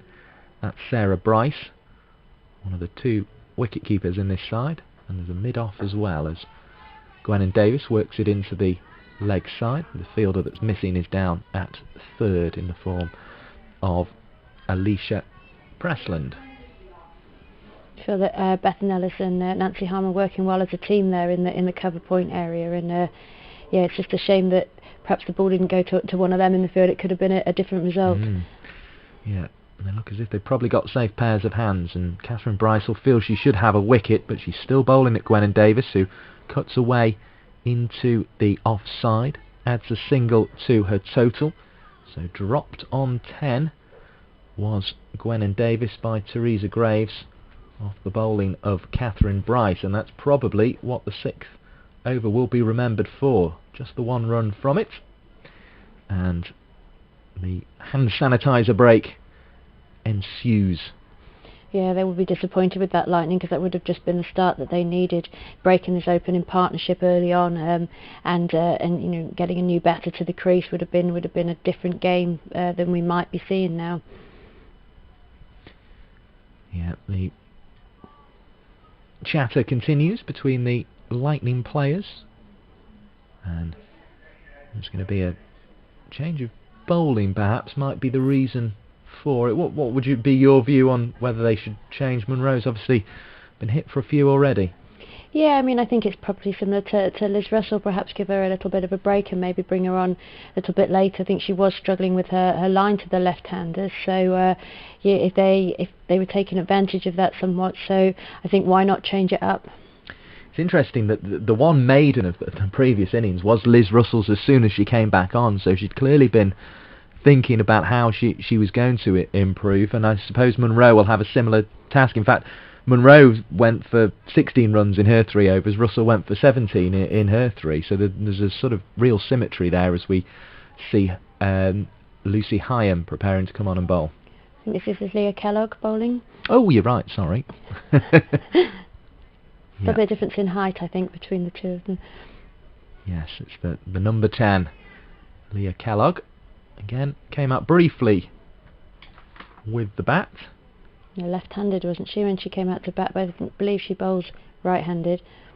Yeah, just the 1 run for Leah Kellogg in a brief innings, but she is now going to try and bowl the Lightning into a position of dominance in the game. 205 more required as Davis is cutting away behind square. She goes on this occasion and takes the score on to 33, and if that hand is bothering her, it's not hampering her cut strokes, because 201 more required, and Gwennan Davis has made 15 of the total so far. Yeah, she definitely is strong on that shot, and the bowlers unfortunately keep giving her the opportunity to just showcase it there. So hopefully they'll be learning that that's not where to bowl at her or to her partner Eve Jones at this stage in the game. In comes the bowling of Kellogg down the leg side this time, so a wide will be signalled. 34 the total moves on to, so a couple of hundred more required by the Central Sparks, but the bowling perhaps hasn't matched the effort with the bat so far from the Lightning. No, you would definitely say that they're lacking a little bit up front here with the accuracy. Kellogg bowls a ball that keeps slightly on the low side. Davis is in position defensively, dot ball. I was wondering towards the end of the innings, we saw a couple where people came down the track and didn't quite clear fielders and that kind of thing, and a couple of drives that were a little uppish, whether maybe the pitch was sort of getting slightly on the slow side as it goes through outside the off stump. Kellogg's hands go to her head, genuinely beat the batter Davis on the front foot there, but I think it might have been, as much as anything, the ball just getting a little bit softer. I think this is a really good wicket, judging by the way the second innings has started. Yeah, and it'd be interesting to see a batter that perhaps gets in throughout their innings, then try those shots later on. They were all pretty new batters to the crease when they did try and go over the top, and it wasn't quite perhaps as effective, and their timing wasn't quite there, but I still think it's a good option to the spinners. In comes Kellogg, bowls, and Davis is back in a crease and goes down, bends her knees, and sort of almost holds the bat out in front of her for support as she does, because she was very glad the bat was long enough to get down to the ball there. It was creeping through a little on the low side, but Davis does tend to play back because of her stature. As in comes Kellogg down the leg side. There's a little bit of pad involved. 35 the score will move on to with the leg bye. Yeah, I think say that was if they hadn't have hit the pad, it would have perhaps been another wide down the leg side there. I think left would be disappointed that the areas they're bowling there at the moment, but so it does show the one dangerous ball that kept low. It did have Gwennan Davis in a little bit of trouble. As I say, she has that tendency to play back, which can almost give the impression that the bounce is a little on the lower side than maybe it always is, as Kellogg bowls down the leg side it goes, and Jones just had to stand, sort of make herself as tiny as possible there to sort of, it was almost like she was trying to stand side on and be kind of paper thin to allow that to pass down the leg side for a wide. Takes the total to 36. Raises her bat again, slightly bent in knee is Jones. We've seen plenty of that at New Road. There's appeals for LBW. It had quite a decent look to it even from our angle here, but clearly just creeping away down the leg side. 36 without loss to score at the end of the 7th over of the Sparks reply. Yeah, it was quite an enthusiastic appeal, but I wouldn't say it was a overly convincing one there. I think the ball has generally been drifting down the leg side to these two left-handers early on here, and Loughborough will be a little bit disappointed with that, and they just need to find this line a little bit better and try and get this first breakthrough.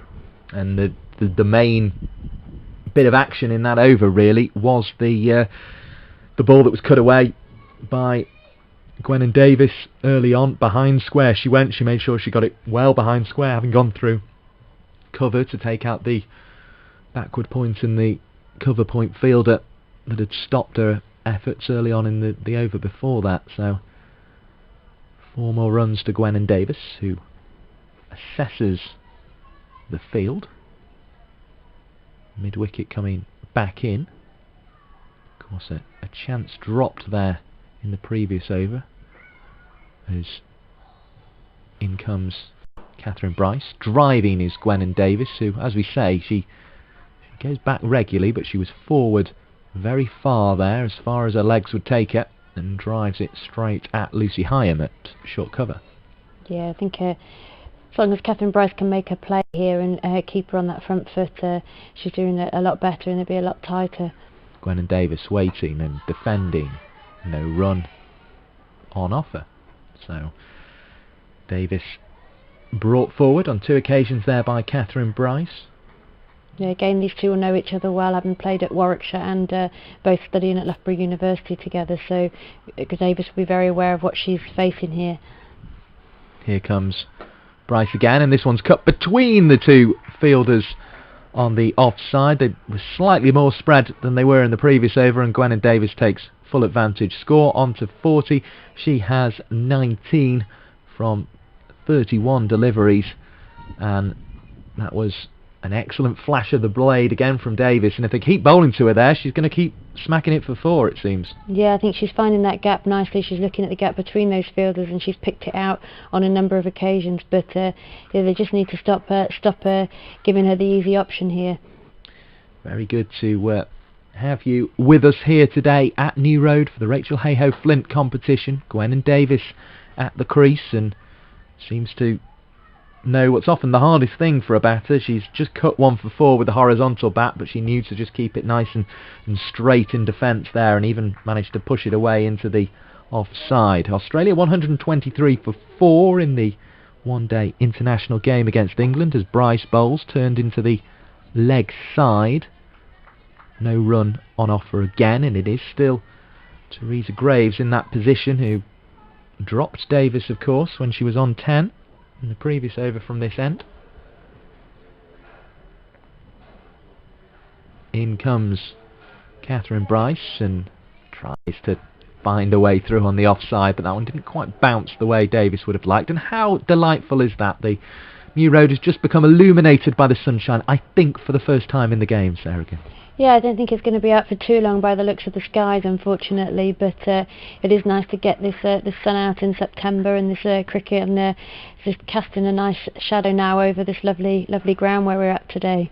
Yeah, I noticed the park near me, the first sort of yellow leaves had appeared on it, the very front tree in a park that's very well populated with its trees, and it's just starting to turn. That's in evidence as you look to the trees over towards the cathedral on the river side of the ground. They're just starting to move from green into a sort of yellowy brown colour, and the pear tree has done the same on the opposite side of the ground. But the late, I think we can call it autumnal sunshine at this stage, is just bathing New Road in a very, very nice rays indeed. A wide down the leg side, 41 without loss is the Sparks score. Eve Jones facing up again, and she's bowled, trying to go back and play that little forcing shot through the offside. It wasn't really there, it was too straight, and it was only just short of a length, and the first wicket falls. Eve Jones goes for 10. She has been bowled by Leah Kellogg. Yeah, that was a disappointing shot from Eve Jones there. I think she was deceived by the lack of bounce, I think, a little bit there, and went back when really perhaps she shouldn't have done, and it's taken the top of her off stump. Having said that, it is tricky when these bowlers are bowling a little bit down leg side and then mixing it up with the straight one there, but Eve will be disappointed she didn't keep her concentration. I think coming to the crease now is Marie Kelly, so it'd be a right hand left hand combination. It'd be interesting to see what these bowlers make of it now, and whether they can improve their lines with the different combination into bat. Yeah, I know we heard in the previous game that it's quite unusual actually to have sort of two left-handers at the crease together in women's cricket, which is maybe something, you know, across cricket more widely. Left-handers are becoming more and more prominent, but actually it's quite unusual to have an opening partnership like the Sparks have. Yeah, and I think they've taken advantage of it there. I think the Loughborough Lightning have struggled to find their line, but yeah, I think now with the left-hand, right-hand combination, it'll be interesting to see how things progress. So Marie Kelly coming out at number 3, and is certainly a very useful operator, as she proved with that 59 earlier in the competition.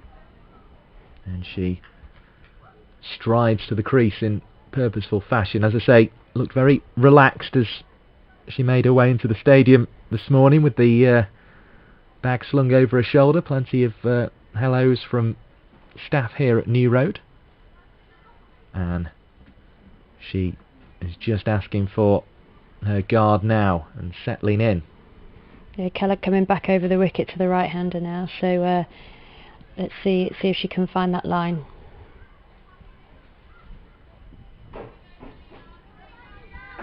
Kelly settles.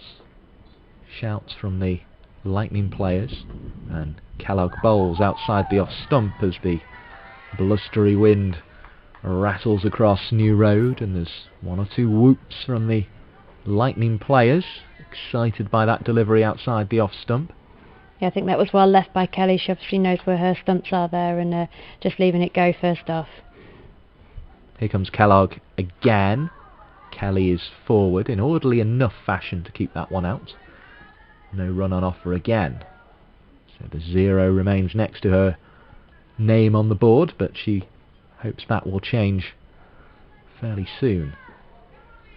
As she assesses the field, she has backward points and cover points again, catcher at extra cover, more conventional cover as well, as this one's wide outside the off stump, 42 for 1, and a mid off as well as a third, so it's a packed offside, 3 on the leg, at long leg, mid wicket and mid on.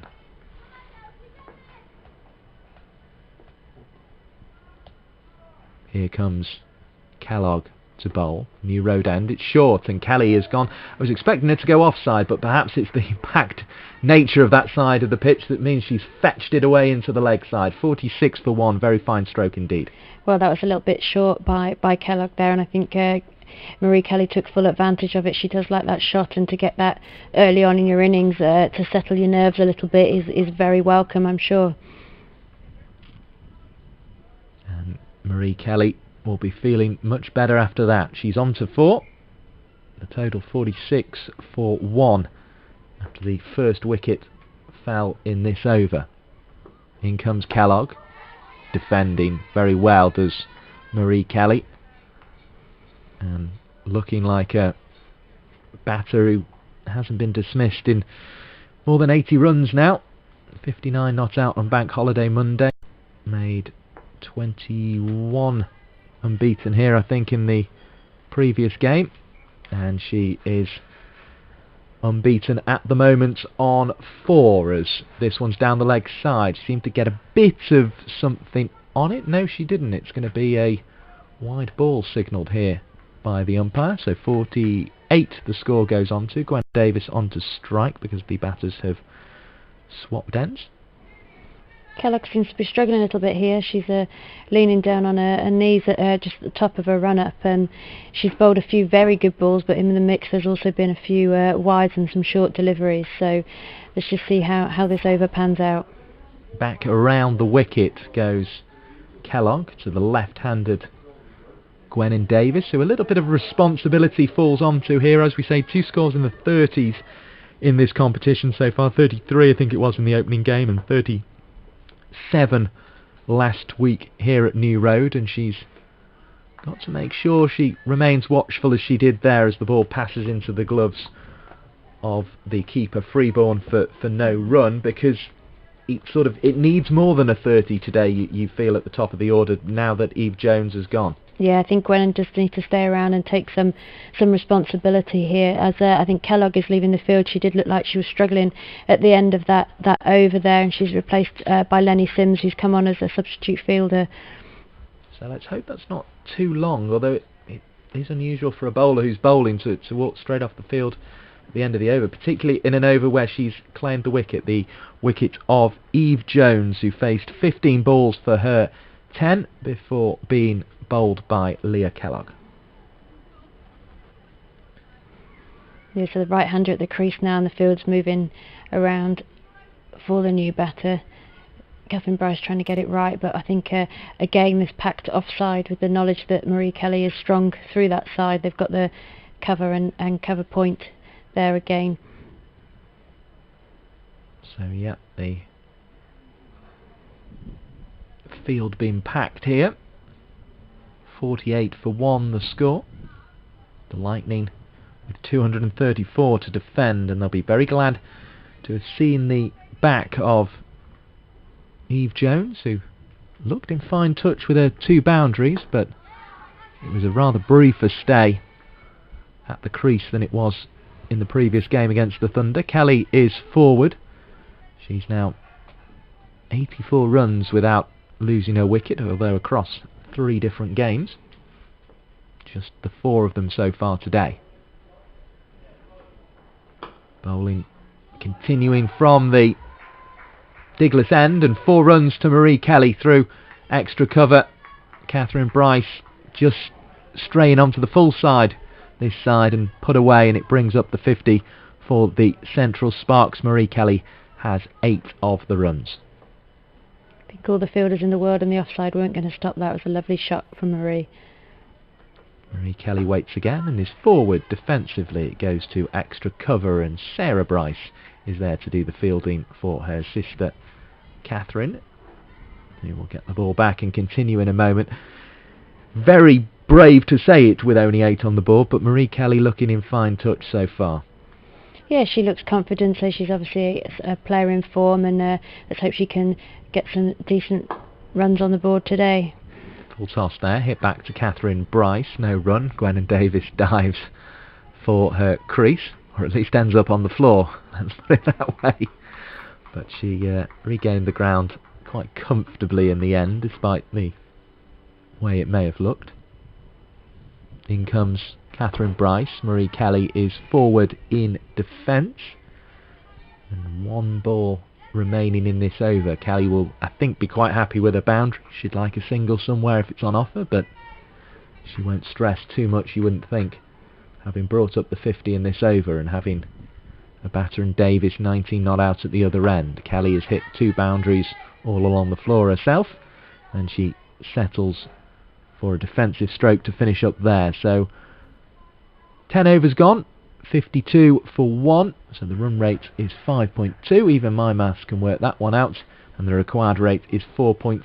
So they're in a very nice position so far, the Sparks, but I guess it's about longevity as much as anything here, Sarah Ginn, in terms of this chase, that they've got to keep it going for a long period of time. Yeah, you'd like to think that if one of these top 4 batters is still there at the end, that the Sparks can see this home, but at the moment it's not about scoring boundaries necessarily. It's just staying at the wicket, and they've got off to a good start. They are above the run rate, but I think at this stage in the game that won't be worrying them too much.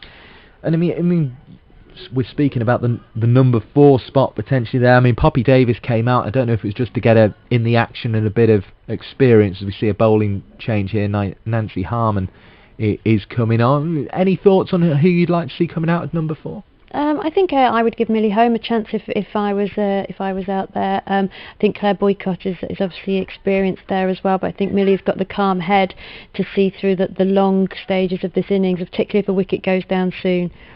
In comes Harmon to bowl to Davis, who's ended up, I think due to just lack of pace on the ball, having to hit that straight off the back foot and found mid-on in the form of Munro eventually. No run onto the total. As Harmon looking to bowl off break by the looks of the first delivery. No, leg break there, and there's a big appeal for LBW, and there was maybe a little bit too much break. Obviously it went from off to leg because of the left-handed batter, and I think it would have just crept past the stumps, was the view. Yeah, I think it's turning nicely for her, and say maybe a little bit too much on that occasion. Comes in again and bowls in towards the pads of Davis this time, who just deflects it out on the onside, and it is Lucy Heyhoe who does the fielding at short mid-wicket. There's also a backward point, 2 out on the leg side boundary and a mid-on. We're into the 11th over, which has perhaps allowed the introduction of the spin, as that one is signalled wide. 53 for 1, and these extras are just hurting the Lightning a little bit at the moment. Yeah, they've definitely not been as disciplined as the Sparks were early on in their innings. Another one thrown up, and this one is swept behind square, and it's going to be a chase on for the unlucky fielder out there who doesn't make the ground, and Teresa Graves is not able to prevent the 4, and Gwennon Davis takes the score on to 57, and they're up around those 5s again, the Central Sparks. They're bang on the rate. In fact, they're ahead of it. Yeah, I think that would be pleasing for Gwennon Davis, who can get a little bit bogged down there and does like to score runs. So the fact that she was basically given that as a boundary shot option, then she'll be pleased with that. 177 more required, and you make that 176 because this is a wide ball down the leg side that didn't really bounce.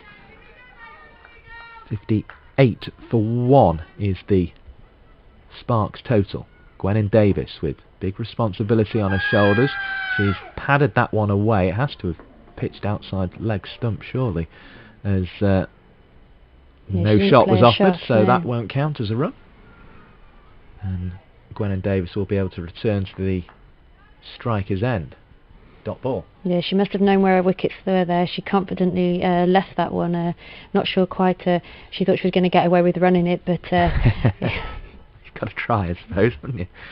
I don't know, maybe falls into the category of slightly unsporting, but Gwennon Davis waits again, and this one is just deflected with the bat this time behind square. Pye is there with the fielding. 58 for 1 is the Central Sparks score. And I mean, in terms of this competition, obviously there's clearly a structure here now below the international level.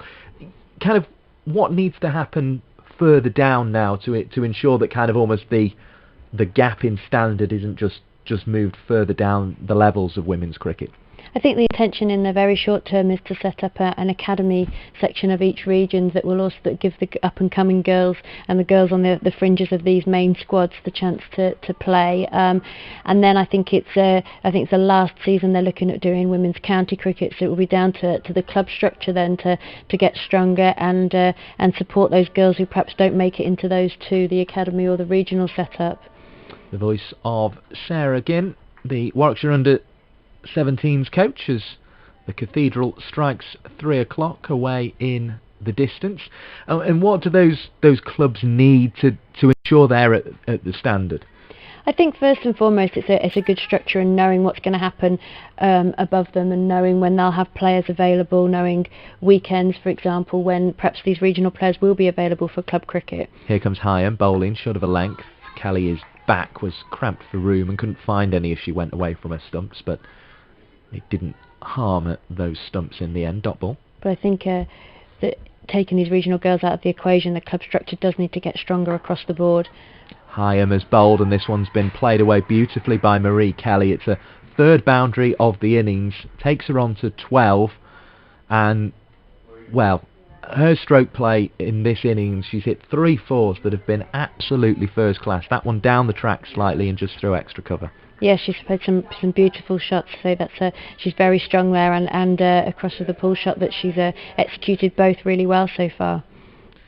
And you can see why she hasn't been dismissed for 92 runs across 3 innings, although she nearly was there, just leaving a bit of a gap as she tried to back away again against Lucy Heyhoe. Just has to remain watchful, because the boundaries are certainly there for Kelly. Turns it into the leg side. Good stroke that, having got the boundary, because there's a big gap there and 2 back on the fence. It's Teresa Graves who returns it, and a single added to the total, 63 for 1. I think the big challenge now with the club structure up to the regional level is to make sure that gap doesn't grow, like we've perhaps seen with the England players taking the lead role when they were in this regional competition. There's obviously a gap that this competition is now going to bridge, we hope, and then we don't want the gap then between the club and up to the regional cricket to then grow. So it's a lot of work to be done, but I think there's some good people on board to do it and to get it right. Here's Lucy Heyhoe bowling to Gwennon Davis, who's back in defence, and there's no run on offer. And there's just a little bit of readjustment to the 2 fielders on the leg side boundary now, as Gwennon Davis again tries to go back. The ball keeps low, just keeps her bat in the ground till over is called, which it is, and after 12 of them the score is 63 for 1. So I think our feeling about this pitch being a good batting track has certainly been confirmed by what we've seen so far. They always say you can't tell until you've seen both teams bat on it, but it seems to me as if it has been fairly comfortable work so far for the Sparks. Yeah, the pitch and the bounce seems quite true. It seems to be playing as I think they would expect from these high level pitches, and I think that the batters out here at the middle at the moment are taking advantage of that in every way that they can. So they are being helped a little bit by the inconsistent lines of the Loughborough bowling, but now they've brought these spinners on, then maybe it's going to be a different game. And I think, Sarah, again, you made the point in the first game we were on together where we were at Edgbaston, and you said, well, these pitches will be an awful lot better than what they've played on at times coming through the ranks and coming through particularly the lower levels of club cricket. These women who are out there, Marie Kelly and Gwennon Davis at the moment, as Kelly faces up, and this latest delivery is played away into the leg side. There will be a single off the first delivery of the Harmon over, 64 for 1. And I guess the challenge is on a pitch like this, which seems a very good one on a first class venue, is actually to then time that chase in the fact that the bowling and the pitch might not be putting the pressure on, but it's just making sure that they're keeping ahead of that rate as they are at the moment. Yeah, I think it's different with different pitches and different wickets. There comes different challenges, and yeah, as you said, it's not the wicket necessarily that's the issue. It's now doing everything that they possibly can to keep the scoreboard ticking over and scoring the runs. Which Davis does there with a pull stroke behind square on the leg side. It was a poor delivery, it has to be said, but Gwennon Davis made sure she placed it behind square and got maximum value. 68 for 1 the Sparks total goes on to. Gwennon Davis has 27 of them, so she's approaching those 30s where she's been out twice in the competition. She'll want to make sure she gets through those. Yeah, I think that will be on her mind right now. In comes the bowling of Harmon, and gets a dot delivery on that occasion. I also think the advantage of playing at these lesser grounds is you do have to concentrate a bit more, because you can't rely on the pitch, and it does perhaps show that. Davis goes behind square again with a ball that didn't bounce. It's a misfield, and Davis is going to have to really scamper to get to the far end, and she does so and nearly clatters into absolutely everybody she could. She couldn't have run in the direction of more fielders if she tried there, I don't think. It goes on to 69 for 1. Yeah, just saying the pitches that they perhaps have played on earlier in their careers, or maybe even in this season, will stand them in good stead, because you do have to think a lot more. The pitches are so more unpredictable, and it does make you a better player. In comes Harmon again. It keeps low to Kelly, who had to be watchful, but she's in such good form that she was in watchful form. And I think it was Pye there at backward square leg, running, absolutely sprinting to make sure she was backing up the wicketkeeper in case the throw came in, which is terrific commitment. In comes Harmon once more, who replaced Kellogg, who's taken the only wicket. That one's left outside the off stump. I think Marie Kelly was perhaps hoping she might get a wide if that one hadn't turned back, but it did, so it was just in the line. 69 for 1 is the total. We've had 13 overs of the reply, and the rate's up at 5.3 at the moment. Yeah, they'll be pleased with this start. The Sparks obviously disappointed to have lost the wicket of the captain early on, but it does bring Marie Kelly to the crease, as we said, who's currently in form, and Gwennon Davis, who will be hoping to push on from those 30s and get a bigger total today. And I'm looking for the blonde hair of Leah Kellogg, and I can't see it. I can only see Lucy Heyhoe with blonde hair is about to bowl, so she hasn't returned yet, which is a little bit worrying from a Lightning perspective. They've struggled to get over the line in games, despite having been in them, as Gwennon Davis will get through for another single here. Again, slightly sloppy piece of fielding allowed her to do so. 70 for 1 is the score. As in comes Heyhoe again. Throws it up. Kelly's down the ground looking for that rather minute gap actually at extra cover, but she managed to thread the ball through there in the previous over. Couldn't on this occasion. It's a dot ball. Here goes Heyhoe once again, and Marie Kelly is able to defend the ball into the offside.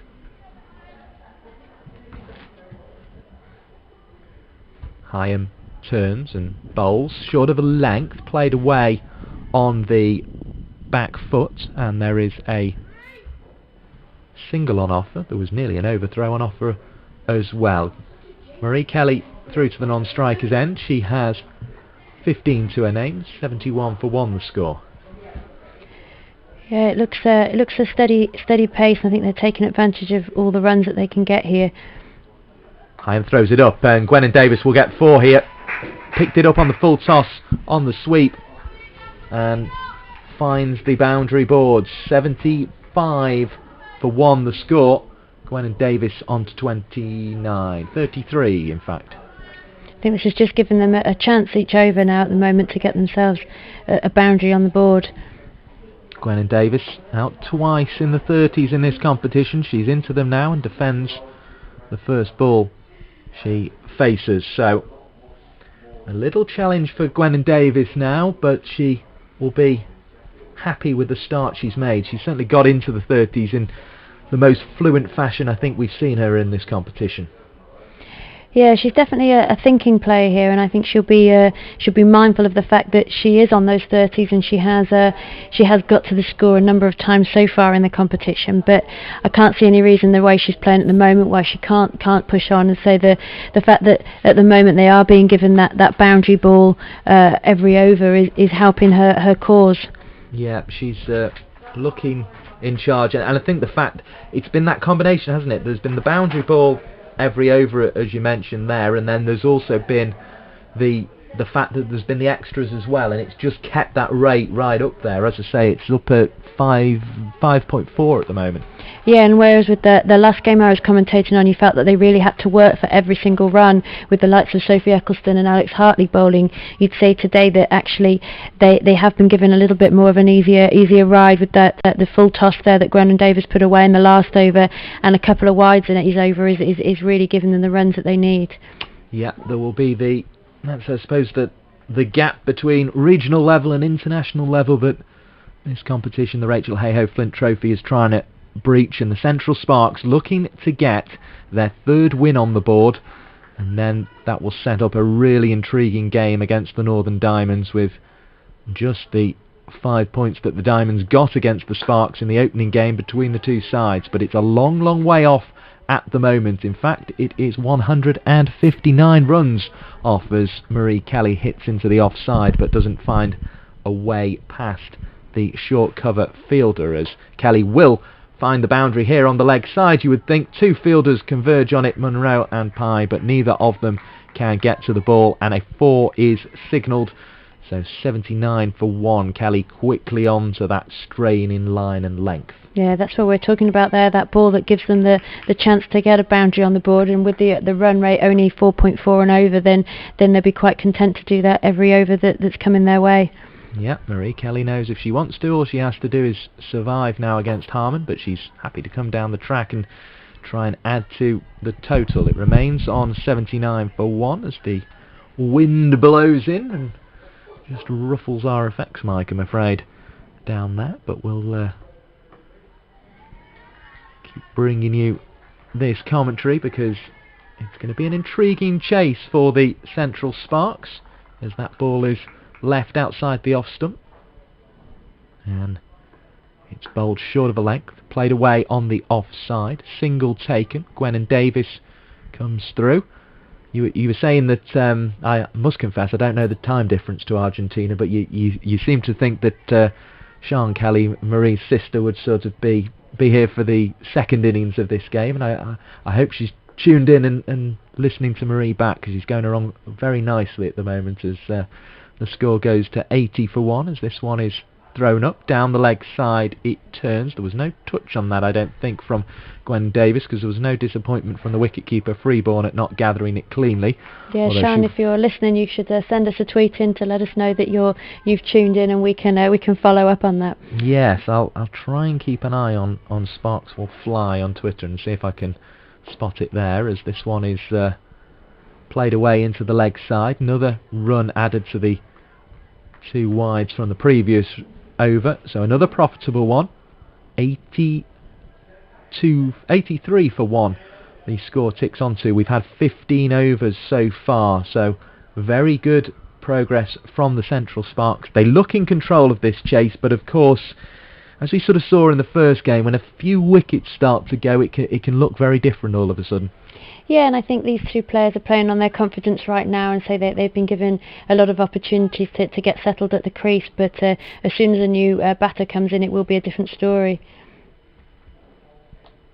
So the bowling continuing from Heyhoe, played away nicely by Marie Kelly, takes her score on to 22. 84 for 1 is the total. Australia 160 for 5 after 31 overs at Old Trafford in the one-day international, which started later obviously than we did, and Gwen Davis has started her innings in absolutely fine style, and she again manages to find the rope. Her placement has been fantastic, and it's sort of terrorised poor Teresa Graves really, who dropped the catch when Davis was on 10. She's now moved on to 37, so she's moved from one of her scores in the 30s to the other one. Yeah, and let's just hope that she can push this one on further. 4 more to the total there. 88 for 1. The other games in the Rachael Heyhoe Flint Trophy, we'll bring the scores from those in a minute, as this one is short of a length, played away by Gwen Davis. 89 for 1. Reminder, hashtag Sparks Will Fly or hashtag Lightning Strikes for the way you get in touch with the two teams involved in this game. 145 more to win for the Central Sparks. In the other games, as Heyhoe bowls and Kelly's forward and deflecting it into a gap off the front foot, and Gwen Davis is there responding quickly. 90 for 1 the score moves to here. Another 165 required by the Sunrisers, who are 68 for 3 in pursuit of the Vipers, 233. That would be a bit of an upset. The Vipers top of the Southern Group. If the Sunrisers can get there, the 3 wickets will perhaps be the difficulty they have. And the South East Stars made 212 for 9 in their 50 overs earlier on, as this one is struck away by Gwen Davis off the back foot, and that will be 4 more, and it takes her out of the 30s. I'm not going to call them the nervous 30s, because that would be overstating it a bit, but she has been out twice in this competition in the 30s, and she's now on to 42, the score on to 94 for 1. The Western Storm have 79 for 2, so need another 134 to beat the South East Stars in the southern group of this Rachael Heyhoe Flint competition, as Heyhoe comes in and Gwennin Davis is cutting away off the back foot. This one's got a chance of going for 4 as well, but credit to Teresa Graves, because she's been beaten twice out on that boundary with the bowling from different ends, and she manages to get across and keep it 2-2. So 98 for 1 the score goes on to 96 for 1, sorry. Gwennin Davis has 44, and as I say, she'll be relieved, Sarah Ginn, just to have got out those 30s, given she has been dismissed twice in that part, and you almost saw it with the second stroke. She was straight on moving the board along. Yeah, I think she was keen to get back on strike there over and get herself over that little benchmark that she'd probably got in her head there. But hopefully that 44 is still not in her sights. I think there's something higher than that will be, and that she can push on now and get some more runs on the board. I mean, who knows? As it's my right to do as a commentator, I may have overstated it absolutely completely, and it may have not even crossed her mind that she was in the 30s. But she's on to 44 now, and she's looking very good indeed. She is just examining that hand. She's just taken the glove off and given it a little shake to just check on it. So it clearly hurt her in that final over of the innings. Yeah, but I don't think it's affecting this batting too much at the moment. As we see, Bethan Ellis is coming on now from this end. Again, Bethan being as part of the Warwickshire setup will know all these both these batters really well, and let's see if she's got a plan to bowl to them. Well, she'll have been glad to get her 62 with the bat, and she bowls outside the off stump in that largely purple strip. Just a little bit of pink on the front. Of course, they've got pink caps and pink pads, the Loughborough Lightning players, but Bethan Ellis has done her job in the pads and is now trying to do her job with the ball, and that had a little bit of wobble on it as it went down, just seemed to be slightly unusual pace. And actually Marie Kelly, who's looked so good at the crease, just for once lost her shape a bit there as she tried to fling the bat at it.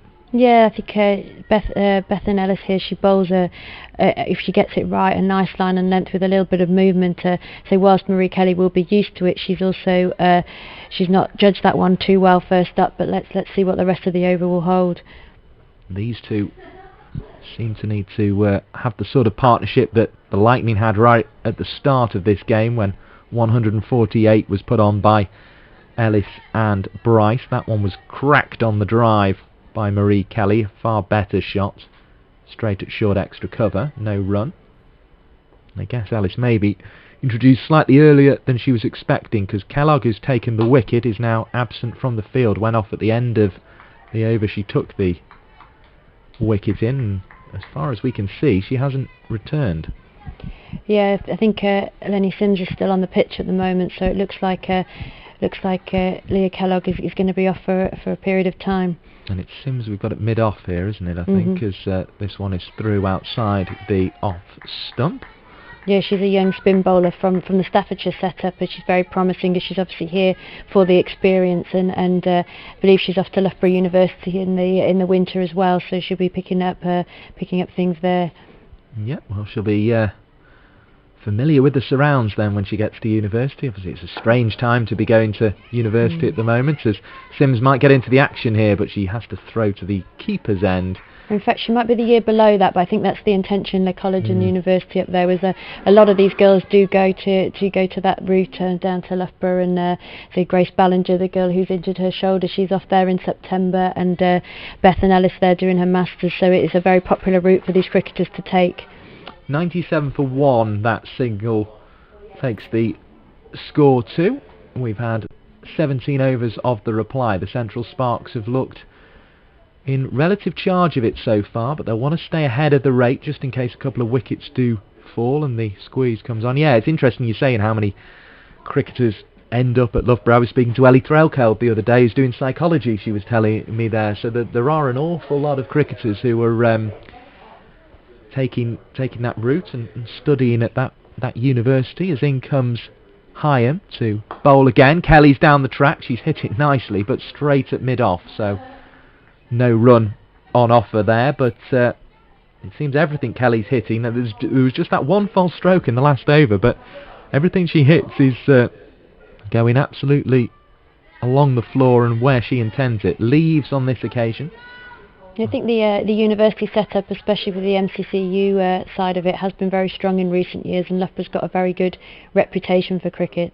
As Heyhoe drags it down, and it's defended awkwardly for once by Marie Kelly, but she was in complete charge. It was just the fact the bounce was a little odd. Australia 164 for 5 in the one-day international against England, as in comes Heyhoe and bowls, and Kelly drives down the offside of the pitch, and there is no run on that occasion for Kelly. Bowling her 4th over here is Heyhoe, and Kelly just trying to work it there. A little frustrated all of a sudden, you feel, Marie Kelly. She hit that very nice shot at the start, mid-off going back now. The bowling has got a little bit better the last couple of overs. There's been less balls for them to hit, so let's hope that she's patient here and stays in her crease.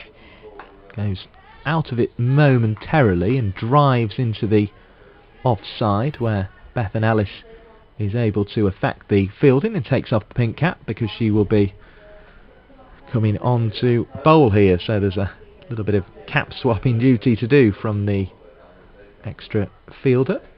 Yeah, I think as they can't give anything to the umpires, this extra fielder's got an additional role along with the hand sanitizer and the drinks. It's the cap and jumper fetcher as well.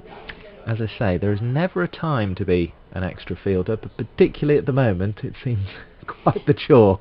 Not only that, you've got to do it with a mask and gloves on as well. I know. It's yeah, not the time to be pressed into those duties. Just one from the previous over then, as Kelly will took a bat under her arm and take her gloves off momentarily in the break between overs. The sunshine remaining with us for now, so it's doing a rather good job up against this kind of, it's light grey, but it's a definite blanket of cloud above New Road today, and the sun has managed to just find its way through, as Davis can't find her way through the field there. Dot ball, the cathedral looking in rather more splendid form in the distance there now. It's sort of illuminated by this sunshine, and the brickwork's that little bit lighter, and the shadows defining the architecture and the structure of the tower over there, as this one's driven into the offside, and there is a single taken. 98 for 1 the Sparks go to. Looking comfortable at the moment in this chase, but there's a long way to go. 32 more overs in fact after this one. Yeah, you do fancy that if one of these batters stays at the crease, that it would be the Sparks' day today. So it's a little bit early to say at the moment, but they've just got to stick around and see these overs up. And I'm confident that at the moment, with the run rate where it is, that they'd be able to see them home. Australia 170 for 5 in the one-day international. Essex Eagles have set Surrey 196 in their blast game, as this one is down the leg side, and that will be a wide ball signalled. Total moves on to 99, and again it's those extras just hurting the Lightning at the moment. In the Rachael Heyhoe Flint Trophy, Southern Vipers have set 233 for the Sunrisers, who need another 155. They're 78 for 4, as Bethan Ellis comes in and bowls, and this one is driven nicely but not through the infield, and again, Kelly will just have to wait for her opportunity to score. Gwennon Davis 45 at the other end, and the Western Storm are 92 for 2, needing another 121 to beat the South East Stars, as this is another wide from Bethan Ellis, who started off in very tidy fashion in the first over, but has brought up the Sparks 100 with 2 extras in this over. 100 for 1 the Sparks. Be interesting how many extras the Sparks actually bowled. It does have a feeling that Loughborough Lightning are bowling considerably more in this innings. Ellis bowls, and this one's heaved into the leg side, and it bounces once, and there have been some very pretty boundaries from Marie Kelly, but that was it was just more a brute force one, wasn't it? Just lifted it over the leg side. Might have been slightly disappointed it didn't carry all the way for 6. She didn't get all of it, but it certainly brings her 4 runs. 104 for 1, and that was maybe just a little bit of frustration that she hadn't been able to pierce the field for a while, but she hit it well when she went for the stroke, and she faces up again to Bethan Ellis, who's wide down the leg side. 105 for 1. Yeah, I think Lightning must be disappointed with these extras, but Marie Kelly just taking advantage of that slightly short ball there and having to actually send it because there's not that much pace on the ball, but she executed it well. Yeah, just sort of muscled it over the leg side, did Marie Kelly there, having hit some very nice boundaries indeed in this innings. Dot ball through to the wicket keeper it goes, and there is no run on offer there. So the Sparks total comes up in the 19th over of this innings as Kelly is forward in orderly fashion to complete it. And that is the end of the over. More swaps of caps and things go on, but this is all going in the right direction as far as the Central Sparks are concerned. And I think you were dead right there, Sarah. Again, she took a little bit of a risk there, Kelly, to sort of force it over the infield, but it was a fairly controlled one. Yeah, I think there's relatively minimal risk with the field where it was for that shot, and so she did have to send it a little bit, but it seemed to be relatively safe. On the cardboard cutouts front, I was right the first time. I shouldn't have worried that I'd seen that tweet that I thought maybe had a different explanation. It is largely members of Worcestershire County Cricket Club over there, and Gwennon Davis was almost bothering them with the ball, but Sarah Bryce, who made that superb 75, her fourth half-century of this competition, makes a superb diving stop on the boundary, keeps the scoring to 106 for 1. So it was very nicely hit over there by the left-handed Davis. The right-handed Kelly comes onto strike, and it's forced away on the back foot. Yeah, so largely Worcestershire members, although apparently there've been a few sort of rogue ones stuck in there. So apparently Eric Cantona's over there is what I hear as Heyhoe bowls, and this one is struck by Kelly. It bounces just short of the fielder who was coming in, I think anticipating a catch at first, but wasn't able to get there, and Marie Kelly again muscling one into the leg side and again finding 4 runs. 110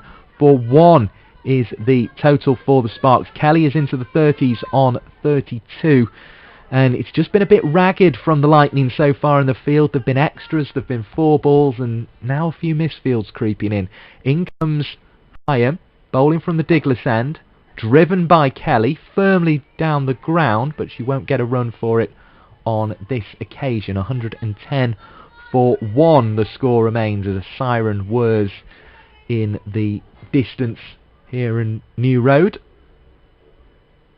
And Heyhoe on her way in again, bowls, and Kelly just plays on the onside. It wasn't quite as sweet a drive as the last one, which looked as if it deserved runs. This one perhaps on as even and all fair that it has ended up being a dot ball.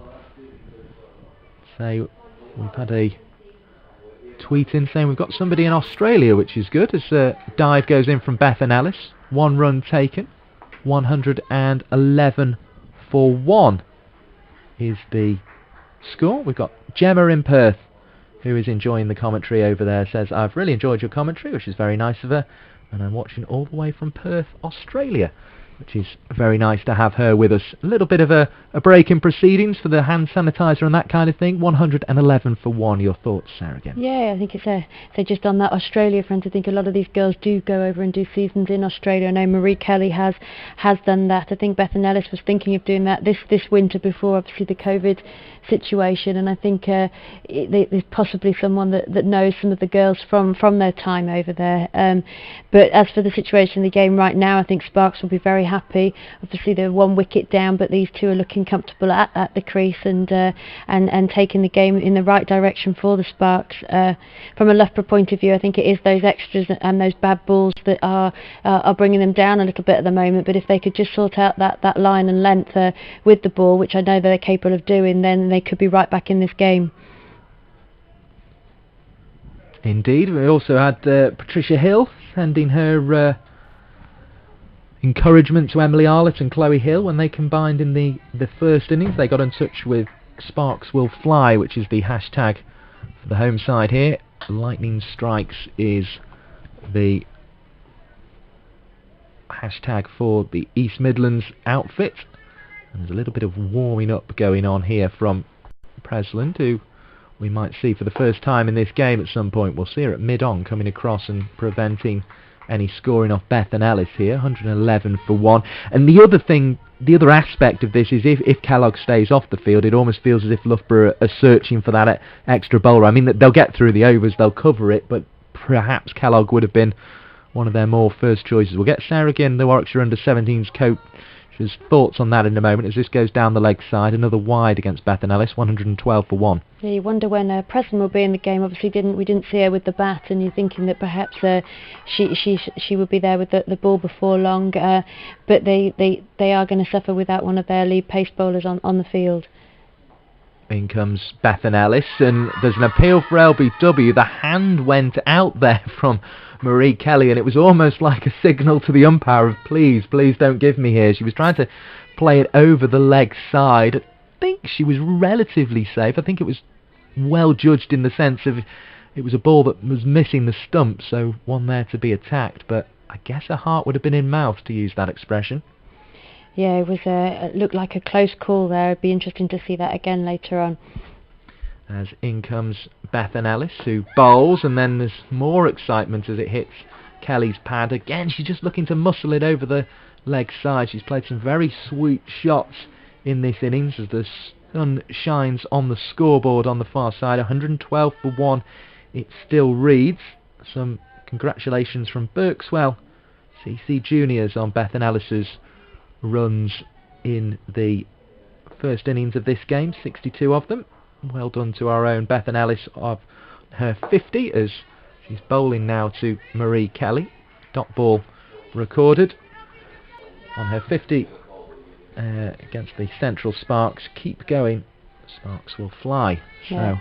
It's nice to see the junior section of our club there. Bethan's been involved in coaching some of the juniors over the start of this season.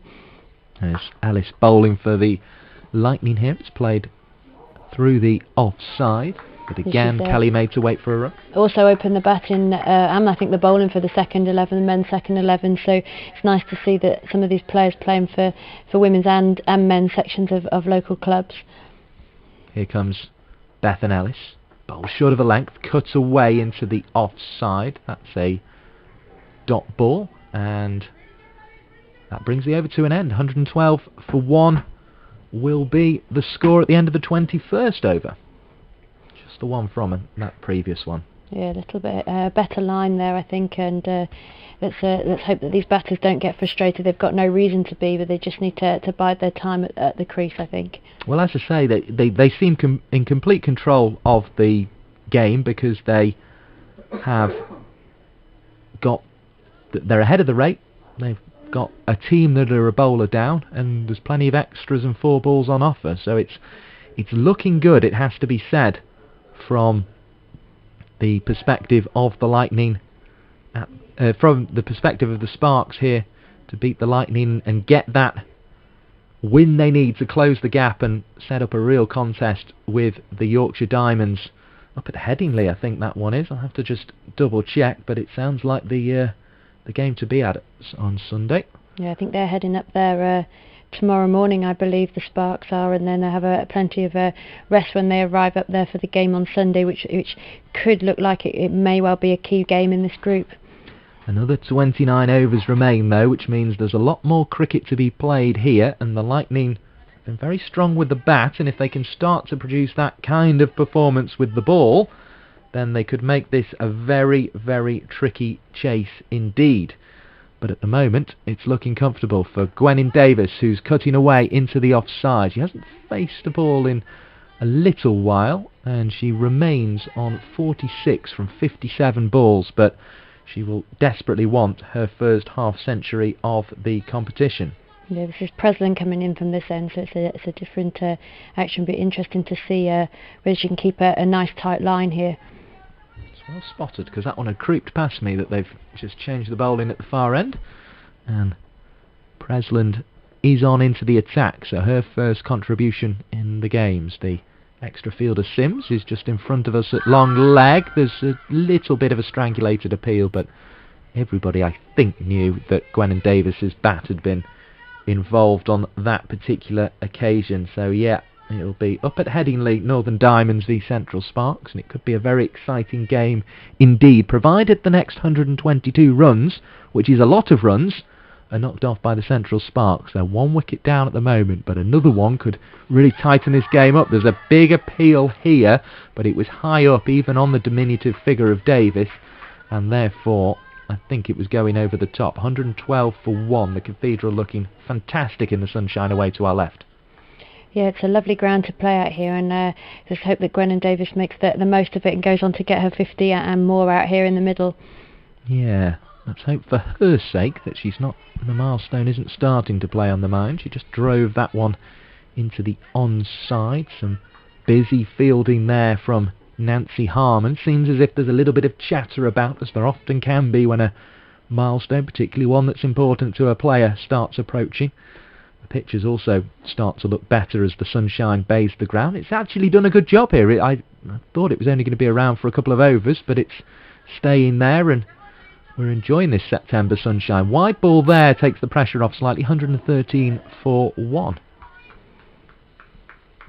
It seems to be the theme of these bowlers. A couple of decent balls and then one straying down that leg side. I think they'll be disappointed with their lines today so far.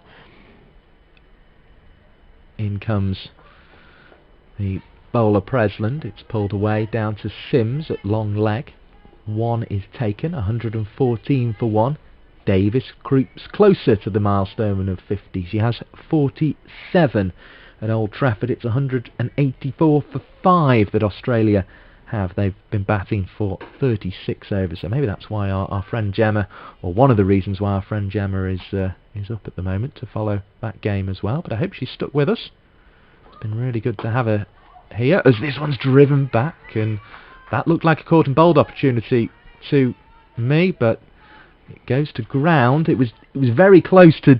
It was almost one of those where the hand gets there and sort of pushes it into the ground, but I think that at the very last ball of Presland's over there was a chance, and that could have been valuable. Davis, of course, was dropped on 10, and it seemed to me as if Kelly was on 33. Yeah, I don't know whether that just dropped short a little bit there, or whether she just didn't quite get anything on it, but it was definitely a half chance at the very least, so Presland will be disappointed with that in her first over.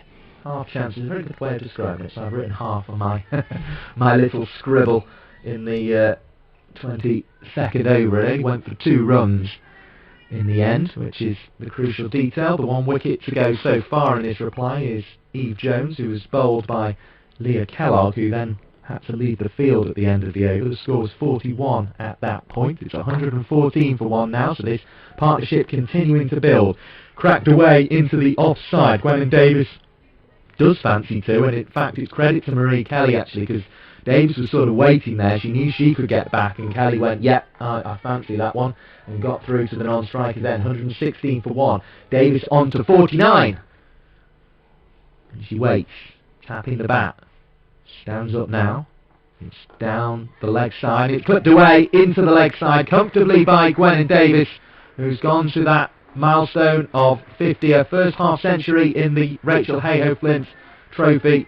She does that rather new thing that I think Andrew Flintoff first did, where she sort of grips the blade of the bat and shows the back of it to the applauding colleagues of hers in the Graham Hick Pavilion. 117 for 1, and it's 50 for Gwennon Davis. We'll get Sarah Ginn's thoughts on that in just a moment, because Bethan Ellis is in already and quickly, and it is a dot ball that she bowls to Marie Kelly, who was forward driving. Yeah, I think she'll be very relieved and pleased about that. When I spoke to her the other day, she just said, I'm disappointed I haven't got to that 50 stage, so she has done that today, and she won't settle for that though. She's not that sort of player, so she'll be pleased, but she'll be hoping for more. Well, there are plenty more runs on offer, another 117 of them required in the chase, and Kelly couldn't find one of them there with a drive this time down the offside of the pitch, but whenever she's getting forward and just trying to time it, she looks in very orderly fashion, does Marie Kelly. Waits again for Bethan Ellis, a player she will know well, as Sarah Ginn, the Warwickshire under-17s coach, has been telling us, and she cracks this one away for 4 through extra cover, does Marie Kelly, and there's going to be a tap of bats between Gwennon Davis, who brings up her half century in this over, and Marie Kelly will be fancying one herself. 37 not out here today. She, of course, had not been dismissed in 80 runs coming into this game, with a 59 not outs and a 21 not outs, and she's going along very, very nicely in this competition, is Marie Kelly. Yeah, she's hit some lovely boundaries today, both sides of the wicket. She's good square of the wicket, but also she's hit some through the covers and found the gap within the fielders. So she has been given a few opportunities with some full tosses and some shorter deliveries, but notwithstanding that, she's taken her chances and she's looking really strong.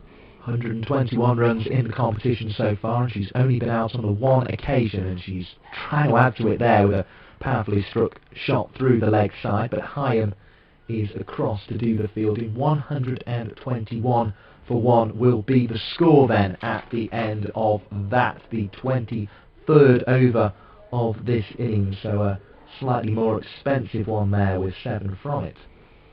Yeah, I think Bethanella's not quite finding the right areas there, and so again, with it being slightly slower, it's probably similar to Liz Russell found early on, that there are opportunities to go after the ball, and should be disappointed with that as a bowling performance so far, but so these girls are looking decent at the crease and taking their opportunities.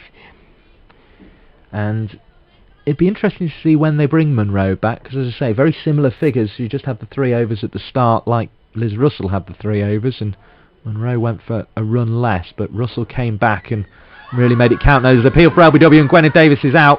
She's just tried to work that into the leg side. It was a bit straight to do so, and the introduction of Presland into this attack has actually had a little bit of an impact, because it's got Gwennon Davis LBW. The score is 121 for 2, so an impressive partnership there of 80 put on by those two, but Gwennon Davis trudges back to the pavilion, 50 exactly to her name. She is out LBW to the bowling of Alicia Presland. Yeah, she'll be disappointed with that. She's replaying the shot in her mind there, and you can see her playing that shot with her hands as she's walking back out. She should have perhaps got forward to that. I think deceived a little bit by the pace, and the differing pace of Presland to Ellis at the other end has made the difference there. So she did get to that 50, but I think today she'll be saying she's disappointed that she didn't get further. But an impressive partnership there of 80 runs with Marie Kelly, who is at the other end and now takes on the senior role on 37, and I suppose that's the advantage, is the fact that, well, they're not getting to that stage where there's 2 new people coming in, although of course if Kelly is dismissed that could become the case very quickly. Yeah, and Poppy Davis is new to the crease. She said she batted last game just for a couple of balls, but she's a good young player and a bright prospect, so she'll hopefully be relishing this opportunity to get out in the middle at what is a good time in the game. Yeah, there'll be an opportunity here for Poppy Davis. She just needed to make the 2 not out in the previous game, but that means she's yet to be dismissed. She's had a taste for cricket here at New Road, if taste is the right expression. Don't really think you can eat the atmosphere out there, but Poppy Davis is out there with her bat.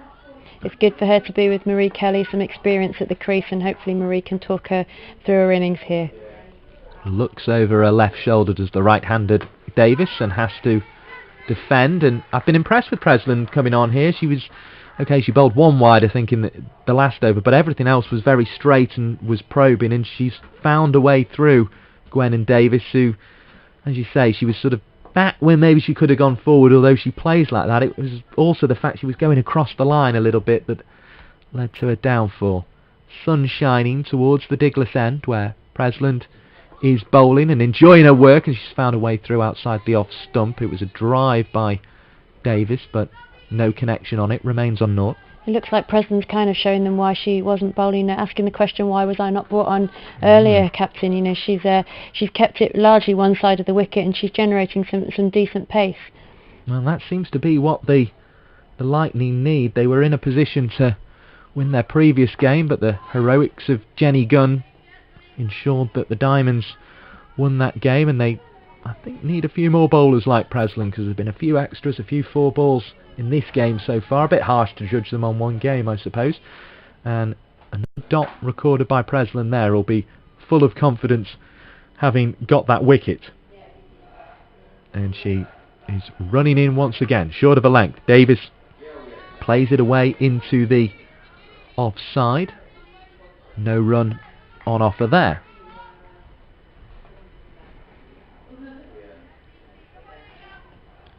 And Presland walks back up to the Diglis end, takes the ball and turns. Freeborn crouches behind the wicket. There's a mid-off, a backward point and a cover that won't get to this one inside the ring, so cover on the boundary will be required instead. I think Poppy Davis will be pleased there that she's got off the mark. She has stolen a strike, but I don't think she'll mind too much. I think so she's just out there in the middle trying to get herself settled, trying to adjust everything, and should be quite happy with that single. Well, a good introduction there from Friesland, picking up the wicket of Georgia Davis for 50.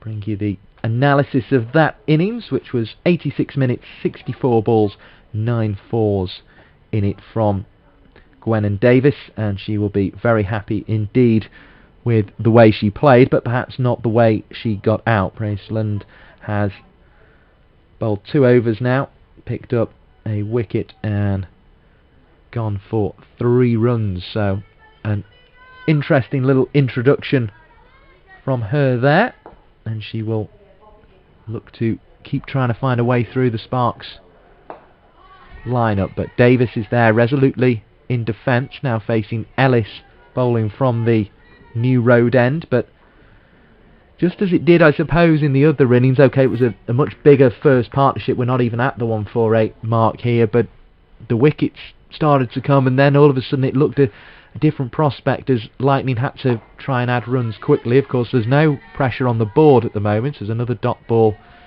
there to Davis, who drives into the onside off Ellis. Yeah, it suddenly becomes a very different game with the fall of a couple of wickets here.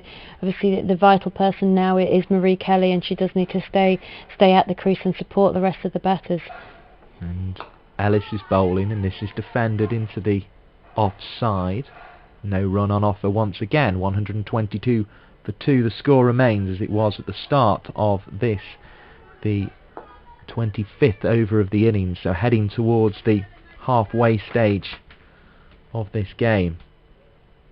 109 for 0 was the score in the Lightning innings at that stage, as that ball creeps down the leg side and is signalled wide. 123 for 2, so the Sparks are ahead in that sense, but it can very quickly change.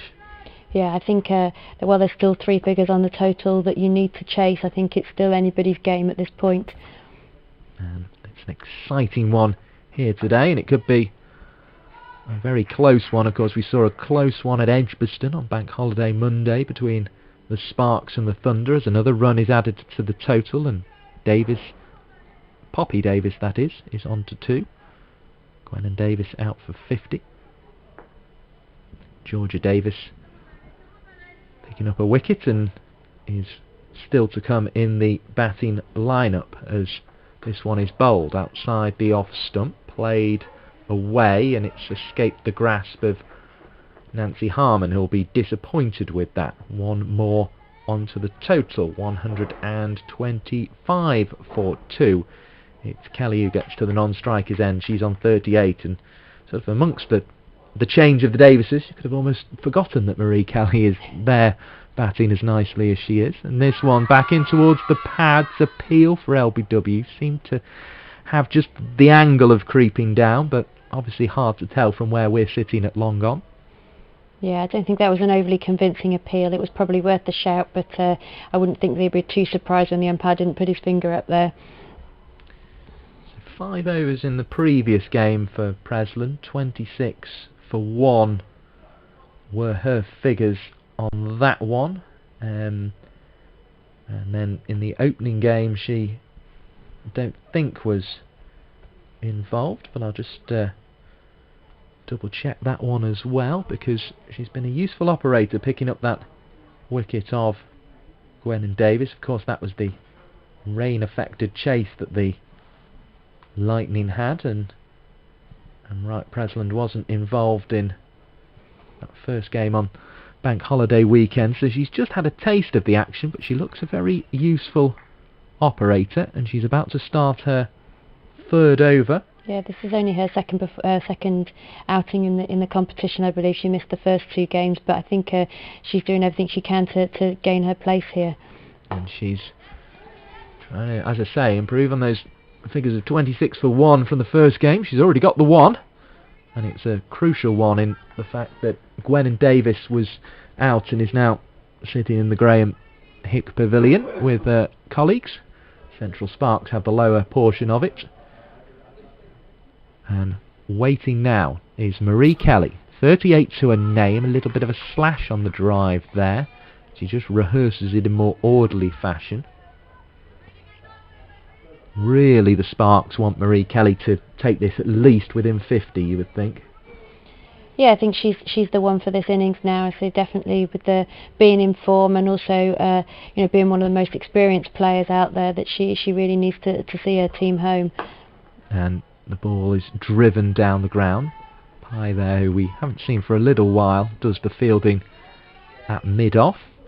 And the lovely scene at New Road continues. The sun slightly more obscured by clouds, although the detail on the brickwork of the cathedral is still fairly prominent over there. As this one is bowled, Marie Kelly tries to drive down the ground. Harmon comes scampering across and can't get to the ball there, but no damage to the figures of Preslint, who's only conceded 3 runs so far. Yeah, the run rate is slow. It's just below 5 in the last couple of overs, so Preslint's doing a good job from this end. And delivers again from the Diglis end, but it's wide outside the off stump, so that'll go against her figures. 126 for 2, but it by no means ruins them because she started very well and she's got the wicket. We've got a fielder at third here, just to the right of our commentary position. A backward point, a deep cover, a extra cover and a mid-off. Long on is being sent back and fine leg is being brought up. There's a mid-wicket and a deep backward square leg. That bang-on square, I think we can say. The fielder is out on the leg side boundary. Kelly trying to find a way to shovel it over there, but gets the wide instead, which she'll be quite happy with. I think it's the case of commentator's curse again, me saying that Preslint was bowling largely one side of the wicket. She's thrown a couple of wides down in this over, but I don't think she'll be too disappointed. I think she's looking in good rhythm. Well, I'll take at least half the blame for that, because I was saying she's bowling well as well, as Kelly forces it out onto the back foot, out to the cover sweeper, and there is a single on offer there. 128 for 2 is the total. Still no re-emergence of Kellogg as far as we can see. She's got the other wicket to fall as this one's played away into the offside. Kelly will happily take a single there because I think she felt that over she maybe should have scored earlier in it, but she takes a score on to 129. Of course the extras though give it a really sort of comfortable complexion as far as the Sparks are concerned, and that's what's keeping the rate up at the moment really. It's still up at 5 and over. 129 for 2 the score at the end of the 26th. Yeah, at this sort of level of cricket, they will be disappointed with that number of extras. So they've largely been of the wide variety, which is a little bit disappointing to see. But it will give them a little bit of a leeway with the left-hand right-hander. But now with the 2 right-handers in, you'd hope that they can find their lines. Bethan Ellis bowling and driving is Poppy Davis. Confident call of yes. She knew she got it wide of the fielder. 130 for 2. Poppy Davis moves on to 4 with that. Yeah, so far we've got 25 wides, which is rather a lot. It's as many as we've seen in any of the Central Sparks games from any of the teams, so that's something that needs to be tightened up by the Lightning as Ellis bowls. It's worked away, and this one will run all the way for 4. It's been hit out to long leg, and Marie Kelly just keeps on progressing. She's on to 43 now. 134 is her total. And it's been an excellent innings once again from Marie Kelly.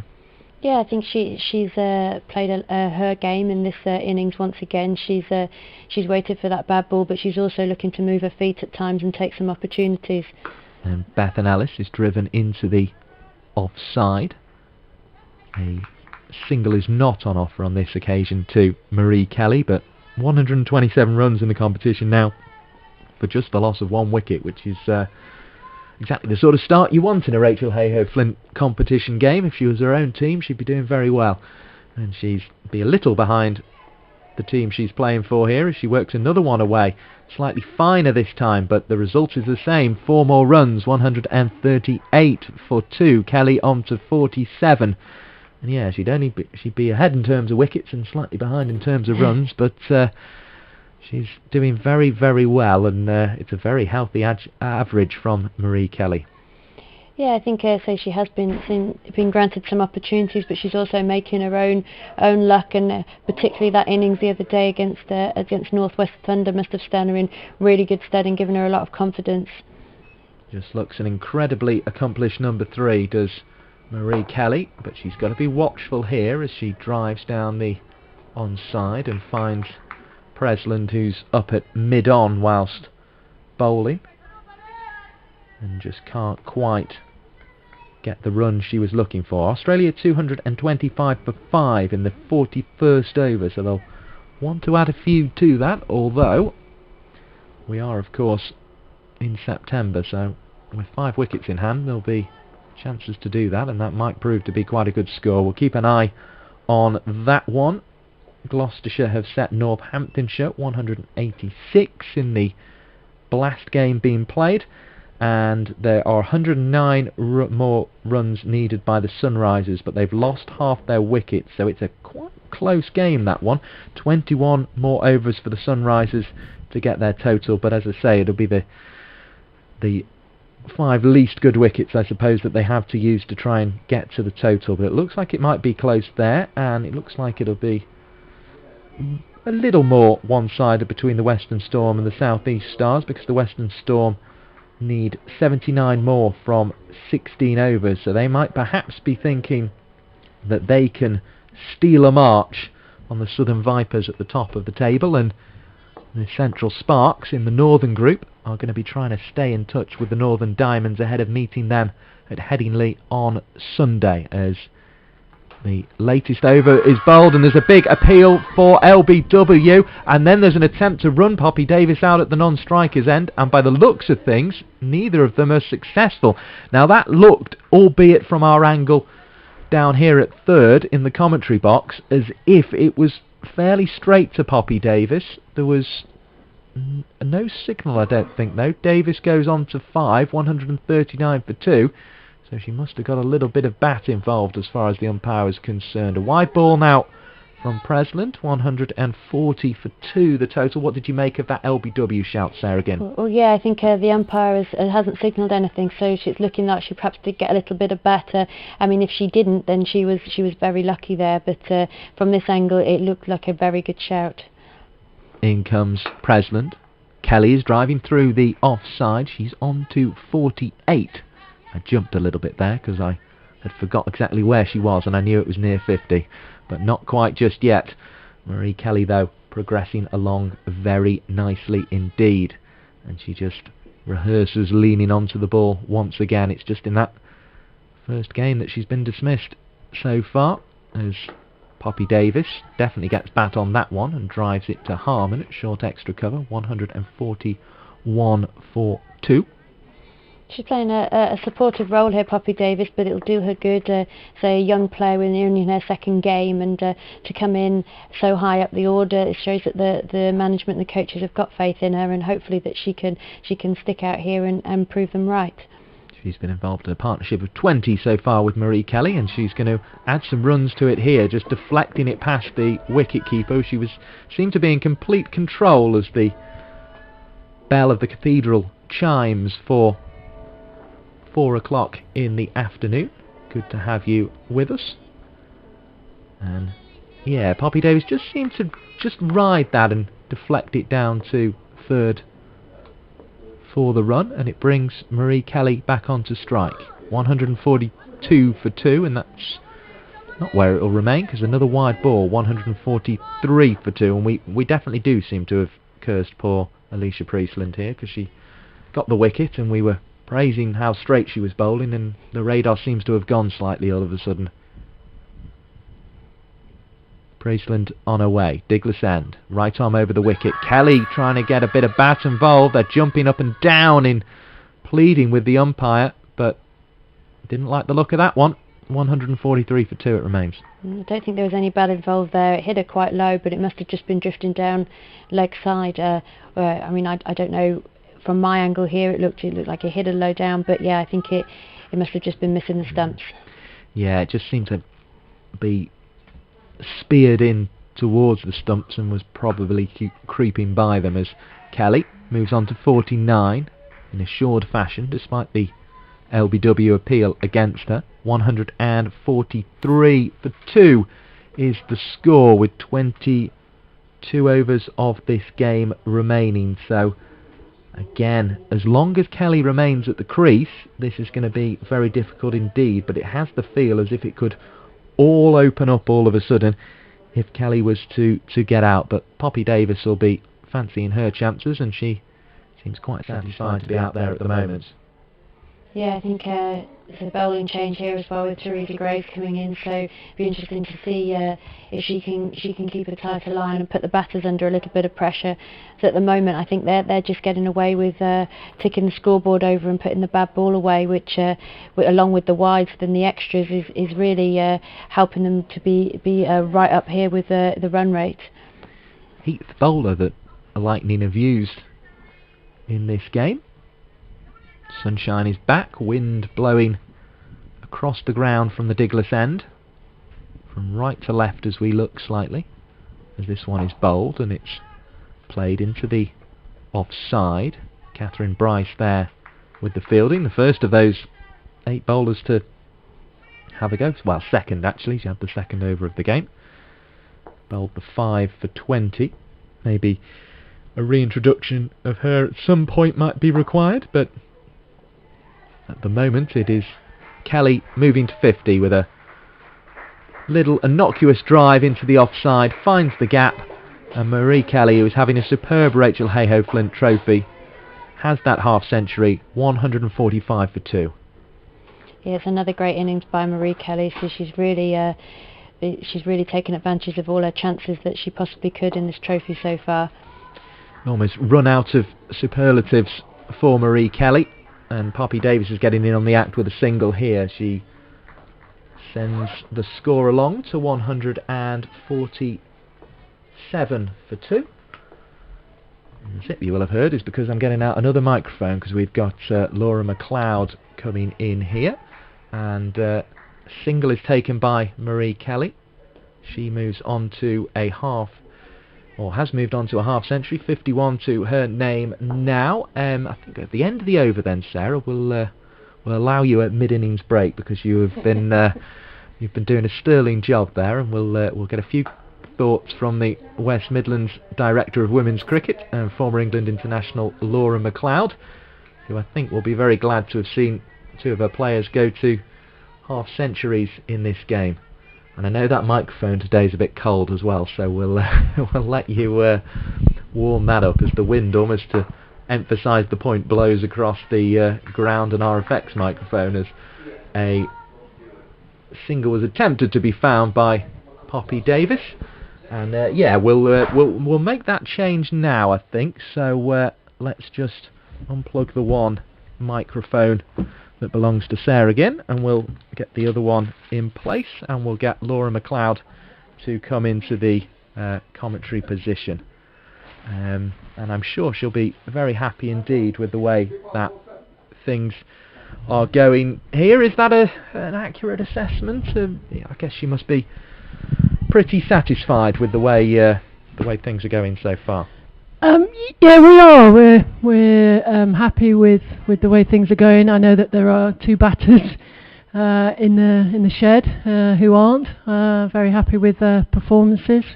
But you know, in the grand scheme of things, it's going well thus far. As Heyhoe is going to look to come on at the far end. In fact, no, it won't. It'll be a continuation from Priestland. In fact, she's going to bowl a 5th over here. Looking for the second run is Marie Kelly, who she's just battered as if she just belongs there in the middle in this competition. She's commanded, hasn't she, really, in the way that she's gone about her game today. It's been really good to see. 148 for 2 the score as that one goes through outside the off stump. Freeborn was quick back to the bails but declined to whip them off on that occasion. Kelly has 52, and Gwennon Davis, she'd had a couple of scores in the 30s and she's got the half century as well now. Yeah, Gwennon is in the changing room a little bit disappointed, but you know, she's done a job for us here and got us into a really good position. Here comes Presland, who got Gwennon Davis out, and Poppy Davis provides a roar of approval from the Central Sparks dressing room, and I guess we're getting a bit of an insight of what it's like over there at the moment. They must be feeling fairly confident about this chase, or is there one or two nerves jangling amongst those who are to come? Yeah, I think first and foremost they're cold. There's a few blankets that are out. In comes Presland and bowls to Marie Kelly. Plays away just behind square on the offside. That's a dot ball. As they're in the shade, in the stand over there. But yeah, you know, what we're doing is we're chatting about how do you go about your innings, what you're looking to do when you get in, how might you face a certain type of bowler. So they're prepared. And people all over the world have been enjoying the cricket they've been offering, and particularly the cricket that Marie Kelly's offering. Another fluid drive through the offside, although only finds Sarah Bryce, who got 75 earlier on the boundary. That, though, will bring up the 150 for the Central Sparks. So the chase progressing nicely. 84 more needed to win, but we've had listeners from Australia, which is very nice today. So, yeah, it's been enjoyed, certainly on the other side of the world today, the cricket that's been played by the Central Sparks. And so yeah, so Gwennon Davis a little bit disappointed in there. She does tend to play back a lot, so I suppose you can't criticise her too much for that being part of a dismissal, but I guess it was more the fact she went across a very straight delivery as a couple more teas come into the commentary box, which is always nice. Yeah, that's it. I mean, Gwen will know that, and we've spoken a lot about playing straight and playing some, you know, basic cricket. There's nothing. You don't need to be too elaborate in the game, and certainly in this situation that we find ourselves in. You know, it requires just a simple method and working what you can from the balls that you receive, but largely thinking about playing in the V, playing straight and low risk shots. It was interesting when they were out there fielding. You mentioned the other day there was a shot at Edgbaston that went over mid-on. I can't remember who played it, but I remember they went over the tallest fielder on the pitch, and so the former Sophie Eccleston, and you said that's the sort of little bit of learning that will be taken away from this regional competition. We noticed today Sarah Bryce came down the track, didn't quite get hold of her on drive. It just escaped over mid-on when I think it was Claire Boycott, might have been Chloe Hill in there, but one of the shorter players, yeah. Emily Arlett, immediately moved there. Was that something that is quite satisfying as somebody in your position as Director of West Midlands Cricket to be seeing that kind of thing? Yeah, you know, look, it's, I guess from a batting point of view, and I talked about this the other day, is if you're going to make it to that next level, you need to dominate this level, and what you've got to do, and quite quickly move through the gears. And one way to move through the gears and to get into a position where you're looking at scoring a runner ball really easy is to have the fielders back on the boundary, and there's no easier way to do that than having mid-on and mid-off back.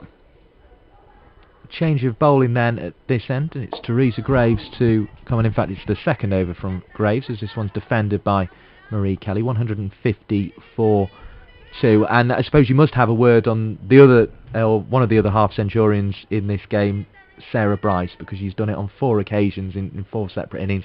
To be honest, she looked as if she was on for 100 today. We'll just bring this latest Graves delivery to Poppy Davis, and that one is out. Davis has played across the line, and she is dismissed. Sorry, it's Marie Kelly, in fact, who's played across the line. And, well, that's bad news for the Central Sparks. Marie Kelly, who's been in such good form in this competition, her second half century, she's out for 53 and was looking to play that shot she'd played over the leg side earlier in the innings. On this occasion it isn't successful, and Graves, who maybe would have been ruining the drop of Gwennon Davis earlier on, has come into the attack and got a crucial wicket. The other half centurion for the Sparks, Marie Kelly, is out. That's a shame, actually, in that Marie was going really nicely there, and but credit to the bowler for putting the ball there and thereabouts, and I think that might have deceived Marie a little bit. I think she was looking to play that maybe possibly 2-leg side. Going back to me saying about playing straight, playing through the line of the ball and picking up runs in the V, running hard when you hit the ball to mid-on and mid-off. There's nothing like a bit of pressure stood there at mid-on and mid-off if a batter's running towards you, and it's a test of not just your ability to pick up the ball, but it's also a test of your mentality, whether you can do that under pressure. Marie Kelly, 81 minutes, 82 balls, 9 fours. She batted magnificently again, but she's out for 53, and that's 4 half centurions in this game who have not gone on to make the 3 figures, and that's why it still feels very much in the balance. 83 now to win with that latest single, which was worked away into the leg side by Millie Home off her first delivery for her first run. So a game in the balance, but well battered to Marie Kelly. It was another fine innings as Catherine Bryce is there at short cover and does the fielding. Another dot ball into the analysis of both Graves and Poppy Davis. But coming back to that point, a fine achievement from Sarah Bryce, who got 75 today, a 4th one in the competition, as this is driven out in the offside, no run. She looked really good, did Sarah, and I think we paid the price today of bowling a bit of width to her. She gets her hands through the ball, yeah, she strikes the ball really nicely. Yeah, certainly very impressive today, as Davis trying to just find a way through the offside, but again has to settle for a dot ball. So Marie Kelly out. The score at the end of the over is 151. There are 19 of them remaining in this innings. The required rate is 4.4, so another 83 needed to win. I'd say the Sparks are on top, even with the 3rd wicket down at 151 for 3. This will be a really good test now of our batters, and the other day there was only 3 that batted, so they'll be. I'm sure they'll be nervous. I'm sure that they'll be thinking about how do we get them over the line? How do we get us over the line here? But as I say, it'll be a really good experience for them. Well, we said asking how many nerves will be jangling amongst the batters coming in. Now Kelly's out. I'm sure they will. The Lightning players sensing something here. Big appeal against Millie Home. No signal from the umpire, so that will go on to Home's total. 2 it stands at, 152 for 3 the score. The previous partnership was of 29, so as long as the rest of them are, the Sparks will get there fairly comfortably, but we all know cricket isn't as simple as that. The sun out at New Road, and that's bowled, and Presland has found a way through. Her 2nd wicket, and Poppy Davis is now out for 8 runs. She walks off. She was taking her time to get herself going, but couldn't get the crucial contribution, and now all of a sudden another wicket, 152 for 4. The Sparks really need somebody to come to the crease and, a little bit like on Bank Holiday Monday, just grind their way to that total. Yeah, we do. That was a good ball, really good ball. You know what Preslin has done is bowl stump to stump and started to ask some questions. You know, not just of the batters but of the umpire as well. So this is now Chloe Hill's first innings for us. So she's batting, you know, with Millie, who again they'll be similar age, similar experiences. So this will be just need to think about now how they're going to build their innings from here, and how do they start to forge a partnership together. So what can you tell us about Chloe Hill as a cricketer? Played in terms of county cricket here at Worcestershire, I think. What sort of a cricketer is Chloe Hill? Chloe is a wicket-keeper batter. Chloe plays a lot of men's cricket as well, so she'll be very used to the pace. In comes Preslin to deliver Hill's first ball. It's left outside the off stump. 152 for 4 it remains. It looks like, I don't know how tall actually Preslin is, but it just looks like it's skidding through. And just chatting to Millie before I came over, she was noting that. Yeah, she's sort of a similar height to Boycott, really, isn't she, in terms of a seam bowler, is Preslin, as that one goes away into the offside. Chloe's she likes to hit the ball. She'll be really good actually in this situation here. I don't think she'll panic, and I think she'll take the balls as she finds them. Preslin's trying to put a lot into that one, but just dragged it very wide. In fact, 153 for 4 as the wind blows across in more vigorous fashion over there. Lots of encouragement from the Lightning players. They sense their opportunity in the game, and 2 quick wickets has put them in this one, much as 2 quick wickets came when the big partnership was broken in the first innings of this game. Poppy Davis and Marie Kelly are the players out, but 4 down now. A partnership needed by the Sparks all of a sudden. Just 81 more required for victory, though, will be what's spurring them on. As Hill is forward and defends it out to mid-on. No run. And it's just got that complexion, isn't it? As soon as Marie Kelly's departed, it's a different game of cricket. It is. It's you know, Marie, Eve and Gwennon, I guess you could say, are the senior cricketers, the senior players in and around the group. The 2 that are out there now, Hill and Home, are up and coming, but that's not to say that they're not going to achieve this, because they're both very, very capable cricketers. So you know, the equation is pretty simple. It's 4 and over, and they'll know that they need to push the singles here, run well, like they did. Certainly, Bethan and Sarah ran very well together. They pushed as soon as ever they started getting those quick singles, there was just a real flurry of them. In comes Graves to bowl. It takes a little bit of pad on the way down the leg side. We'll await to see if there is any signal. It is a leg by, so 153 for 4 the total now for the Central Sparks, chasing 234 to win this game. And well, it would be an important win, Laura McLeod, because it would keep the pressure on the Diamonds, with a game at Headingley between absolutely the Sparks and the Diamonds to come on Sunday. Yeah, it does. It sets up a bit of a semi-final kind of field game. As Lightning, though, still desperate for their first win, just haven't been able to get over the line so far, despite the efforts of Sarah Bryce, who returns the ball on that occasion. Single, which will be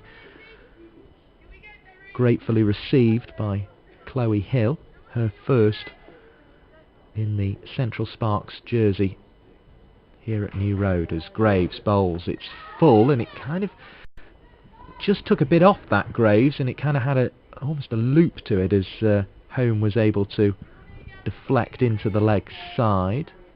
Moves on to 3, 156 for 4. looks like there's a bit of shape to the ball here. Leg by signalled on the last delivery there, and a wide ball will be signalled, 157 for 4. And this is just where the Lightning have been kind of losing the pressure a little bit with these extras and a few 4 balls, and they've got to be careful not to do that, because they've got a little opening in the game here. Graves turns, the cathedral bathed in sunlight again, and there's the pads of hill are struck, but no great excitement. There's nothing worse than building up some pressure and then it being releasing with a wide or 2. I know that from looking around the scores, wides tends to be quite too high really for this level of competition at the moment. As again it's played away into the offside. No single on offer, 157 for 4 is the total. And Graves paces in, even stride, and Hill, nicest shot she's played so far probably, but still doesn't bring a run. 157 for 4, the score elsewhere in the one-day international that I know lots of people will want to be keeping their eye on. 259 for 7, the Australians, with 4.5 overs remaining there. The Southeast Stars have set 213 for the Western Storm to win, but they're going along nicely. They need 59 more on 154 for 2. And the Southern Vipers set 233, so a very similar chase to the one here against the Sunrisers, who are now 154 for 7. So it looked as if the Vipers were going to be in a spot of trouble there, but they've come through and prevailed again as Presland continues. There's an appeal for LBW, that's out. Millie Home will have to depart the scene for just 2 runs, and it's Presland who is finding the way through at the moment. It's LBW this time that the wicket falls, but Millie Home is out, and somebody just has to stick in against Presland, who is now into her 7th over, but is looking very dangerous indeed. She's asking a question every time that she bowls. That's what you, as a bowler and as I suppose as a captain of the team, particularly in this position here, is you want somebody to have as many options available to them in terms of getting a wicket, and that is exactly what Presland is doing, and outstrides Claire Boycott, who I think will be able to deal with this. She will have enough experience. She's played a few times here, so she'll know exactly how the pitch plays, the dimensions, and where you'll be able to score the odd single here. And these two are Worcestershire teammates. I've seen them bat together this year in the Worcestershire colours, so I'm sure Claire will stride in here with confidence with her performances so far in this competition. Well, such a ground here characterised by green, as is the badge of Worcestershire, the county who play here. 2 of their finest are at the crease in the form of Claire Boycott and in the form of Chloe Hill. So in comes Presland, and it's played away into the offside by Boycott. She was just about the first person I saw here today, Laura, who was walking out with the gloves to have a little hit on the field this morning. So I guess she'll be hoping that pays off here. In comes Presland again, and this one is bowled, and Boycott is driving down the offside dot ball.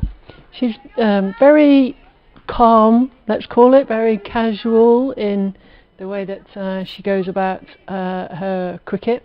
And she knows exactly what she needs before a game, and doesn't do anything less or anything more. It's refreshing to see.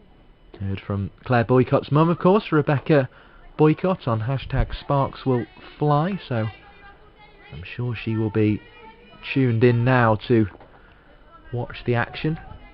There's nothing like being a parent when your child is in. Tense experience. The heart definitely starts to pound a little bit more. Boycott taps the bat and waits and looks to cut. It was very wide though, and she'd have done well to reach that one. 158 for 5. I think because she's just come in, she's eager to get off the mark, she'll be looking to try and score, and I think you probably want to leave that one well alone. Yeah, it was a broom handle job to go for that particular turn of phrase. Umpire not interested in that, even though Freeborn was celebrating as if it was a wicket, which nearly threw me for a second. 76 more needed to win by the Central Sparks. At this stage it seems fairly far away. I think there's a little tickle on that. Boycott waits again. Been a flurry of 3 wickets, and Boycott plays back down the pitch from the crease. 158 for 5 is the score at the end of the 34th over. So yeah, wickets falling on 150, 152, and then on 157, the latest to go there. And really that's the thing that's put the tension back into this game. It has. When you look at the way that you want to start chipping away at someone's total, having wickets drop at constant points, you don't want that. Driven very nicely again by Chloe Hill. She hit one of those in the previous over, and she hit it even harder this time, but it still doesn't produce a run, and she could be blamed for thinking, if I don't get anything for that, what am I going to score from? Absolutely, yeah. Here is Graves, short of a length, forward, but sort of walking forward really was Chloe Hill there. Another dot ball. There's a ring on here, so with a point, a cover, an extra and a mid-off, it's as a batter sometimes it's really difficult to see where you're going to score that single on the offside. Here is a short ball from Graves, played away on the offside by Hill, and as you say, it's packed, isn't it? Backward point, cover point, short extra, and mid-off. And it's one of these situations where do you smash it, try and smash it, and try and get it through, or actually do you play it nicely so you can get a single?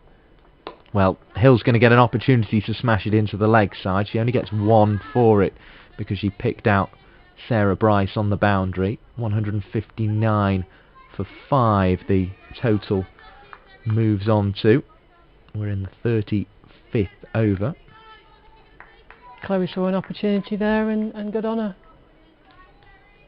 Still ahead in terms of runs, it feels, this reply from the Central Sparks, but behind in terms of wickets as it has been throughout, although that's not surprising given the first partnership of the game was 148. That was defended there by Claire Boycott on strike, but still looking for that first run. Knows she needs to be disciplined. Lots of chatter from the Lightning players all of a sudden. They've sensed their opportunity. 3 quick wickets has put them right in this game. They've waited for this and they're going to try and make the most of it.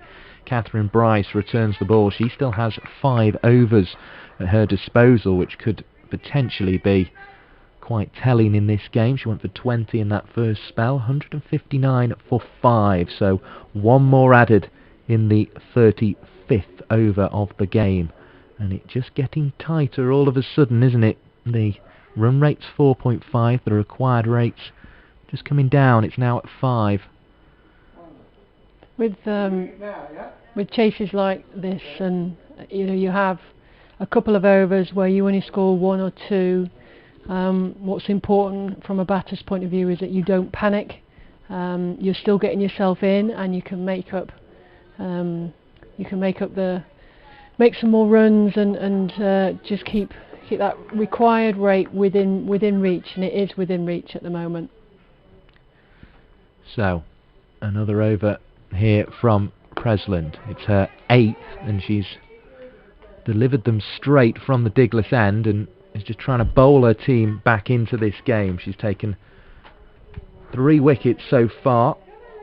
Gwen and Davis the first, for half Centurion. She's also got Poppy Davis and Millie Home out in the previous over, LBW for 2. And now it's Chloe Hill facing up. It's a wide ball from Presland, which has been her only real problem, and it's been a problem for the Lightning throughout this game and throughout the competition, it seems. 160 for 5 the score moves on to. Another useful run, 74 to win.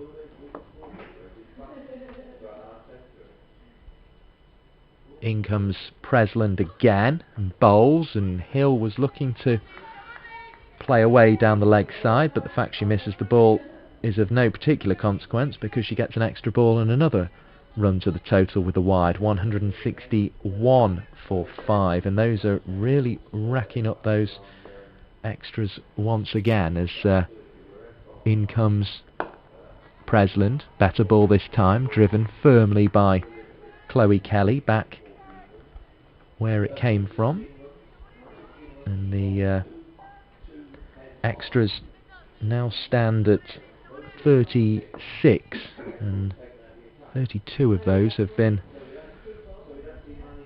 wide balls, as this one is clapped away by Chloe Kelly, but only finds square leg. She seems to have hit a lot of fielders already, Laura McLeod.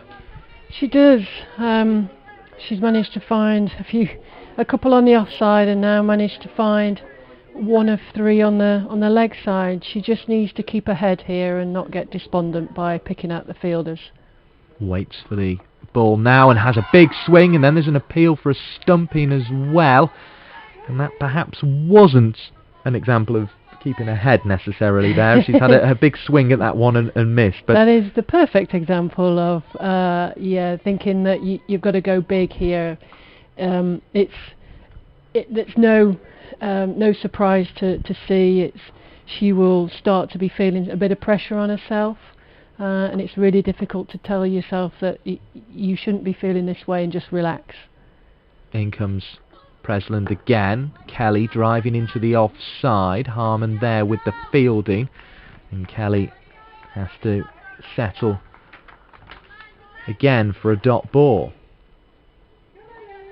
It's getting very, very tense here all of a sudden, much as it did at Edgbaston on Bank Holiday Monday, and it's a real game of cricket on both these sides' hands all of a sudden. It felt as if it was going to be a close game, although the way the sparks started, it was looking very comfortable indeed. Presland's over comes to an end, 161 for 5, so just the 2 wides off it. That compares to 156 for 2 in the Loughborough Lightning innings, so it's getting closer and closer, it feels, to the 2 scores converging on each other.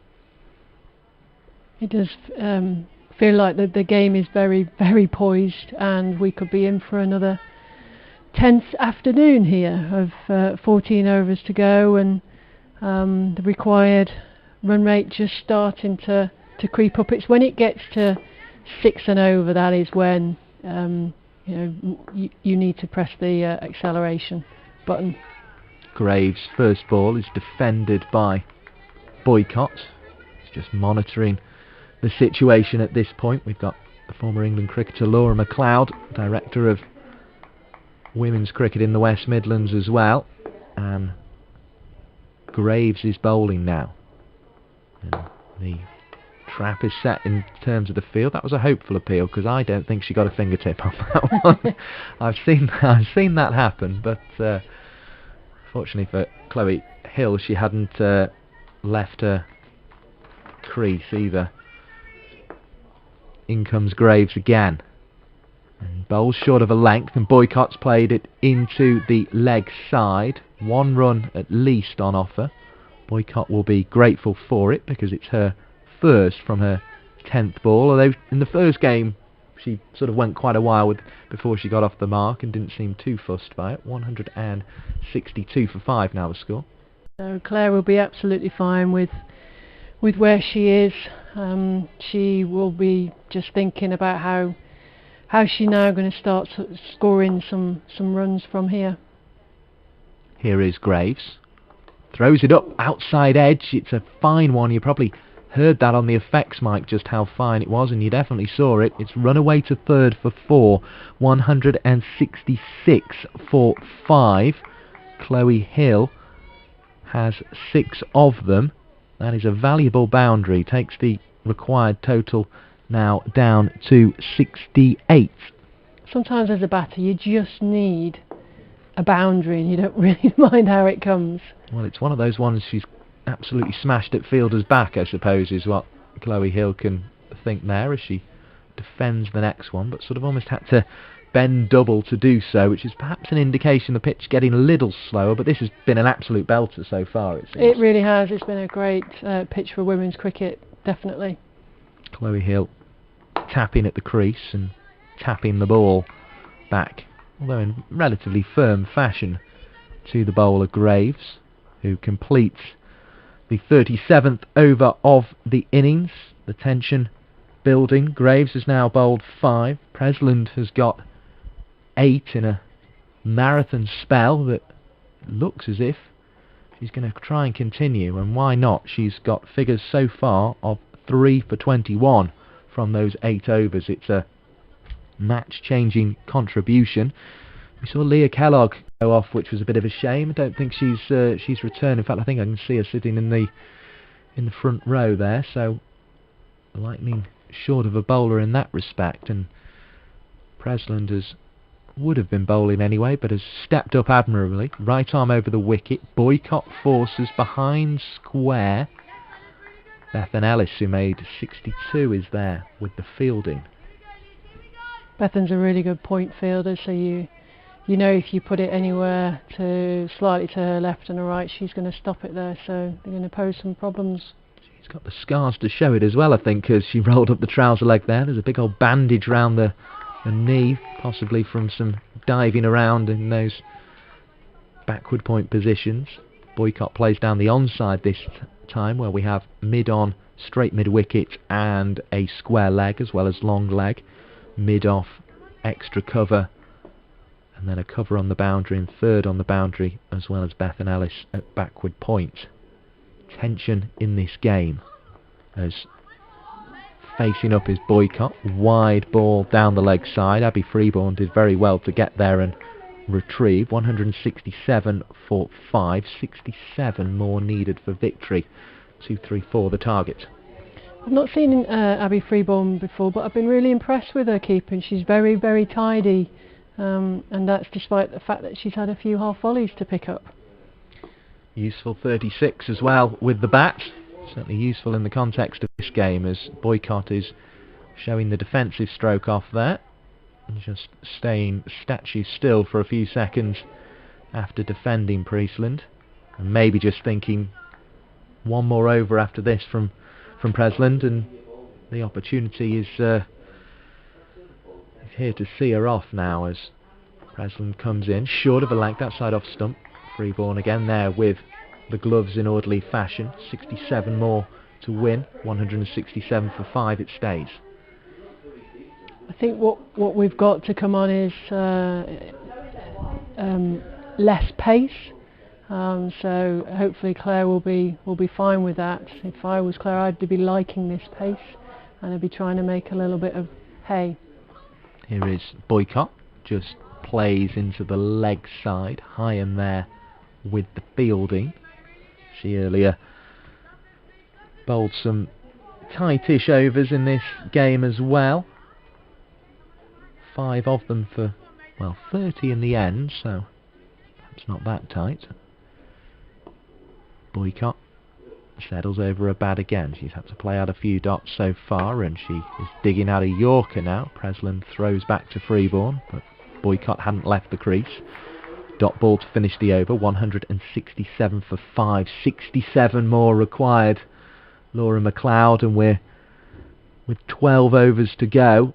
It's just starting to get a little tight, isn't it? It's starting to get difficult. But I suppose after Presland's final over, then it potentially could open up again. It could. I think in order to make it more of maybe a relaxed or a cool chase, I don't think that we can just dot her out. I think it's taking the opportunities when they come. Here's Graves bowling, and defending away into the offside is the taller of the two batters at the crease, Hill. First time we've really seen her in any meaningful capacity in this competition. Took a catch, of course, at mid-wicket in the Lightning innings. This is a full toss, and she's hit it straight down the throat of Bryce, who has taken a fantastic catch out on the boundary. Hill is standing there because she wants confirmation that the rope hasn't been touched from the two umpires, who are going to have a discussion here. It appears as if Chloe Hill is going to be out for 6, having hit a ball that looked as if it was going for 6. She's going to just make sure she gets confirmation, but Chloe Hill is on her way off. She has been caught on the boundary fantastically, going away to her right by Sarah Bryce off a full toss, and that one has been clapped. Hill is still waiting on the edge of the circle. She's not convinced that Bryce has taken this inside the rope, is all I can read into it. It was very close there in the shadow of the ladies' pavilion, but it appeared to be an absolutely excellent catch. She obviously took it and went to the floor, and Chloe Hill continues to wait confirmation. The umpires are discussing, they are still definitely discussing this, and we're still no clearer whether this catch has been taken. It was a full toss from Graves. It was hit well by Chloe Hill. It looked as if it was going for 6, but Bryce dived away to her right, and I suppose we're almost in one of those unfortunate situations where all you can really do is take the fielder's word for this now. I just wonder if Sarah, on preparing to take the catch, has touched the rope, but then taken the catch inside.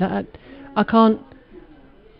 There's a few window frames in the way for a clear view from where I'm sat here, but like you say, you think you've got to take the fielder's say on this.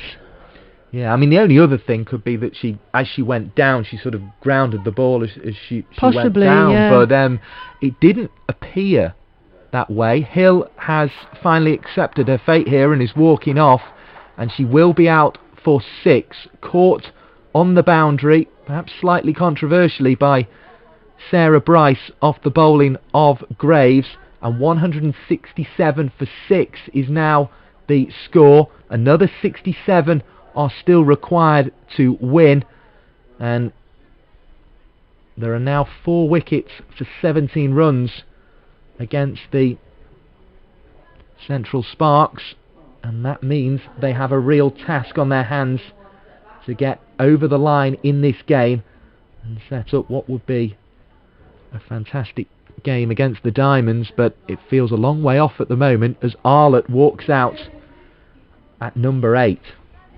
If there's any one of our batters who can kickstart this and get us back on track, it's Emily Arlott.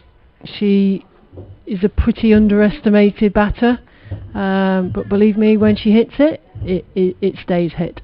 It's another Worcestershire pairing at the crease here at New Road for the Central Sparks, and it sounds like, from what Laura McLeod, the former England cricketer, has told us, there's only one way Emily Arlott plays here. This one is played into the leg side, and it's going to speed away, which was evidence of that, but speeding across the ground was Sarah Bryce, and on the slide she was able to stop a boundary just as she stopped a 6 to take the catch to dismiss Chloe Hill. 168 for 6, 66 more required.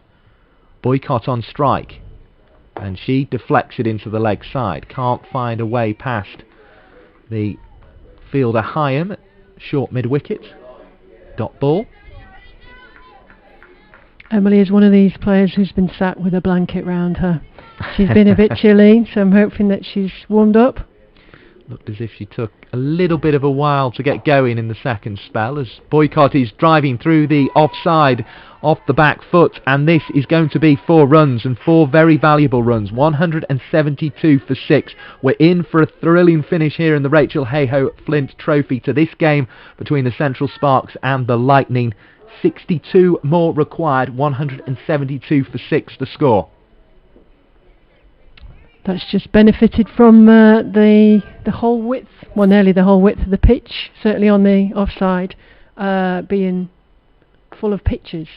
In comes Graves and bowls, and this one's defended by Claire Boycott, who sends it down the onside of the wicket. Dot ball to complete the over, so it's another over with a wicket in it. We've had 39 of them so far, and the score is 172 for 6.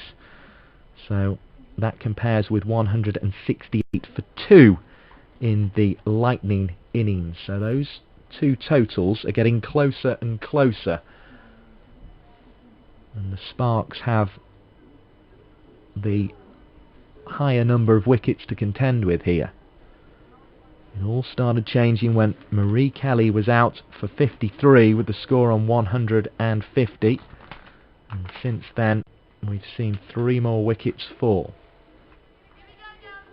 Presland, final over that she can bowl in this game. She's taken 3 of the wickets, and she's on her way into bowl now outside the off stump, and through it goes to the wicketkeeper. Dot ball. Is it a case of just seeing this over out now, Laura McLeod? I think Emily will use this as a bit of a guide to see what the pitch is doing. If she connects with one, I think it might pierce the field. Here is Arlott. She has pierced the field. There's a dive out at cover by Bryce, but she's kept the ball inside the rope once again, which has been a key factor in recent events. 174 for 6, and you've been spot on so far. She's hitting the ball hard here, is Emily Arlott, that's for sure. She's got a very good piece of willow in her hands. 60 more required though. It still feels a long way off. Short, and Arlott drives down the onside. Not entirely where I think she was first hoping to play that ball, but just adjusted and sent it down the onside of the wicket. A very, very tight finishing prospect here. I think if Emily can pick up maybe 1 or 2 more off this over, then that'll be a really good outcome. Teresa Graves with 2 wickets and 3 for Presland, to go with the 1 from Kellogg, who's now sat on the sidelines injured. The 6 to 4 for the Sparks, but Emily Arlott has come in and put back to ball. She's on to 4, 175 for 6. That's what you want from one of your batters, is to know exactly when they can get to the other end. The single taken, and now Boycott will settle for a dot ball, and maybe a different approach here to seeing Presland off from Boycott. She's got a gap on that offside. Deep cover is out, but it feels as though Presland is bowling a bit too straight for Claire to force it out there. An impressive effort this from Alicia Presland. Bowled 5 overs in her first game, the previous match against the Diamonds, for 26 runs, took 1 wicket, and she's taken 3 so far today, as Presland is applauded roundly, particularly from the Loughborough players and staff there, who are not involved out in the middle at the moment. 58 more required, 176 for 6, with 10 overs of this game remaining. Laura McLeod, how are the nerves? As usual, I'm quite calm. I know there are a couple of coaches who won't be as calm. And it's good. I think it's good to have a mixture of feelings. I sit here and I think this is great for the game of cricket. You know, to be on the field as a bowler, as a fielder is great, and then to have this type of pressure on you and in this game situation, this is what this level of competition and the competition itself is all about. The shadows now noticeable from the players, and we mentioned the reintroduction of Catherine Bryce, who's bowled 5 overs so far, might be a possibility, so she could bowl through if she wants to, and she's back on with 10 overs remaining in the game. Graves has bowled 6 and taken 17 for 2. Presland finishes with figures of 26 for 3 from 10 overs, so it's quite an improvement from the first game, as this one's defended by Boycott back into the pitch. No run on offer, because she went for 26 for 1 from 5, so 26 for 3 from 10. It's definitely a step in the right direction for the Lightning seamer. Catherine Bryce bowling outside the off stump, and Boycott played the wrong side of that one. There is a tendency here, because Catherine bowls very consistently, that she will just put it on a penny, and the batter's got to do something here. No run from the last delivery, and Boycott backs away. It's her first attempt, and it's forced away into the offside. 176 for 6 it remains. Discussion amongst the two gents from the press here that it might have been a no ball, but it seemed below waist height to me. I don't think that was an issue, as it was forced away from Boycott, and Heyhoe was there. That's the dismissal of Chloe Hill, but I think it's the proximity of the rope that was the main issue. As in comes Catherine Bryce, throws it up, driven into the offside. There's a run here for Boycott. She takes it. 177 the score, 57 more required. Terrific game of cricket, this one. What Lightning are doing is, after 4 balls, they're then putting a fielder's back just to preserve the over, which is giving Claire the opportunity to get down the other end, and 1 ball left, only 1 scored off this over. Arlott on strike, Bryce bowling. Arlott drives firmly up towards Munro at mid-on, who's just had the 3 overs in this game so far. 177 for 6 at the end of the 41st over. These overs sticking or trickling away at the moment. I'm conscious we make sure we get Sarah Ginn back in at some point, yeah. Laura, but I think we'll keep your company for another over here, because it's very, very tense indeed, and we're just heading towards a superb finish in this Rachael Heyhoe Flint competition. And I guess if the Sparks get over the line, then it'll be all eyes to Sunday, but equally the Lightning are going to be so desperate to get their first win, because they just haven't got over the line in these tight finishes to get the win. No, they haven't so far, and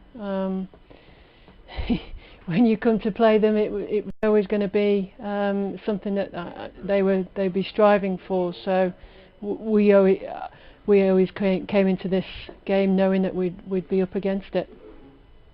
Here is a change of bowling, because Presland has bowled out, and it's Heyhoe to deliver to Boycott, who drives up to mid-on. No run on offer.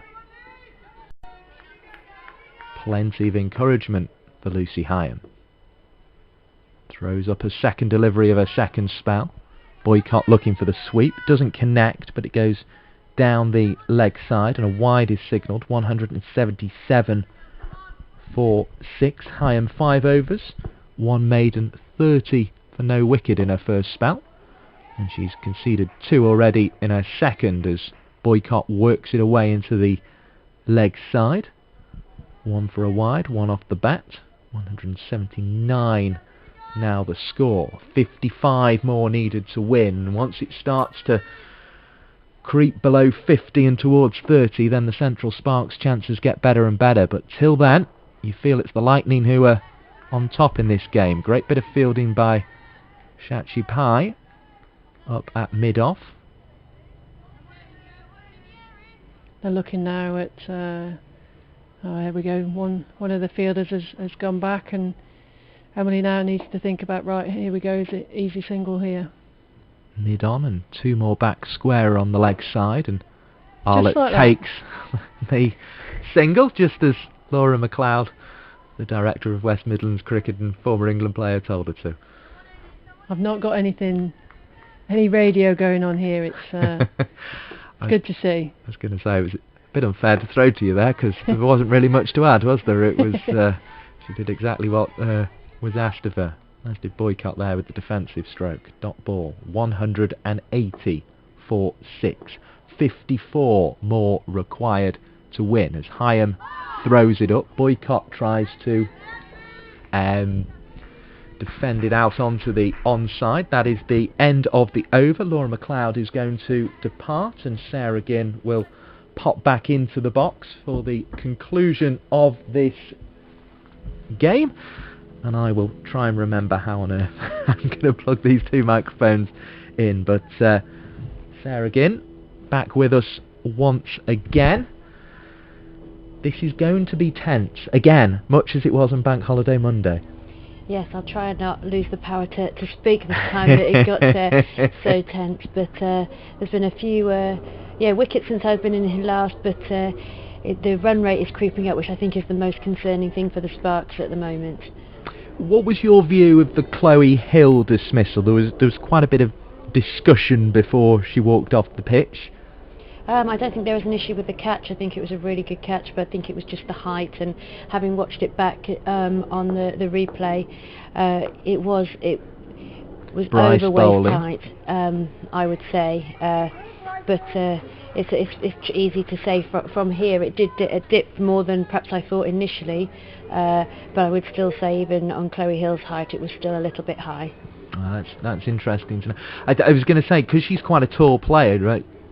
I almost felt as if it couldn't have been, but perhaps, as I say, it was just almost an optical illusion. Arlott wasn't quite sure where she'd hit that one there. Gets through for the single, 181 for 6. But yeah, as you say, if you've been able to see that replay, then I'll definitely bow to your judgment on that one, because Chloe Hill was certainly waiting around and wanted to get the decision, but it didn't go in her favour as Bryce comes in, second ball of the second over of her second spell, as that one is driven up to Munro. A dot ball. They just need to rotate the strike a bit more here. Yeah, I think Boycott is doing a decent job here, but she does need to keep the runs ticking over. They needed to stabilise. 8 from 31 is Boycott, and you can make that 8 from 32 as she drives nicely, neatly down the ground, but for no reward. Sims, who's honestly sub-fielder, we can see Kellogg just sitting in one of the bucket seats away to our right, who's clearly injured herself despite taking the first wicket of Eve Jones in this innings. Short of a length, and Boycott thought that was her opportunity to get her hands through it, but it slightly stuck in the pitch before getting to her. 182 for 6. Yeah, Kellogg appears to be holding some ice on her side maybe, or her stomach area, so she doesn't look like she's going to take much more part in this game, unfortunately. No, more than 300 likes so far today on YouTube, so do give the button a little tap if you haven't done so already. But thank you for everybody who's been joining us in this one, and you're in for a tense finish as Arlott, who's been fairly fluid at the crease since arriving, 7 off 11 for her now. 183 for 6. There are 7 overs remaining in this game. I think the Lightning have picked up their game a little bit in the last few overs. The extras have reduced a little bit, and Bryce bowled a decent line and length there, so it's still all to play for. And more than 700 people watching at the same time as well has been also good this morning and this afternoon. Of course, Australia have made 294 in their innings at Old Trafford, as Arlott's down the track, didn't quite direct it where she would have wanted. If it had been a bit straighter, it would have been 4. Instead, it's 1 out to Sarah Bryce, who caught Chloe Hill. 184 for 6. You have to say Hill was unlucky to actually pick the fielder out there as well, because she struck that really nicely. Well, it was looking as if it was going for 6, but Bryce with an athletic dive to her right prevented that. Boycott just ticking the board along there, and applause as the bell rings out for 5 o'clock from the cathedral. And you'll hear the shouts of the Loughborough players as this one is thrown up. Arlott hits it to Pye. She's got to be quick. She is just quick enough. And she's got long limbs as Arlott, and she had to use both the legs and then the hand at the end to extend the bat into the crease. But she's got through. The runs. I'm sure Heyhoe had the ball in her hand then either. I think when she took the stumps, the ball seemed to fall to the ground. But it was a good attempt at the run out there. And the runs required is down to 48, so below 50 now as Boycott clips.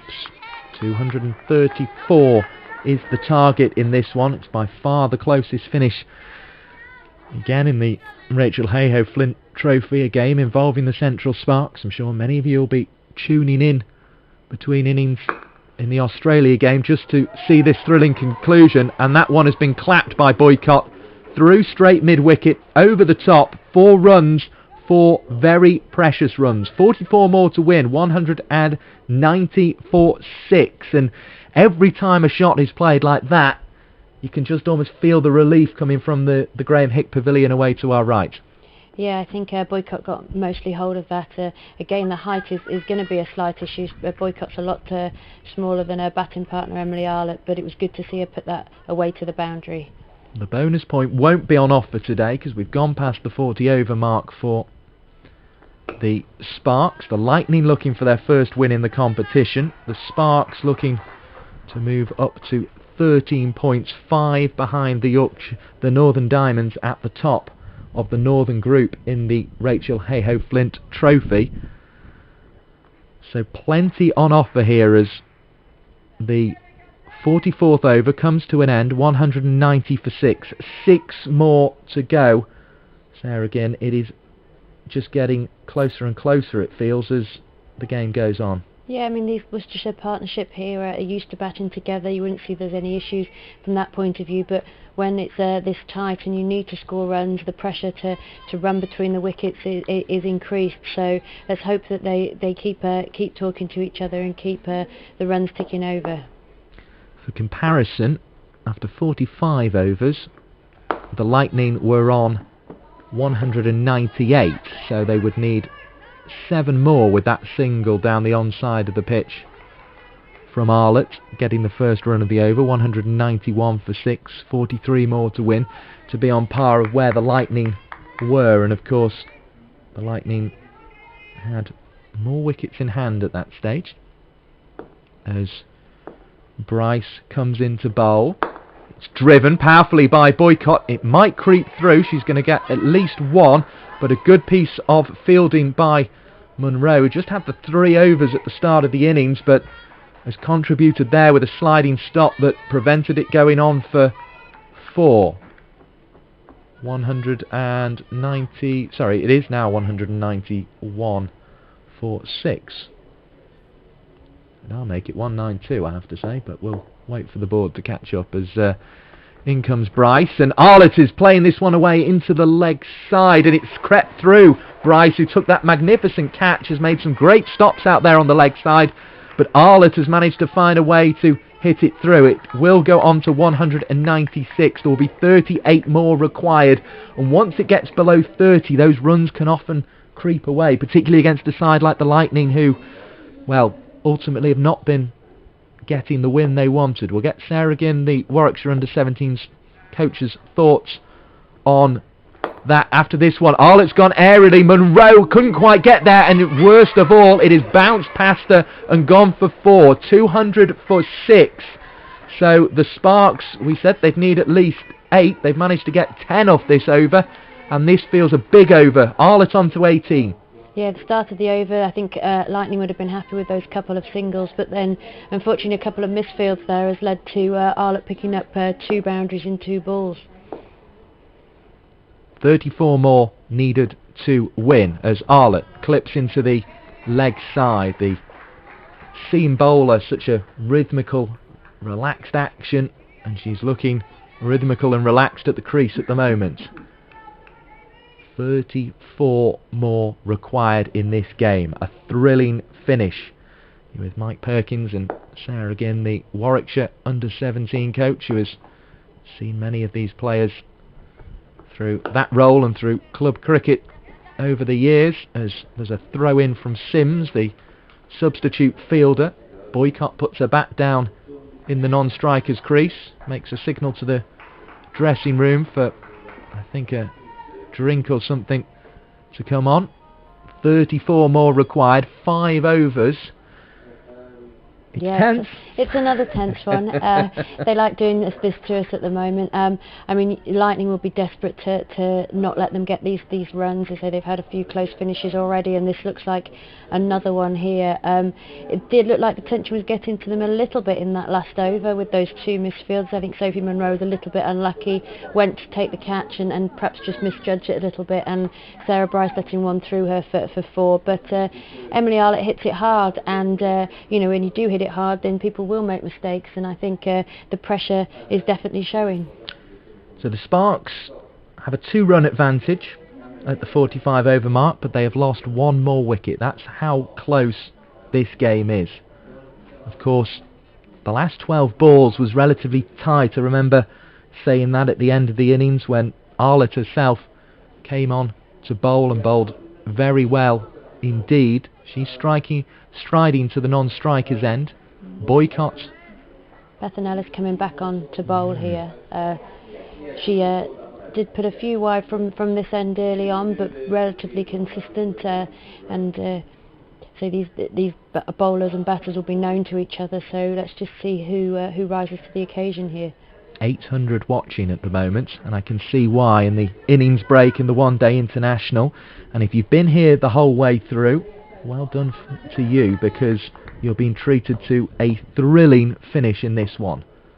200 for 6 the score. 5 overs remaining, 34 more required, and that will be a dot ball. Claire Boycott playing out to short extra cover, and the fielding done by Catherine Bryce, who you imagine is going to bowl out her 5 overs, although she'll be fairly tired, you would think, if she does so. As in comes Bethan Ellis, flicked away into the leg side by Boycott. This one's going to roll out towards the deep straight mid-wicket boundary. It's hauled in just inside. Arlett gets back to the non-striker's end. 2 more to the total, 32 to win, 202 for 6. Yeah, it's still anyone's game at the moment, so if they can just keep those singles and 2s ticking over, you'd think that the Sparks would be in the driving seat, but just a wicket here might change the game again totally.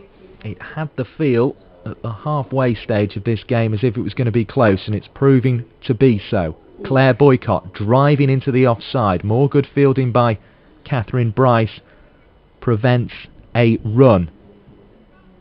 The Central Sparks seem to be in a very good position at 150 for 2, but then the wicket of Marie Kelly, bowled by Teresa Graves, sparked a mini collapse in many ways, as in comes Ellis to bowl, driven up to mid-off.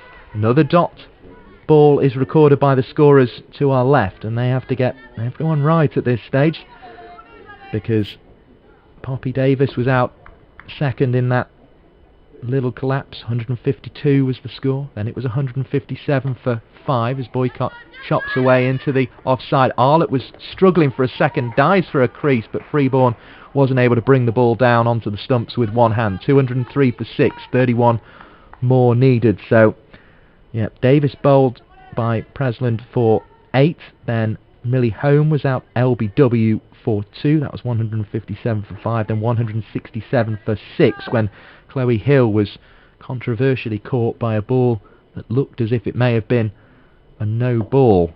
And certainly the analysis from those who've seen the replay, it also looked as if it was going for 6, as this one's hit high into the air and it just drops agonisingly between the 2 fielders on the offside. 1 to Arlett's total, 30 more required for victory, 204 for 6. As I say, if you're just joining us, that Controversial moment. Chloe Hill thought she'd got a no ball, looked as if she'd hit it for 6. Bryce dived to her right hand side, held on to the catch and stayed inside the rope, crucially, and Chloe Hill had to depart for 6. 167 for 6 at that stage.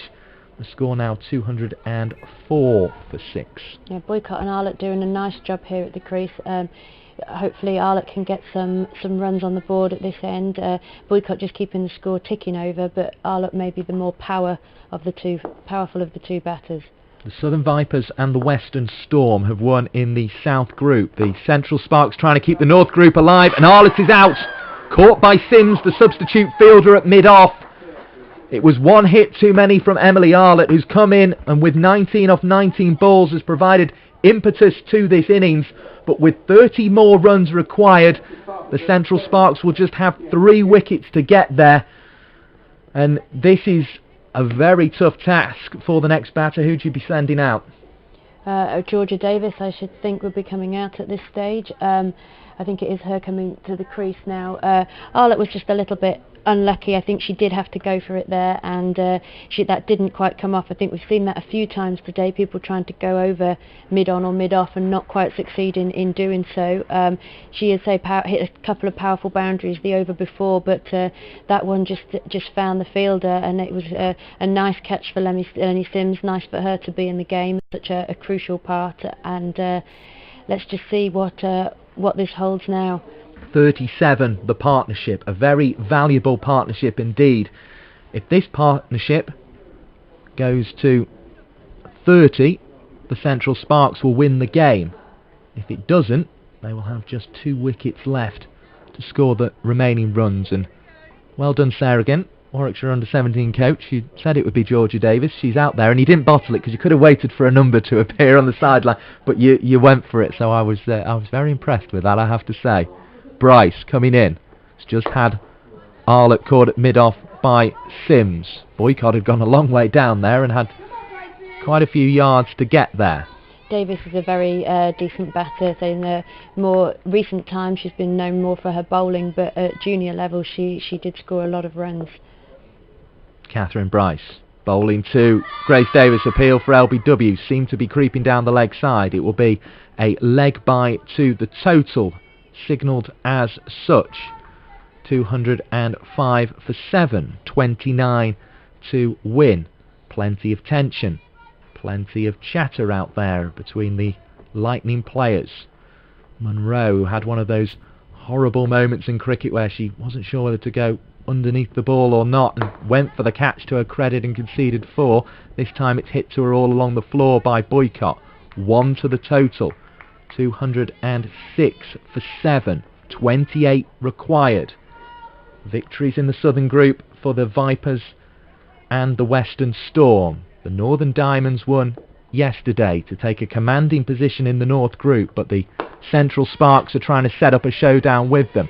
Heyhoe comes across with a diving stop but can't prevent the single that goes to Davis. Gets her off the mark. 207 for 7, 27 more required. And the last 30 runs when there's wickets in hand can so often just trickle away so easily, but it feels as if it's going to be a drip today. Yeah, I mean the Lightning have definitely upped their game with the ball. The extras have slowed down, and it has been quite a prolific scorer across the game today, but they hopefully can keep their lines tight and make it hard here. Here's Bryce, just took a little bit off that one. It was forced into the offside with the hands of Boycott coming through it as much as the feet. But the feet were good too as they scampered down to the non-striker's end. They keep the strike because it's the end of the over. 208 for 7. We have the 3 overs left of this game, and we have 26 more required to win. So all of a sudden, the balls remaining is starting to become a bit of an issue. Yes, and Ellis is quite an experienced bowler at this point in the game. She's been there with the start from the bat, and she'll be there probably at the end with the ball, but she probably won't be fazed by this. She'll be hoping to make sure she keeps her line and length, but at the same time Boycott again very experienced at the crease, and it could be anyone's game. It certainly could. Here comes Bethan Ellis. The Lightning desperate for their first win. They've not managed to get over the line in close finishes so far, but will that experience, rather than playing against them, work in their favour, because they've been in these tight situations. 209 for 7, 25 more needed to win. It feels as if a boundary is required somewhere from the Sparks. Well, it certainly is, because balls are not in their favour now. 17 of those remaining, 25 runs required, as this one is played away by Georgia Davis. It's a dot ball. Freeborn appeals in hope more than anything else. Yeah, Georgia Davis capable of scoring some runs here. It's just it's obviously lower down the order, and it's a tense situation. She has got a lot of shots in her armoury. She says she's not just a bowler, but at the same time, this is a very tense situation, and you know, you don't envy her at the moment, new to the crease, with such a high run rate required. 4 balls she's faced. 1 run to her name. She's going for a swing into the leg side. No interest from the umpire for Bethan Ellis's half appeal. The shadows of the players noticeable. Dot ball. 25 to win. But the balls are ticking away. Just 15 more of them in the game. Boundary required here for the Central Sparks. Davis is going to look for it. She lifts it into the leg side, but finds the fielder out there at deep straight mid-wicket. She didn't quite get hold of that one. I think she'd have fancied it to hit that middle that a little bit more, but it just found I think it's Harmon out there. It is indeed. Returns the ball. 1 to the total. So 24 required of 14. Slower ball. Boycott's played it behind square on the offside. This could be the boundary. Monroe is chasing it all the way. Gets the touch on the ball, and I think she's just managed to keep it inside the rope. Certainly those of the Loughborough persuasion think so. Boycott is back for 2, so it's reduced that equation ever so slightly. 13 balls remaining, 22 required. Excellent stop by Sophie Monroe, and she's well supported by both Lenny Sims and Sarah Bryce, who ran quite a fair distance there to help her out and throw the ball in after she made that excellent stop. 22 runs required from 13 deliveries if you're just joining us. Rachael Heyhoe Flint Trophy Cricket, and it's another thrilling finish involving the Lightning and the Sparks. First time they've played, but they've both been involved in tense finishes. They've got to get back for 2 here, surely, as Davis is going to run, and Boycott will get back down just in the nick of time. The Lightning players thought the run out was coming, but Boycott hadn't even bothered with the dive there. She knew she was home.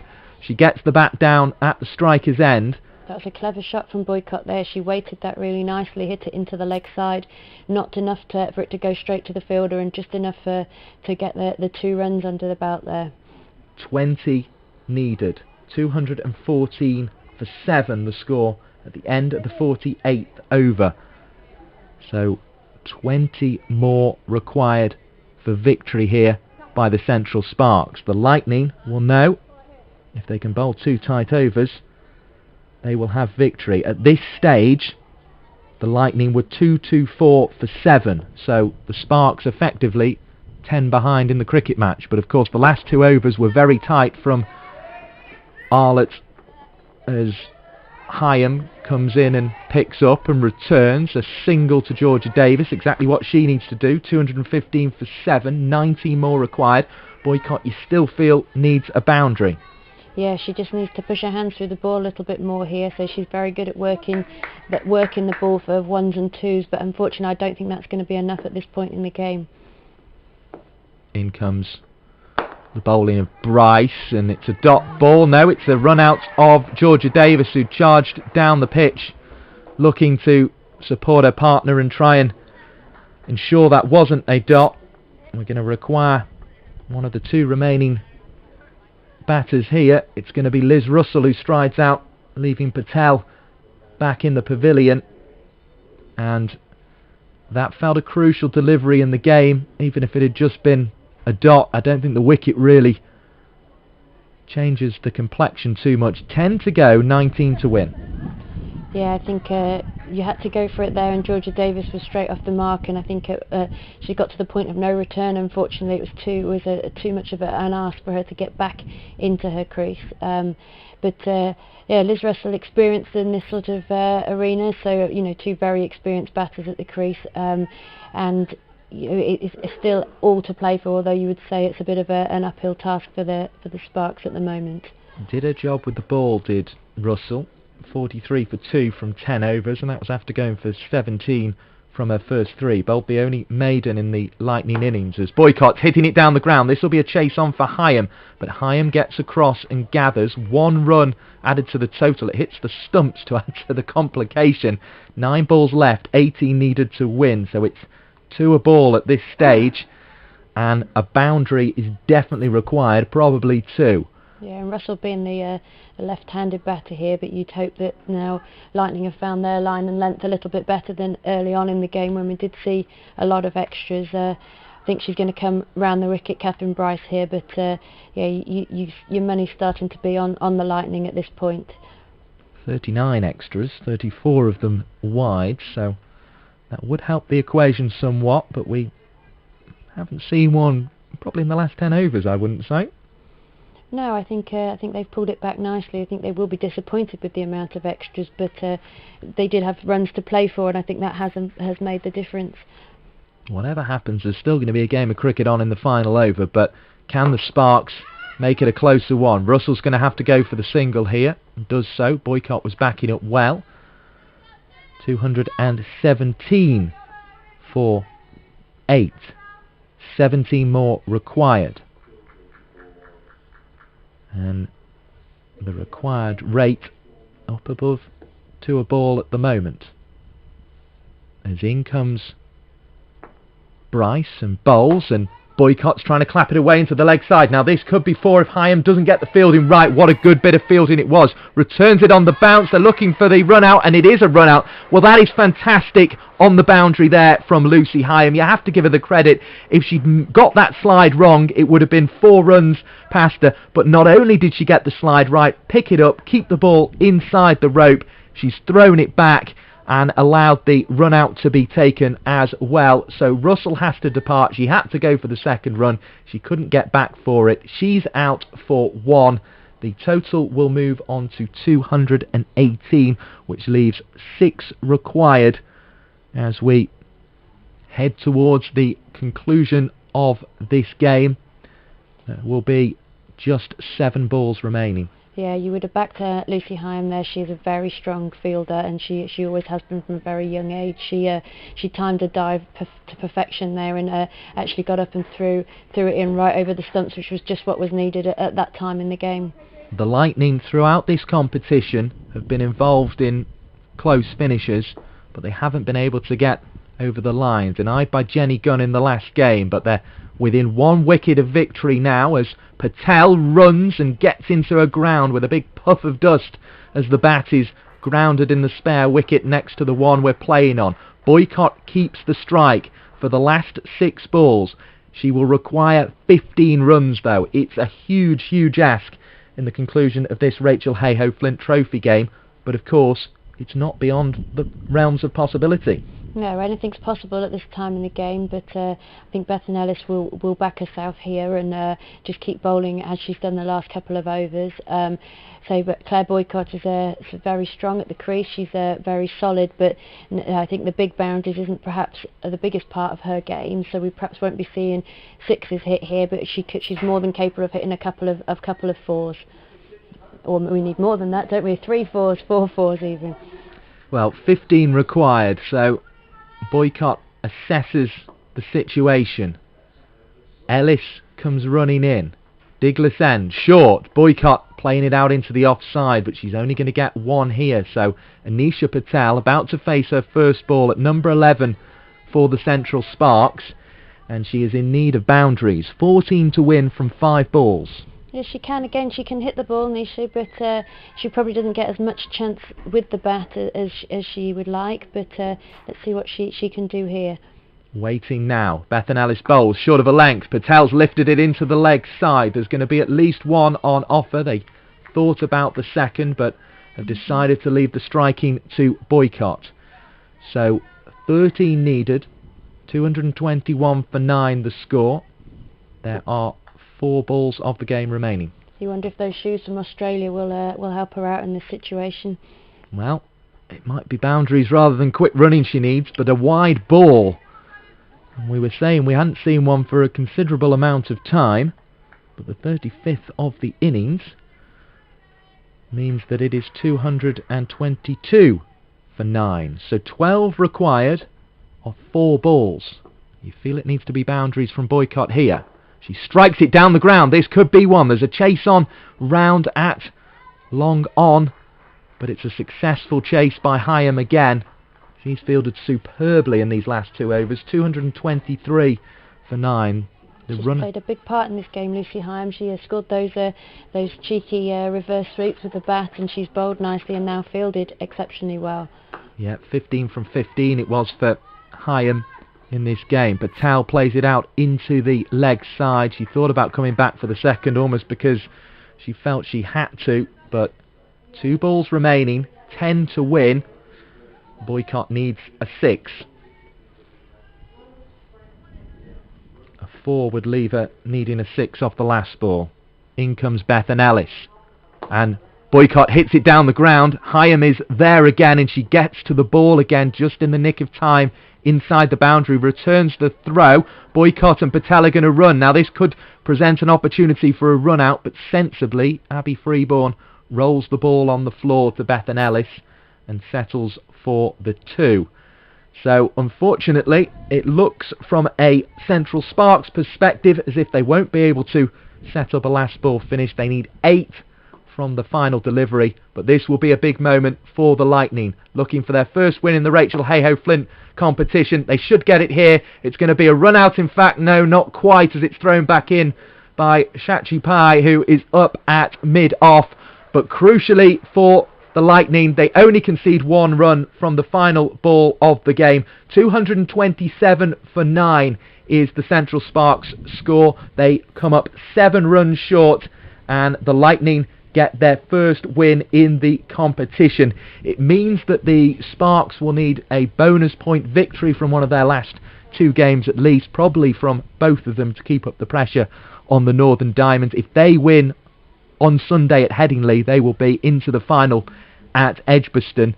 But crucially, and most crucially of all, that was an absolutely terrific game of cricket, Sarah again. Yes, it was. It went right down to the last ball, and there was some excellent cricket on display. And I think just the difference between the teams there was perhaps that the openers did push on and that stand at the start of the first game, and that there was just a few wasted deliveries perhaps in early on in some of the Sparks' innings that perhaps cost them just a few runs, which was all the difference was between the sides. 7 runs separating the sides in the end. We've had 1,100 people listening towards the end of that game, probably tuning in from the innings break in the Australia game, where there'll be a chase on for England in the second half of that one. And if it ends up as close as this one, it's going to be an absolute thriller, because those women out there on the pitch, particularly the Lightning players, you've got to say actually, because they could have very easily started to give up hope, having been involved in 3 games where they've played some good cricket and not got that victory, but they're just celebrating one now away to our right here at New Road. Yeah, I think they can hold their heads up high and be very proud of what they've done today. I say they've come off the back of 3 defeats, and it can't be easy coming here. Local rivalry, another away game for them, but they put what turned out to be a big enough total on the board on an excellent track here, and they just about defended it. So 7 runs short in the chase, which means of course the margin of victory is 6 runs for the Lightning in their first game, but they won't care whether it's 6 or 7. Quite frankly, they'll just be glad to get on the board in the Rachael Heyhoe Flint Trophy. 4 points to them. The Central Sparks remain on 9. The Thunder also have 4, but at the top of the group it is the Northern Diamonds, who with their impressive win yesterday are ahead on 18 points. So they just need to get a result against the Central Sparks at Headingley on Sunday to qualify for the final.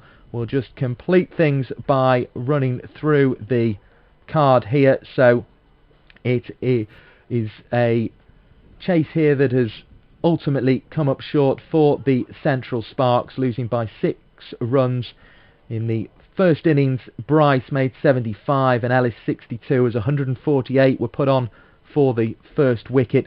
They ended with a total of 233. There were wickets for Anisha Patel, 3 for 49 and 2 for 43 for Liz Russell as well. But in the second half of the chase, Eve Jones was bowled by Kellogg first for 10. It was her only contribution in terms of wickets with the ball because she had to go off injured. The score at that point was 41 for 1. Then another 80 runs were added by Gwennon Davis and Marie Kelly before Davis was dismissed. LBW by Presland coming into the attack and having quite an impact. Gwennon Davis dismissed for 50. Marie Kelly still looked in control of the chase, took the score on to 150 when the third wicket fell. So 53 runs made by Marie Kelly, but she was bowled by Teresa Graves. That sparked something of a mini collapse. Poppy Davis was out with a score on 152, then with a score on 157 after Davis had been bowled by Presland. She got home LBW for 2, so that meant the score was 157 for 5, 167 for 6 when Chloe Hill was controversially dismissed. She felt it had been a no ball. She struck it hard towards the boundary. It looked as if it was going for 6, but diving to her right was Sarah Bryce, who made 75, her 4th half century of the competition, and she caught Chloe Hill, who was out for 6. So there'd been a flurry of wickets there, 17 runs for 4 wickets before Arlott and Boycott got together and were able to stabilise things with a partnership that took the score on to 204 for 7, 30 away from victory. But Arlott was out, caught by the substitute fielder Sims off the bowling of Catherine Bryce for 19 from 20 deliveries with 2 fours. So the final total at that point was 30 away, the target for victory, with Davis next out on the penultimate over, the score on 215, looking to get down the other end when Boycott had prodded out a good straight delivery, and she was run out as she'd overcommitted looking for the single. Russell was then unluckily out from the final ball of that over as Hyam slid and stopped a ball that could have well gone for 4 and changed the complexion going into the final over, but she picked up on the slide through to the non-striker's end, and Russell was dismissed. Anisha Patel not out on 2 at the end. Boycott made 33 from 56 deliveries, having really dug in when the Sparks needed after that mini collapse, losing 4 for 17. But ultimately the difference between the sides is 6 runs. Thank you for listening. My thanks to Sarah Ginn, the Warwickshire Under-17s coach. We do hope you are able to join us for the remainder of the competition. But the Central Sparks have lost this game to the Lightning at New Road by 6 runs.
England have been set a victory target of 295 in the first ODI against Australia.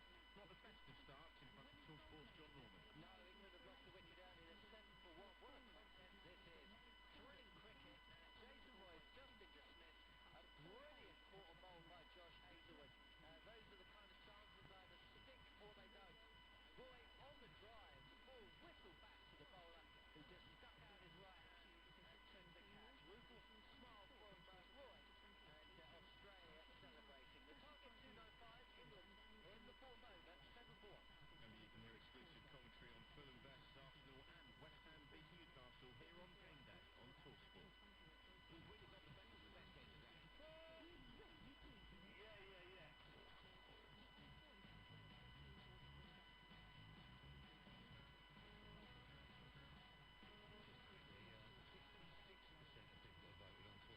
Agree that I had the better.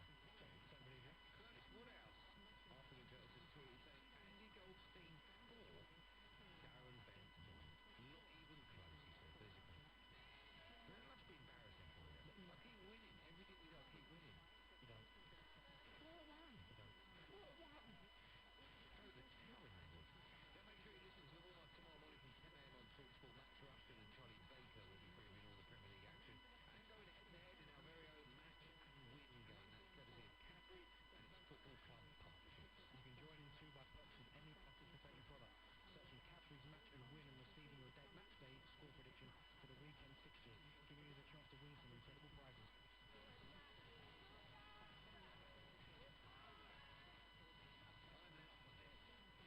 Premier League preview on TalkSport with an LTV Sky Sports Pass. The only place to watch Liverpool versus Leeds live tomorrow for just $9.99. Search LTV 18 plus. Stream via internet. Terms apply. Yeah, we can look ahead now to the start of the Premier League season with Now TV as the new Premier League season kicks off tomorrow. TalkSport will be looking closely at some of the teams that will be featured in the first weekend of the season. And we're going to start by discussing the champions who, of course, take the lead at 5:30. Jurgen Klopp has been speaking to TalkSport about the prospect of winning a consecutive Premier League title. Somebody told me we have to defend the title, and I don't understand that. Maybe I'm not smart enough, but I didn't understand that. So if there's a title out there, we obviously showed that we are, that we were last year able to go for it. We did it the year before as well. That doesn't mean we will be this year, because it's just not, we don't take these things for granted, but the titles out there, we attack them, not only with one, but because that's how I understand